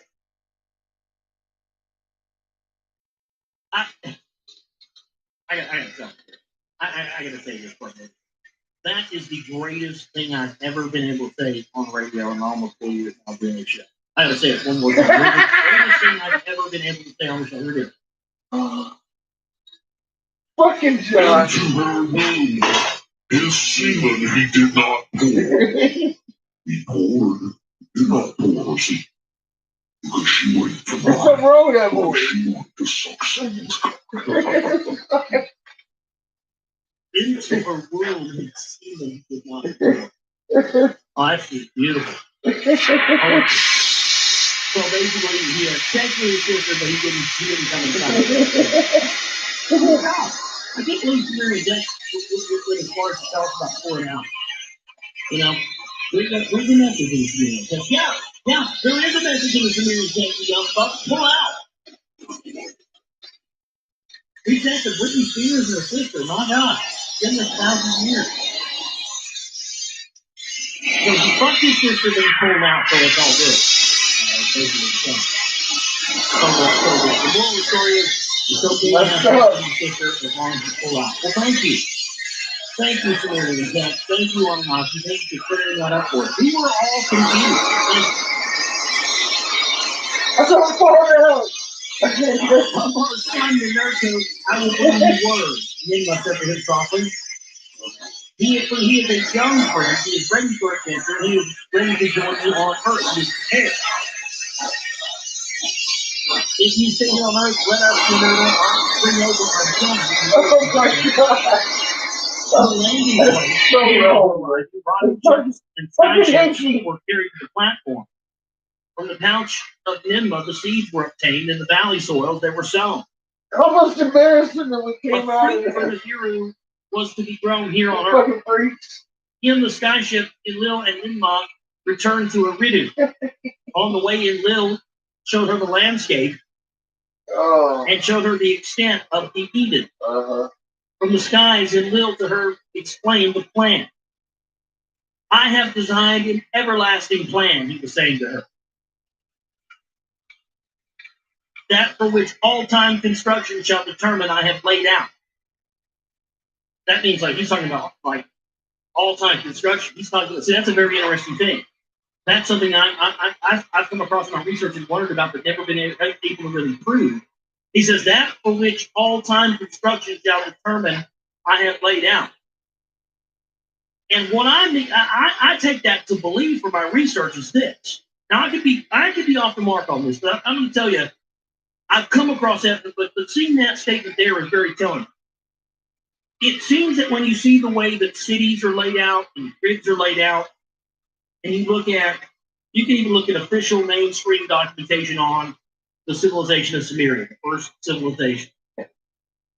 And they got it right. Even when you go look at like the Library of Congress, the real milquetoast, mainstream information, historical information regarding Sumeria, you find that it talks about how they have triangle structure that we thought that they set up one shot, one fry, where they get that knowledge from. They have sewage systems, they have, credit systems, they have a very sophisticated society that's not much different from today. And that's what he's saying. And so when you see new cities built, you see the way these cities are built, the way they put them on certain parallels and things, it almost gives you the idea that the reason why we see, the Statue of Liberty, Queen Samira, going back to this time, or we see, Washington D.C. built the way it is, and these obelisks everywhere. It's almost as if it's in the elite's playbook that from this ancient creed from the Anunnaki that they have to continue to build throughout time in the way that Enlil had said that they had to build.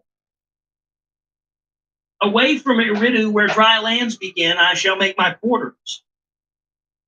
La Arsa will be its name, a place for directing it shall become. On the banks of the Brunel River of the deep waters it will be located. When thereof a city shall in a future arrive. Lagash, I shall name it. Between the two, on the two plans, a line I have drawn. 6 leagues thereafter, a healing city shall come into being. A city of your own it shall be, Shurabak. The haven city I shall name it. On the center line it shall be located. To the 4th city it shall be leading. Nibiru, key. Earth's crossing place, I will name it. A bond, heaven. Earth in it I shall establish. The tablets of destiny it shall have. All missions it will control. Tablets of destiny. This could be what they've been looking for. So the tablets of destiny have been, I didn't know that, have been stored on Earth. And that's what all this search for the Sumerian silver seals and say tablets and stuff. They're looking for a tablet of destiny with all these, taking these missions for what to do on Earth and in other places. They very well probably found them by now. With Eridu, 5 cities that shall be counted, to eternity they shall exist. On a crystal tablet in Lilith and Ninmah was showing this master plan. On the tablet she saw more markings and inquired of them to Enlil. Beyond the 5 cities I shall place a chariot, and I shall from henceforth build this chariot, spaceship. From the Nibiru to Earth directly to arrive. No, not a spaceship, a chariot plane. This is talking about a stargate. Yeah. Because he's not saying he's going to build a spaceship itself, a chariot or a skyship, like this is a chariot plane. Meaning a place that is itself a chariot, carried from one place to another. This is a stargate. Let me read it again. It's exactly what this is. Watch my film, The Sumerian Stargate, Norway Spiral film, Reality Bluesing Series Part 2. It's up on YouTube. It's also on my website, eaglereality.com. Because that's where I drew all that from. Because I had remembered, I had read about this somewhere. This is the first time I've seen it again in a very long time. Something I had seen, probably clips from this book posted on the website a long ago and come across it again. And that's where I got that from, was in that movie, because there are, in that film, I've got a picture of a Sumerian, it's like a big rock carving thing, and the guy's got a watch on. It just appears that he's in a fucking Stargate. So that's exactly what this is. So this is talking about the Anunnaki built the Stargate beyond the 5 cities. So if we determine exactly where these 5 cities are, we know they're in the Middle East, we'd be able to determine where that Stargate is now, wouldn't we? A place for chariots? Beyond the 5 cities, a chariot place I shall henceforth build. It's a landing place. To Earth directly it's arrive. A hangar. So meaning you could derive directly from Earth by just walking through this chariot. There again, no, you the can't. portal. Somebody Enlil was responding to her. Why by Anu's plans for Lamu They're building an And Lil was airport. bewildered. Ninmah then understood. My brother, magnificent is your plan for the 5 cities. The creation of Shurabak, a city for healing, is my abode. For my own to be is a matter for which I am grateful. Beyond that plan, do not transgress your father. Do not offend your brother. You are as wise as you are beautiful, Enlil said to her. In the Abzu Inki plant, it was also conceiving plans on where to build his house. For where would he prepare a hero's dwelling? Where in the bowels of the earth to enter? So Inki wanted to build his where? Underground in the bowels of the earth. Where the first underground, this is why people have found these, ancient underground tunnels under the earth. They were built there thousands of years ago. Yeah, we've had them. In his skyship, the extent of the Abzu was measured, and he did survey its districts very carefully. A distant land, the Abzu was, beyond the waters from the Eden it was away. A rich land it was, bursting with riches, perfect in fullness. Mighty rivers rushed across the region. Great waters there rapidly flowed. An abode by the following waters Inki himself established. To the midst of the Abzu, to a place of pure waters, Inki betook himself. In that land, the place of deepness, Inki determined for the heroes into the earth, the bowels to descend. The earth sputter, Inki there established, there within the earth to make a gap. So he cut open the earth, make a way to go, make tunnels into the earth. By way of tunnels, they reached Earth's innards, and they hoped to uncover its golden veins, meaning they hoped to dig into the earth and pull the gold out. Nearby that which crunches and that which crushes he in place, which we determined that was some big mover, some big thing, that machine that did the work of mining the gold. The gold-bearing ores to crunch and crush and to be carried by the skyship to the landing place in the Cedar Mountains to be brought. Therefore, by rocket ship to the way station on Lamu to be transported. So they transported them from Earth to the way station on Mars and then to Nibiru. Makes total sense. On Earth, more heroes were arriving.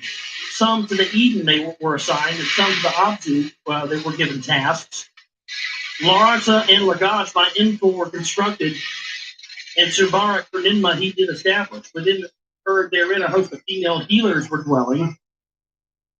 In the Biru Key, in Lil, a bond heaven earth was assembled. From there, all missions to command. So they were to command all their new missions for their new, revitalizing and re-strengthening of the Biru from Earth. That's how they were launching their operation.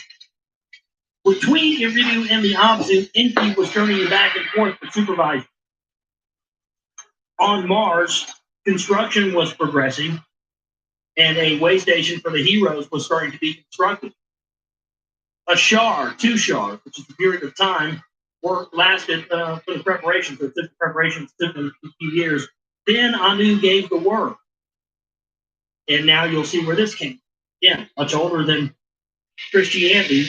Anu gave the word. You know what the word is. On earth, the 7th day it was. A day of resting. At the very beginning was decreed by Enki on the 7th day. So the idea that the 7th day being day of rest goes back to the time of Enki. Not wait before the Bible, ladies and gentlemen. There you go. God damn, get over. At every place the heroes were assembled. A message from Anu and from Nibiru they beamed overhead. In the Eden they were assembled. Enlil was there in command. And with him Ninmah, her host of young ones by her side, was assembled. So they're assembled in Eden, assembled there in getting ready for something obviously to happen next.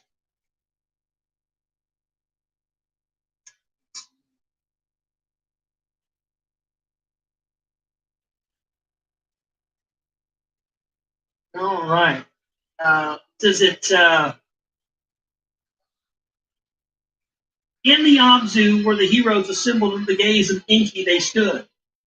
With Enki was his vizier Izimud, Nungol the pilot, was there too. On Lamu, the heroes were assembled. With their proud commander Anzu, they stood. 600 were on Earth, 300 on Mars were gathered. In all, there were 900. The words of Anu the king they all heard. Heroes of Nibiru, you are the savior. The fate of all is in your hand. Your success shall for eternity be recorded. By glorious names you shall be called. Those who are on earth shall be forever known as the Anunnaki. Those who from heaven to earth came.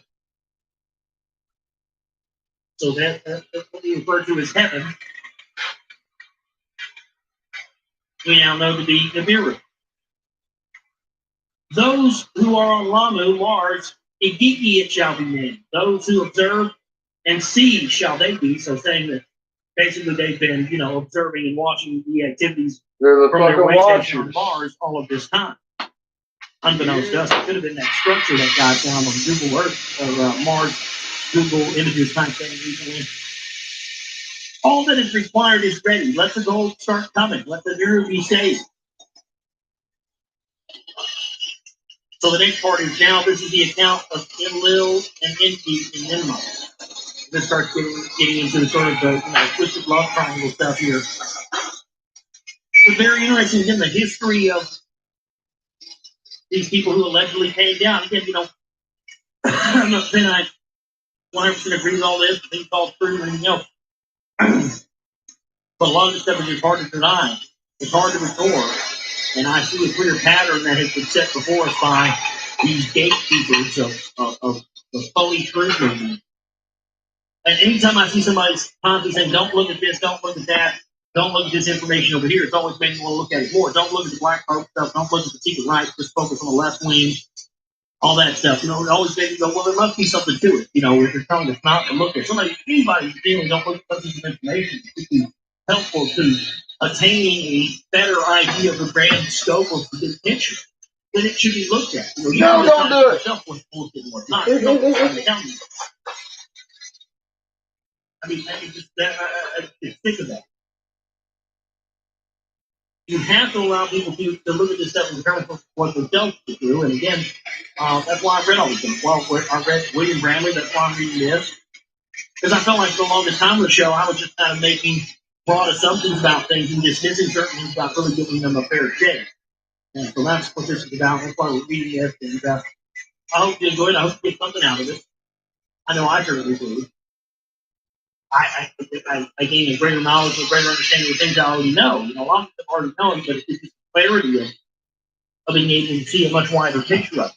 Yep. Pretty good shit. It really is, I think, enjoyable. I think it is very, very vital in understanding. This is the stuff that we've got to understand before we can understand why this whole world system that we're up against is in place. It's all a result of this stuff. And the gatekeepers have been there to keep you from ever finding that, to keep you from ever asking those more crucial questions. But I think now we're in a time where by hook or by crook, the information is all around us all the time. But really the choice is up to us. Are we going to choose to open our minds, open our hearts, open our consciousness, and try to receive the healing energy and the information that the Creator is trying to channel to us? We have to open ourselves up. Our destruction, our Savior, it's not going to come on a guy in a white steed or the man in the mythological, craft. It's going to come from inside of us. We are the Savior. We are the ones who've been looking for. It's up to us. That's what these different incarnations of Ea and Enki were trying to tell us. Jesus or any of the other ones kept us on and on, that we are them and they are us. And everything that we've been told they are capable of, and God is capable of, we are capable of, because we are of them. And that's what they don't want us to know. And we just got to keep pushing for it. We have the power, not the people that run the banks, the people that run this criminal death machine. what it is. It's gigantic mafioso criminal death machine. We are the ones with the power, not them, and that's why everything is designed to keep us restricted from that power and keep us from knowing it. Knowledge is power, and that's what we have to continue on to. Let's get where we left off last night on the Lost Book of Ninja here. The last thing we read, Heroes of the Viru, you are the savior, the fate of all is in your hands. That's where we left off last time. So we're going to pick up here on page 111 tonight, Lost Book of Inti. Let's just jump right into it. Your success shall for eternity be recorded. By glorious names you shall be called. Those who on earth are shall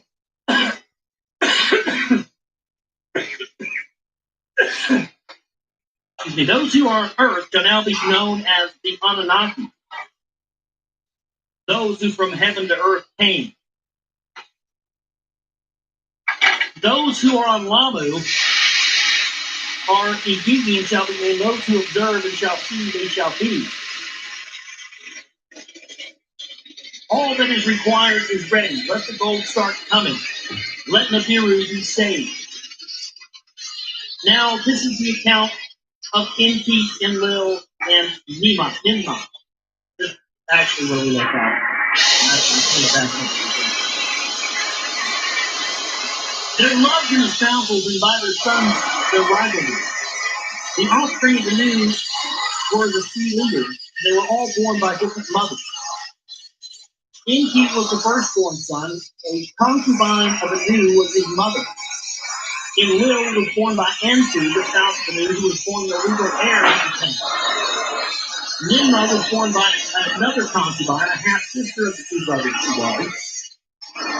The firstborn daughter of Anu she was, by her title name Ninmah, this was indicated. Greatly beautiful she was, full of wisdom, one quick to learn. Ea, as Inti then was named, so Ea was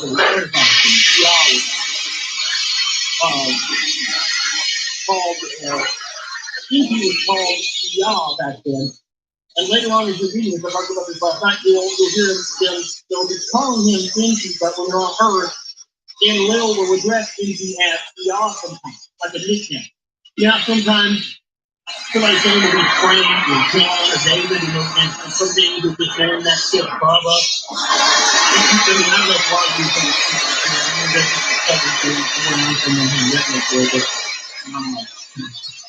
where I come from, people do that. Hey, Bubba, hey, Bubba, give me your call Bubba, and he'll tell that what it is.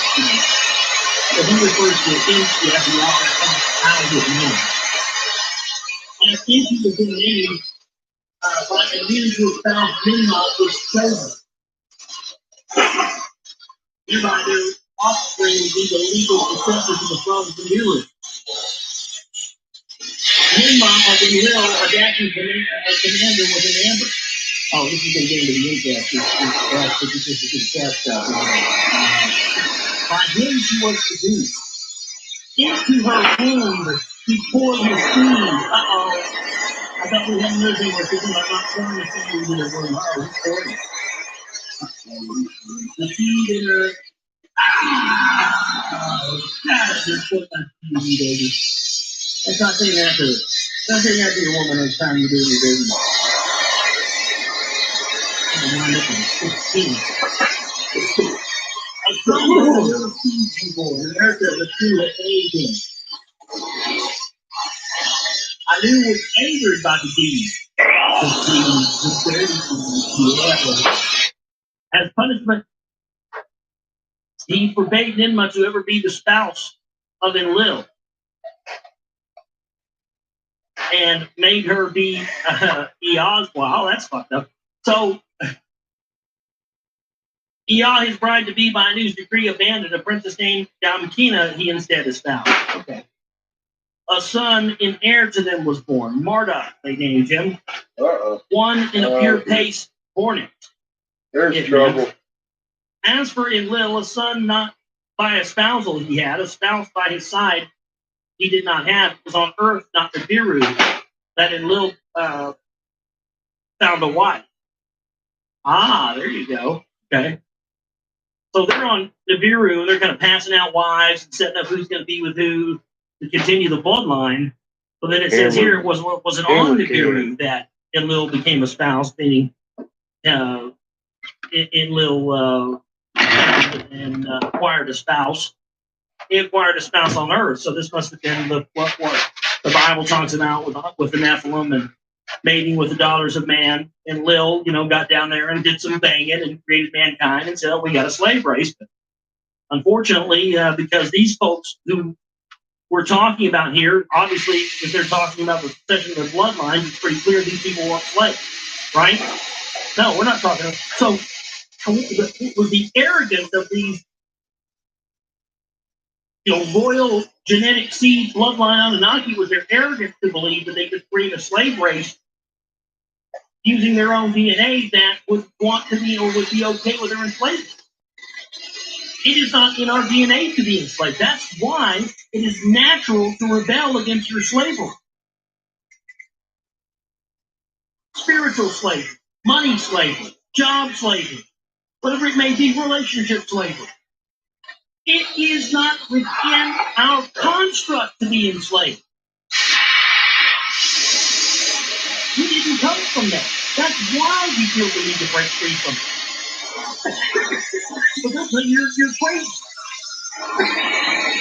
If you don't want to go along with it and be a good slave.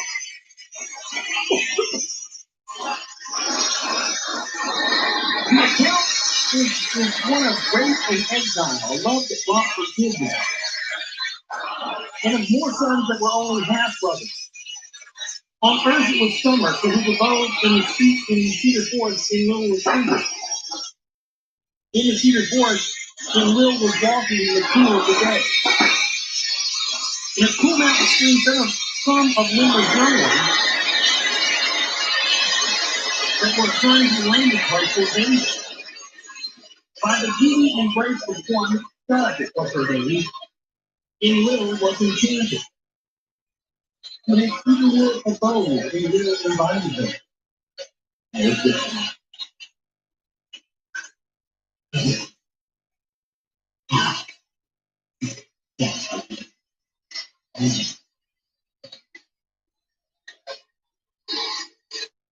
To its cedarwood abode, and Lil invited her. Come partake with me in the elixir of Nibiru's fruit that grew here. To her, he said. Sud entered in Lil's abode, and he gave her a cup of elixir. Oh, what's in that elixir? Sud drank, and Lil drank it too. To her and Lil, of intercourse he was speaking. Oh, shit. Oh, shit. Enlil is a pimp. P-I-M-P. The dude doesn't waste any time. So he rolls up on them, sees this chick playing in the water. He ain't there 2 seconds. He's already inviting her back to the cedarwood abode. He hands her a cup of an elixir, and she doesn't even take more than a couple sips off this. And dude's standing over there with his cock out. Well, what do you think about it, baby? We're going to have intercourse or what? Jesus Christ, slow down, dude. They get to know each other first. Where you go right into just, bam, cock is just out. No wonder humans are a bunch of fuck crazy maniacs. All we do is, Can I fuck it? No. Can I eat it? No. Can I kill it? No. Well, I'm bored with it. Fuck it. I mean, seriously.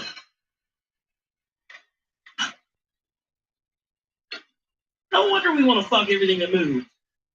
We were created by a bunch of horny maniacs.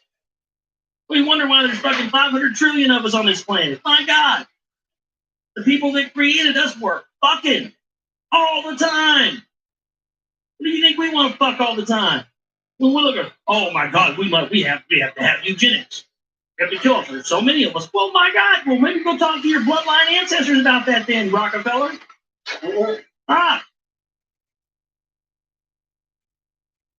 This guy gives her a sip of some drink, man. She get 2 drinks down. He's like, oh, wow, look. Now listen to this. Listen to what she said. I'm not kidding you. You can get a copy of this book. I'm not making this up. I'm not trying to be perverted. This is what it said. So he was talking about intercourse, and it says, unwilling was the lass. Aye, unwilling was the lass. What is this, written by a fucking drunkard Irishman? Aye. And Lil was speaking of intercourse, but I, unwilling, was the last. Bunch of pirates. Pirate alien. And look, I'm not kidding you. Listen to what she said. She said, my vagina is too little. There's no calculation. And Wilson said, but she said her vagina is too tight. It knows not calculation. So he's never been penetrated. And, so he's like, so he's totally, like wanting it bad now. He's like, oh shit, you're a virgin too? Oh, damn, I'm good. Damn it. He's swimming around over there. And shit, I move fast. Damn. You and her and Lil was kissing, was speaking, unwilling and still was the lie. My lips are too small. They know not kissing. And Lil laughed and embraced her.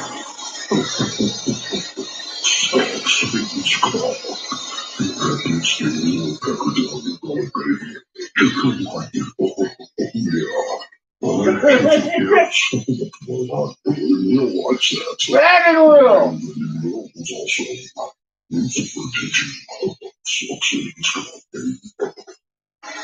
These demons poured into her womb. This is very crystal X. No wonder they don't want us reading this stuff. 5,000-year-old porn etched into rocks. Who knew, right? I should have fucked it. That's what I'm saying. These bunch of people all the time. Can you not cuss on your show? I want to allow my little kids to listen to this. This is an NC-17 show here for that reason. Because if I would have been reading this on air on some, FM station or something, or somewhere where I couldn't touch, that would have been my fault. I didn't know all this stuff was in there. Literally, he was talking about my pussy lips are too tight and pouring semen into the womb. I mean, I didn't have any idea any of this stuff was in there. I'm sorry, and I'm sorry people out there that want to allow their kids to hear this information, but sometimes I don't know. I mean, you let kids be kids. Get them. I understand it's important. Also, you want to start teaching these kids at a young age. I'm just saying, man. Sometimes this stuff gets into dirty territory. It's not necessarily just me, get ready and raising. The porn ain't even begun yet. I mean, every other Wait till they somebody's begat. semen into somebody's womb, or like the other night, biting somebody's cock off and then puking up blood. Yeah. Tight bag. There wasn't that. Filthy. He bit his dick off. But guess what? You know what's funny about it? This is where all the teachings of the Lord came from. I'm going to go in here and laugh again. That's funny. That's what they're trying to tell you. Sex is sin, and the devil don't have sex. Oh, I love this shit. That's why they do that. That's why Christians do that. It's the devil. Yeah, because they don't want you to know where we came from. Well, this 5,000-year-old porn. Everybody knew our ancestors were a bunch of, crazy maniacs just going through the galaxy, fucking everything and get their hands on. Look down there. We got some life forms. Let's see if we can go down there and fuck them. Take me to your leader. We are here to fuck your women. They were just a bunch of horny guys just flying around in sky chariots, going down and going, yes, we're gods. Yes, bow to us. Yeah, I'm a god. Yes, I am your god. And never do anything that says anything bad about your god. Always make sure that your God comes first. Don't have sex. Don't do anything like that. No. And also, do you have anything I could fuck, by the way? Thanks. Yes, I am your God, Bob. Now give me something to fuck. That's what these guys are doing. These guys went around doing. It's totally out of control. Pretty much.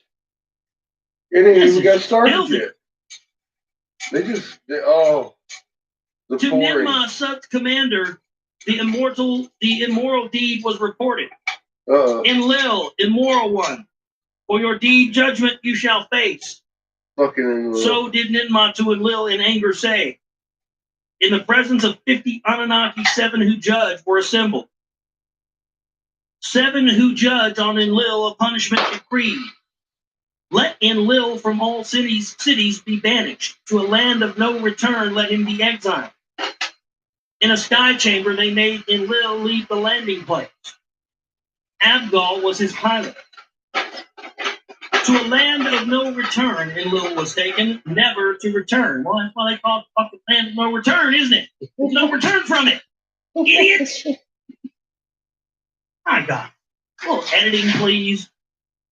You guys are etching this out on fucking, like tablets and shit, and you have time to repeat yourself. I mean, Oh my God, you should read the real tablets. Wow. They do nothing but repeat in the themselves. sky chamber, the two of them journeyed to another land was their direction. And over and over and over. There, amidst forbidding mountains at a place of desolation, Abgal, the sky chamber, landed. This, your place of exiles, shall be. Abgal to Enlil was saying. Not perchance have I chosen it. To Enlil he was saying, a secret of Enki in it is hidden. In the nearby cave, Enki 7 weapons of terror has hidden. Also, he hid 7 nuclear weapons in there. Oh, that was smart. He did. This guy's going around banging your half sister, getting her pregnant, and you want to give him nuclear weapons? Again, we have to start coming to grips the fact that it could be possible the people that we think are gods were very smart. Just as dumb and irrational and as many of our elite leaders are today, it sounds like, doesn't it? Kind of bumbling their way through things, everything's new. That's why it seems that the spirit world is so much more removed from that reality. Because we're still talking about the physical plane here. Yeah. But now we're getting into stuff where we still have the technology to manipulate that as well. It's totally different thing. From Alalu's celestial chariot, you have them removed. Take the weapons into your possession. With the weapons, you will attain your freedom. So, was Abigail to his commander saying, a secret of Enki and Enlil, he just revealed. Then Abigail departed from the secret place, and Enki and Enlil, rather, was alone left there. And he even said to Nimrod, her commander's words were speaking. By Enlil's seed I am pregnant. The child of Enlil in my womb has been conceived. Ninma's son's words to Enki conveyed, the Lord of the earth he was. On earth he was supreme. They summoned Sud before 7 who judged. Will you take Enlil as your spouse? They asked her. Oh, hi, Yvonne. She said yes. To espouse Sud Enlil from his exile was returned. By that, Enki and Ninmah to him gave a pardon. Uh-oh. So they pardoned him and allowed him to come to Earth. Cramping style. Enlil's official spouse was Sud, was declared her name title to be Ninlil. Lady my of the eyeballs command. are all buggy right now. I was just in the flames. Thereafter to Ninlil and Enlil, a son was born, Nanar, the bright one. I'm almost done. I'm about ready to go to bed. On Earth to be I'm tired. One of the Viru's royal seed on an alien planet was born. It was after that Enki to Ninmah was speaking. Come be with me in the Abzu. Finish this thing first. In the midst of the Abzu, in a place of pure waters, an abode I have established. With a bright metal, silver is its name. It is embellished. With a deep blue stone, lapis lazuli, it is adorned. Come, Ninmah, be with me. You need a coffee? Your adoration of Enlil to be abandoned. Tuesday, isn't it? So he's saying, okay, now you've banged my brother. You shit out one of his kids. Now, me? Make it fair. Let's get some double incest going on over here and come back to my boat. Let me get it bedtime. Too. Pour the royal water in you, and we'll just have us a whole little clusterfuck. About 4 hours or so. I'll be good. No wonder the people that run our planet are sick, incestuous, inbreeding bastards. Sounds like that's what these fuckers were. No wonder. So you need a little recharge time then, huh? Why not? This is why. That's why everything in our realm on this earth is a blueprint that was taken and done somewhere else on another planet, transplanted here. I'm generally on Again, the that's go all the the time answer to the too. question of why humans are the only thing on this planet that just doesn't fit. Because we were planted here by a bunch of fucking I don't know what inbred, I'd do if I had disgusting 10 hours idiots. to sleep in a Sounds day. like no wonder we got a bunch of inbred, disgusting idiots running this planet. Hello? Everybody figure that out now? Occasionally I do. My goodness. I'm glad we figured that out. I'm glad we now know where the source of this is from. It all makes sense to me now. No wonder these That's some fuckers are good like stuff. this. Sick. Inlel spoke loving words to her. Yeah, I get about 4 About hours. I'm intended, doing good. I get 3.5. I'm Of what he grumpy. intended for her, he Yeah. spoke sweet words. You are still my beloved, he said to her. I give He out embraced her general and good kissed her, and advice she of caused his phallus to walk. oh shit. She caused his phallus? Excuse me, we're interrupting the porn, lady. Oh my god, I'm so tired. I gotta cut this thing off. So,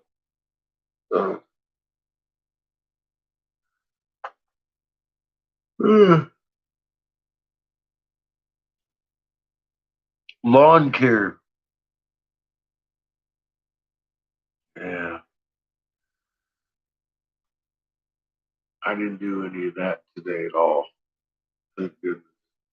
My lawn's kind of brown. Keeps getting snowed on.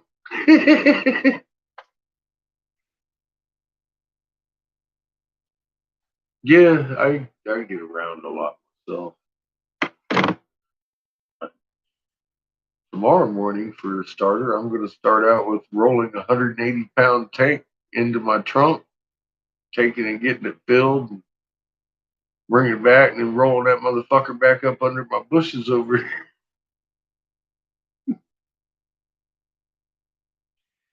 Woo. It's cold as fuck right now. I ain't looking forward to it at all. If it was warm, it'd be nice. That's my hips killing me today. I'm glad I didn't have to move it today. I'll have me a good 3 or 4 hours on my back before I get to get up and do it.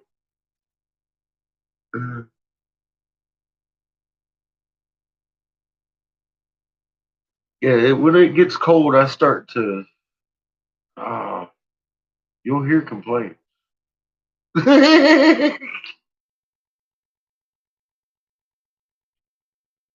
Count on it. Winter is not kind to me. So, I'm going to get through this better this year than last, I think. We're going to see. I think I will.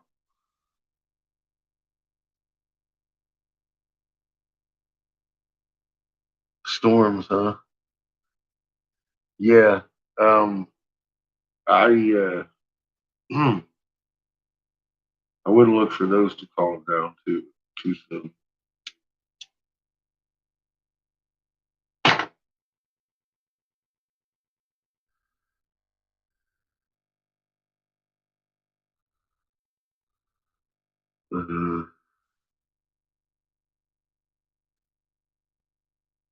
Yeah, I'd say it's a no. It's not us.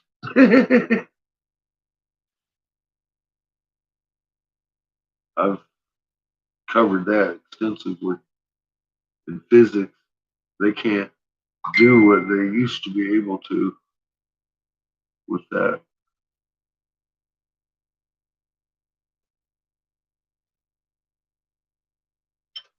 They could only do about half of what they claim.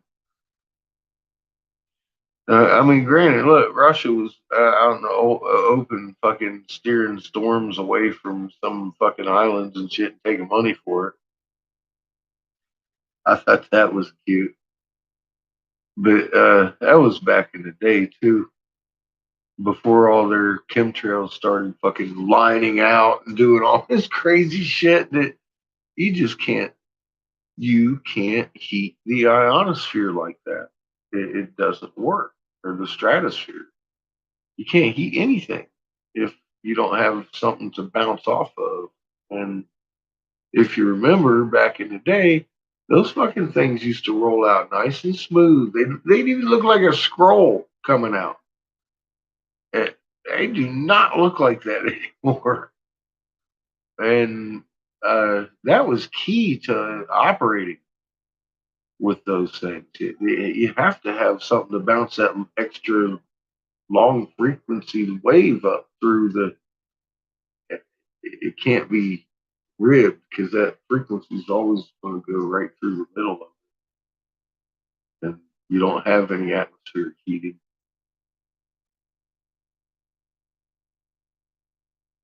So it kind of rendered this shit completely useless that we've been using.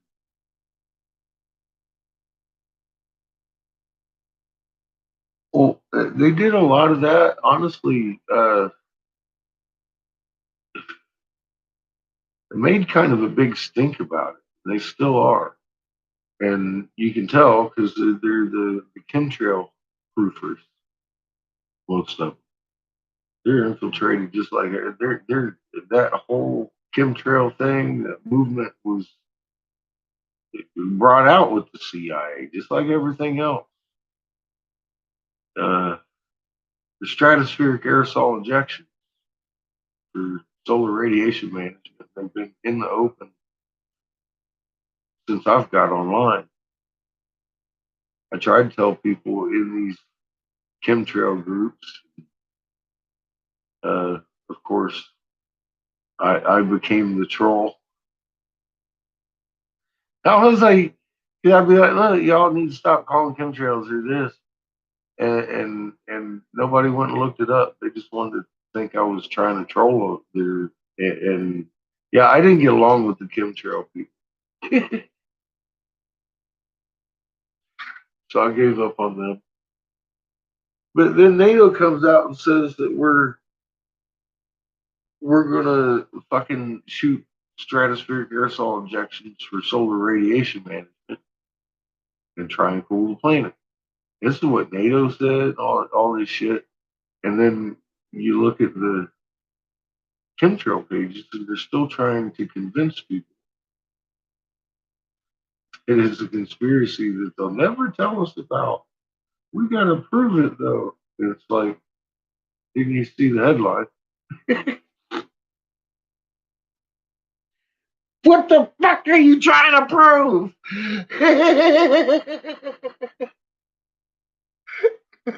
How you doing, Jacqueline?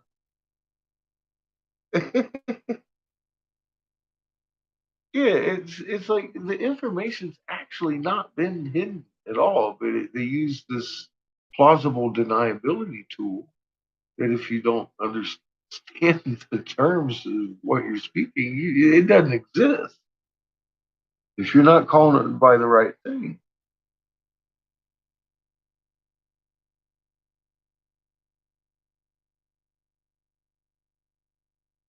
Need coffee. I'm gonna cut this motherfucker off and go find me a pillow. I haven't had one in a while. I haven't had talk with my pillow in a while. I'm gonna fight him. He knocked me out last night. Motherfucker woke up drooling. I was like, oh fuck, fucking pillow. Fucking knocked me out.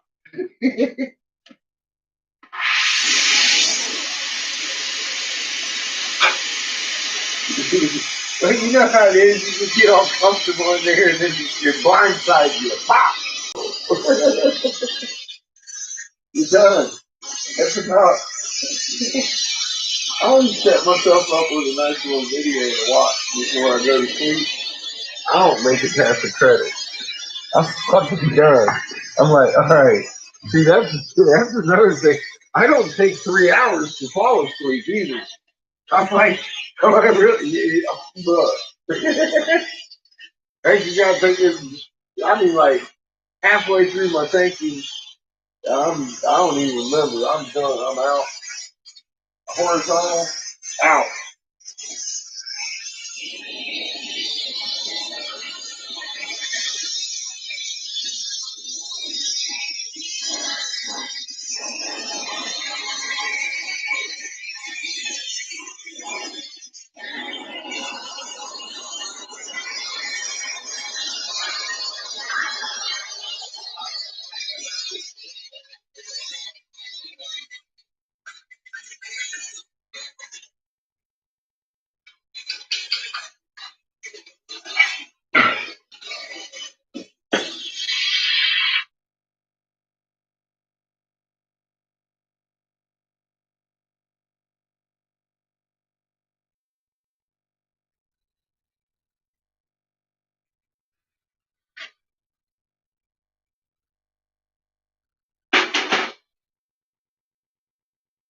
I can't believe they played a homebrew video of Mark Poodle. That was awesome. I can tell Johnny's a star.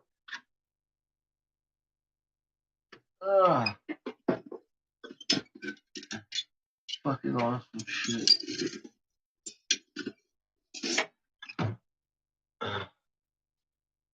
Okay, off with the gases. It is cold out there. Fuck! Cold.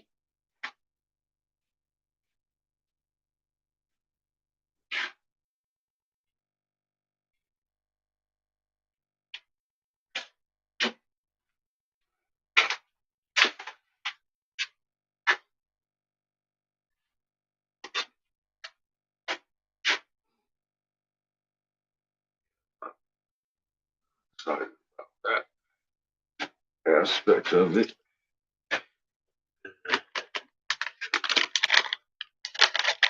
Night shift. It was nice and warm today. Boy, it got cold as fuck when that sun went down. Oh, we were going to listen to some Josh, weren't we? Look, y'all got me talking and I forgot. And I got a splinter. I got a splinter. Glass splinter somewhere. It hurts. Not bad. Don't worry. I'll live. Bad worse. I'm just complaining. I'm being a bitch. Let me see. I think I can take us all upstairs at once tonight. If I don't lose my pants. That would be embarrassing. All right.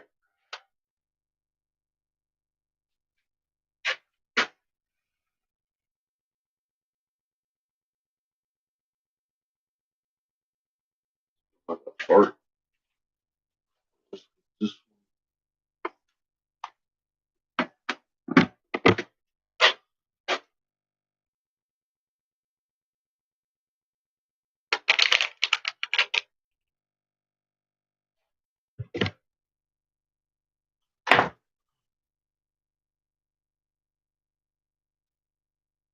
the fat lady stoning time. Because I am done working tonight. I got 2 bubblers in, 2 raw bubblers. That's all I wanted to get done anyway. I just waited too late to get the second one done. Damn it. Worked past my bedtime. Or right up to it anyway. I usually go to bed about 2:30. Sometimes I catch myself going to bed at 4. Not tonight.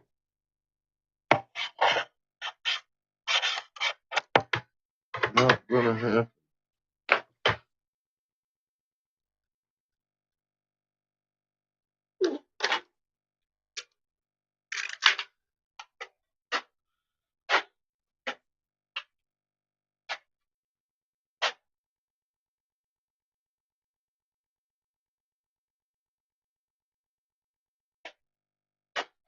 I'm not even gonna log into my other account. I haven't been on there for a couple days. Taking a break. Like I said, man, I parked it. I parked that channel. I think there's enough answers there for one YouTube channel. We'll just have to carry it on over here. This will be Magnet 202. I feel like I'm forgetting something. I can't be though. Gotta.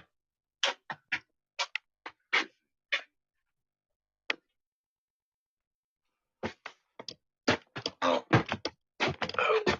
shit. Fucking steps.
Here, I think. Temperature. Cold up.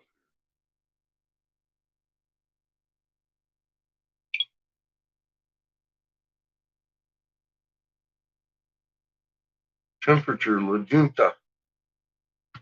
It's 27 degrees in La Fuck! Junta right now. Ordered that shit. It's cold as fuck out in La Junta, she said. It's cold as fuck in La Junta, Colorado.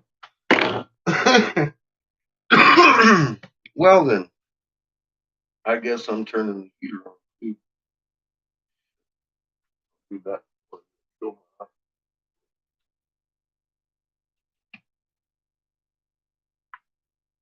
Don't worry, I won't leave you without some kind of voice.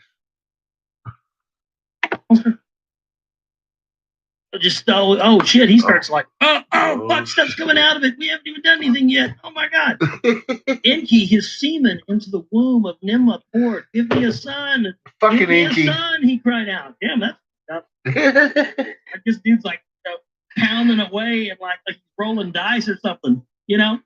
Give me a son, bet I'll six. Who's this Enki? You know? Fuck, you rolling dice over there, dude? Those people are fucked up. Something wrong with The Enki. semen into her womb. The semen of Enki impregnated her. Faster vegan. I shall be right back. One day of Nibiru was a month of Earth time for her. 2 days, 3 days, 4 days of Nibiru, like months of Earth they were. 5 and 6 and 7 and 8 days of months were completed. The 9th count of motherhood was completed. Ninmah was in travail. To a child she gave birth. The newborn was a female. On the banks of the river in the Abzu, a daughter to Enki and Ninmah was born. Enki, by a daughter, was disappointed. Kiss the young one, to him, Ninmah said. Kiss the young one. Enki to his vizier Ismet said, I desired a son. A son by my half-sister I must have. Again he kissed Ninmah by her loins and grabbed her. His semen into her womb again he poured. God damn, he didn't even wait. She just shits one out. He walks over there and goes, I wanted a son. You gotta wait a little while, dude. You can't just go sticking it in there right after she popped one out. Again, these are some dumb motherfuckers that created us.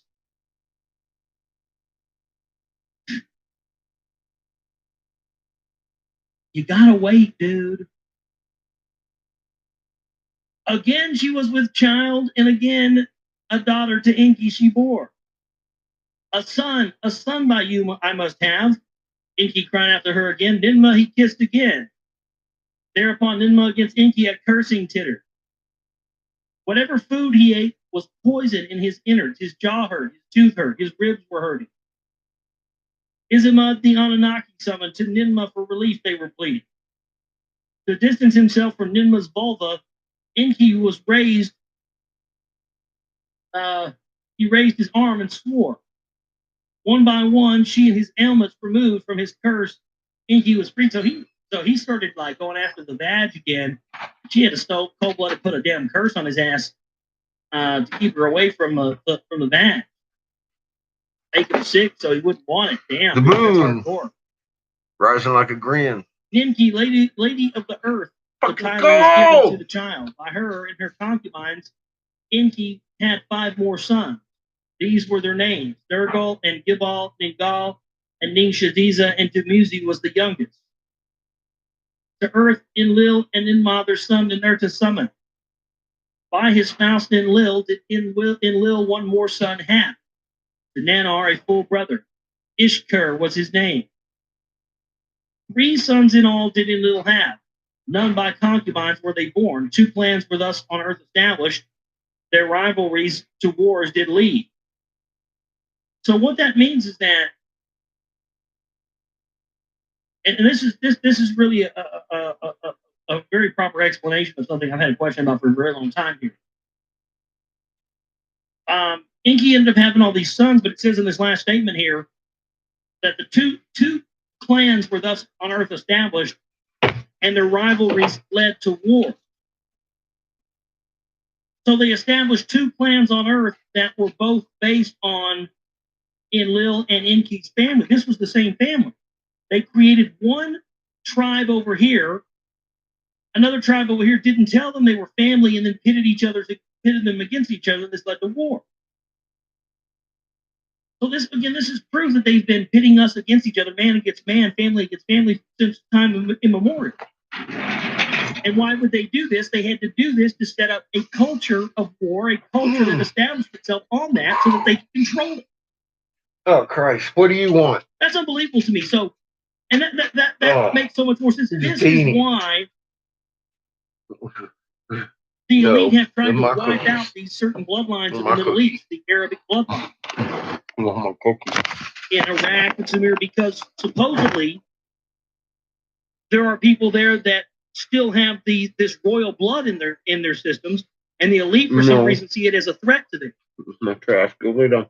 Because if some of these people that are descendants of these original Anunnaki of the Semitic Arabic bloodlines, they would be challenged. Jesus, I see you got That's cookies. why this genocide in Iraq and the Middle East, folks, that's the real reason behind it. Go lay down. There's something there No cookies. in those bloodlines that the elite's afraid of. They see it as a threat to their power. Not tonight. Go. Unbelievable Go stuff. down. Well, this starts next with the account of the mutiny of a Geeky. And I think a Geeky, I can't remember what planet that said that was. It's one of God. Jupiter, She's Mars, sitting something right like that. outside. She needs to go We'll pick up on outside that now. next time. We're going to leave it off there here for tonight. I want to thank everybody for tuning into the show and being here with us. Oh, yeah. Back here with you on the Global Reality right here on the Global Reality Radio Network. I'm your host, Josh Reeves. Thanks. What book are we on? Part 4. Cool. We're on part 4 then. Tomorrow. I could go walk his dogs and get myself to bed.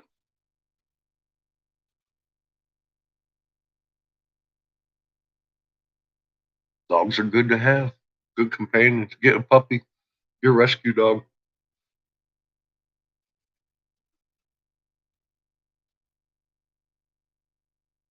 If it has hound anywhere in the name.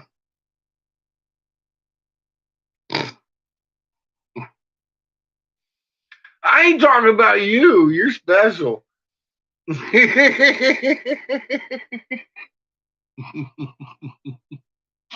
Y'all have a good night. She's giving me that look like I'm going to eat you when you go to sleep. I love her to death. She's so loud. She'll give you a headache on a good day. You too. Y'all have a good day.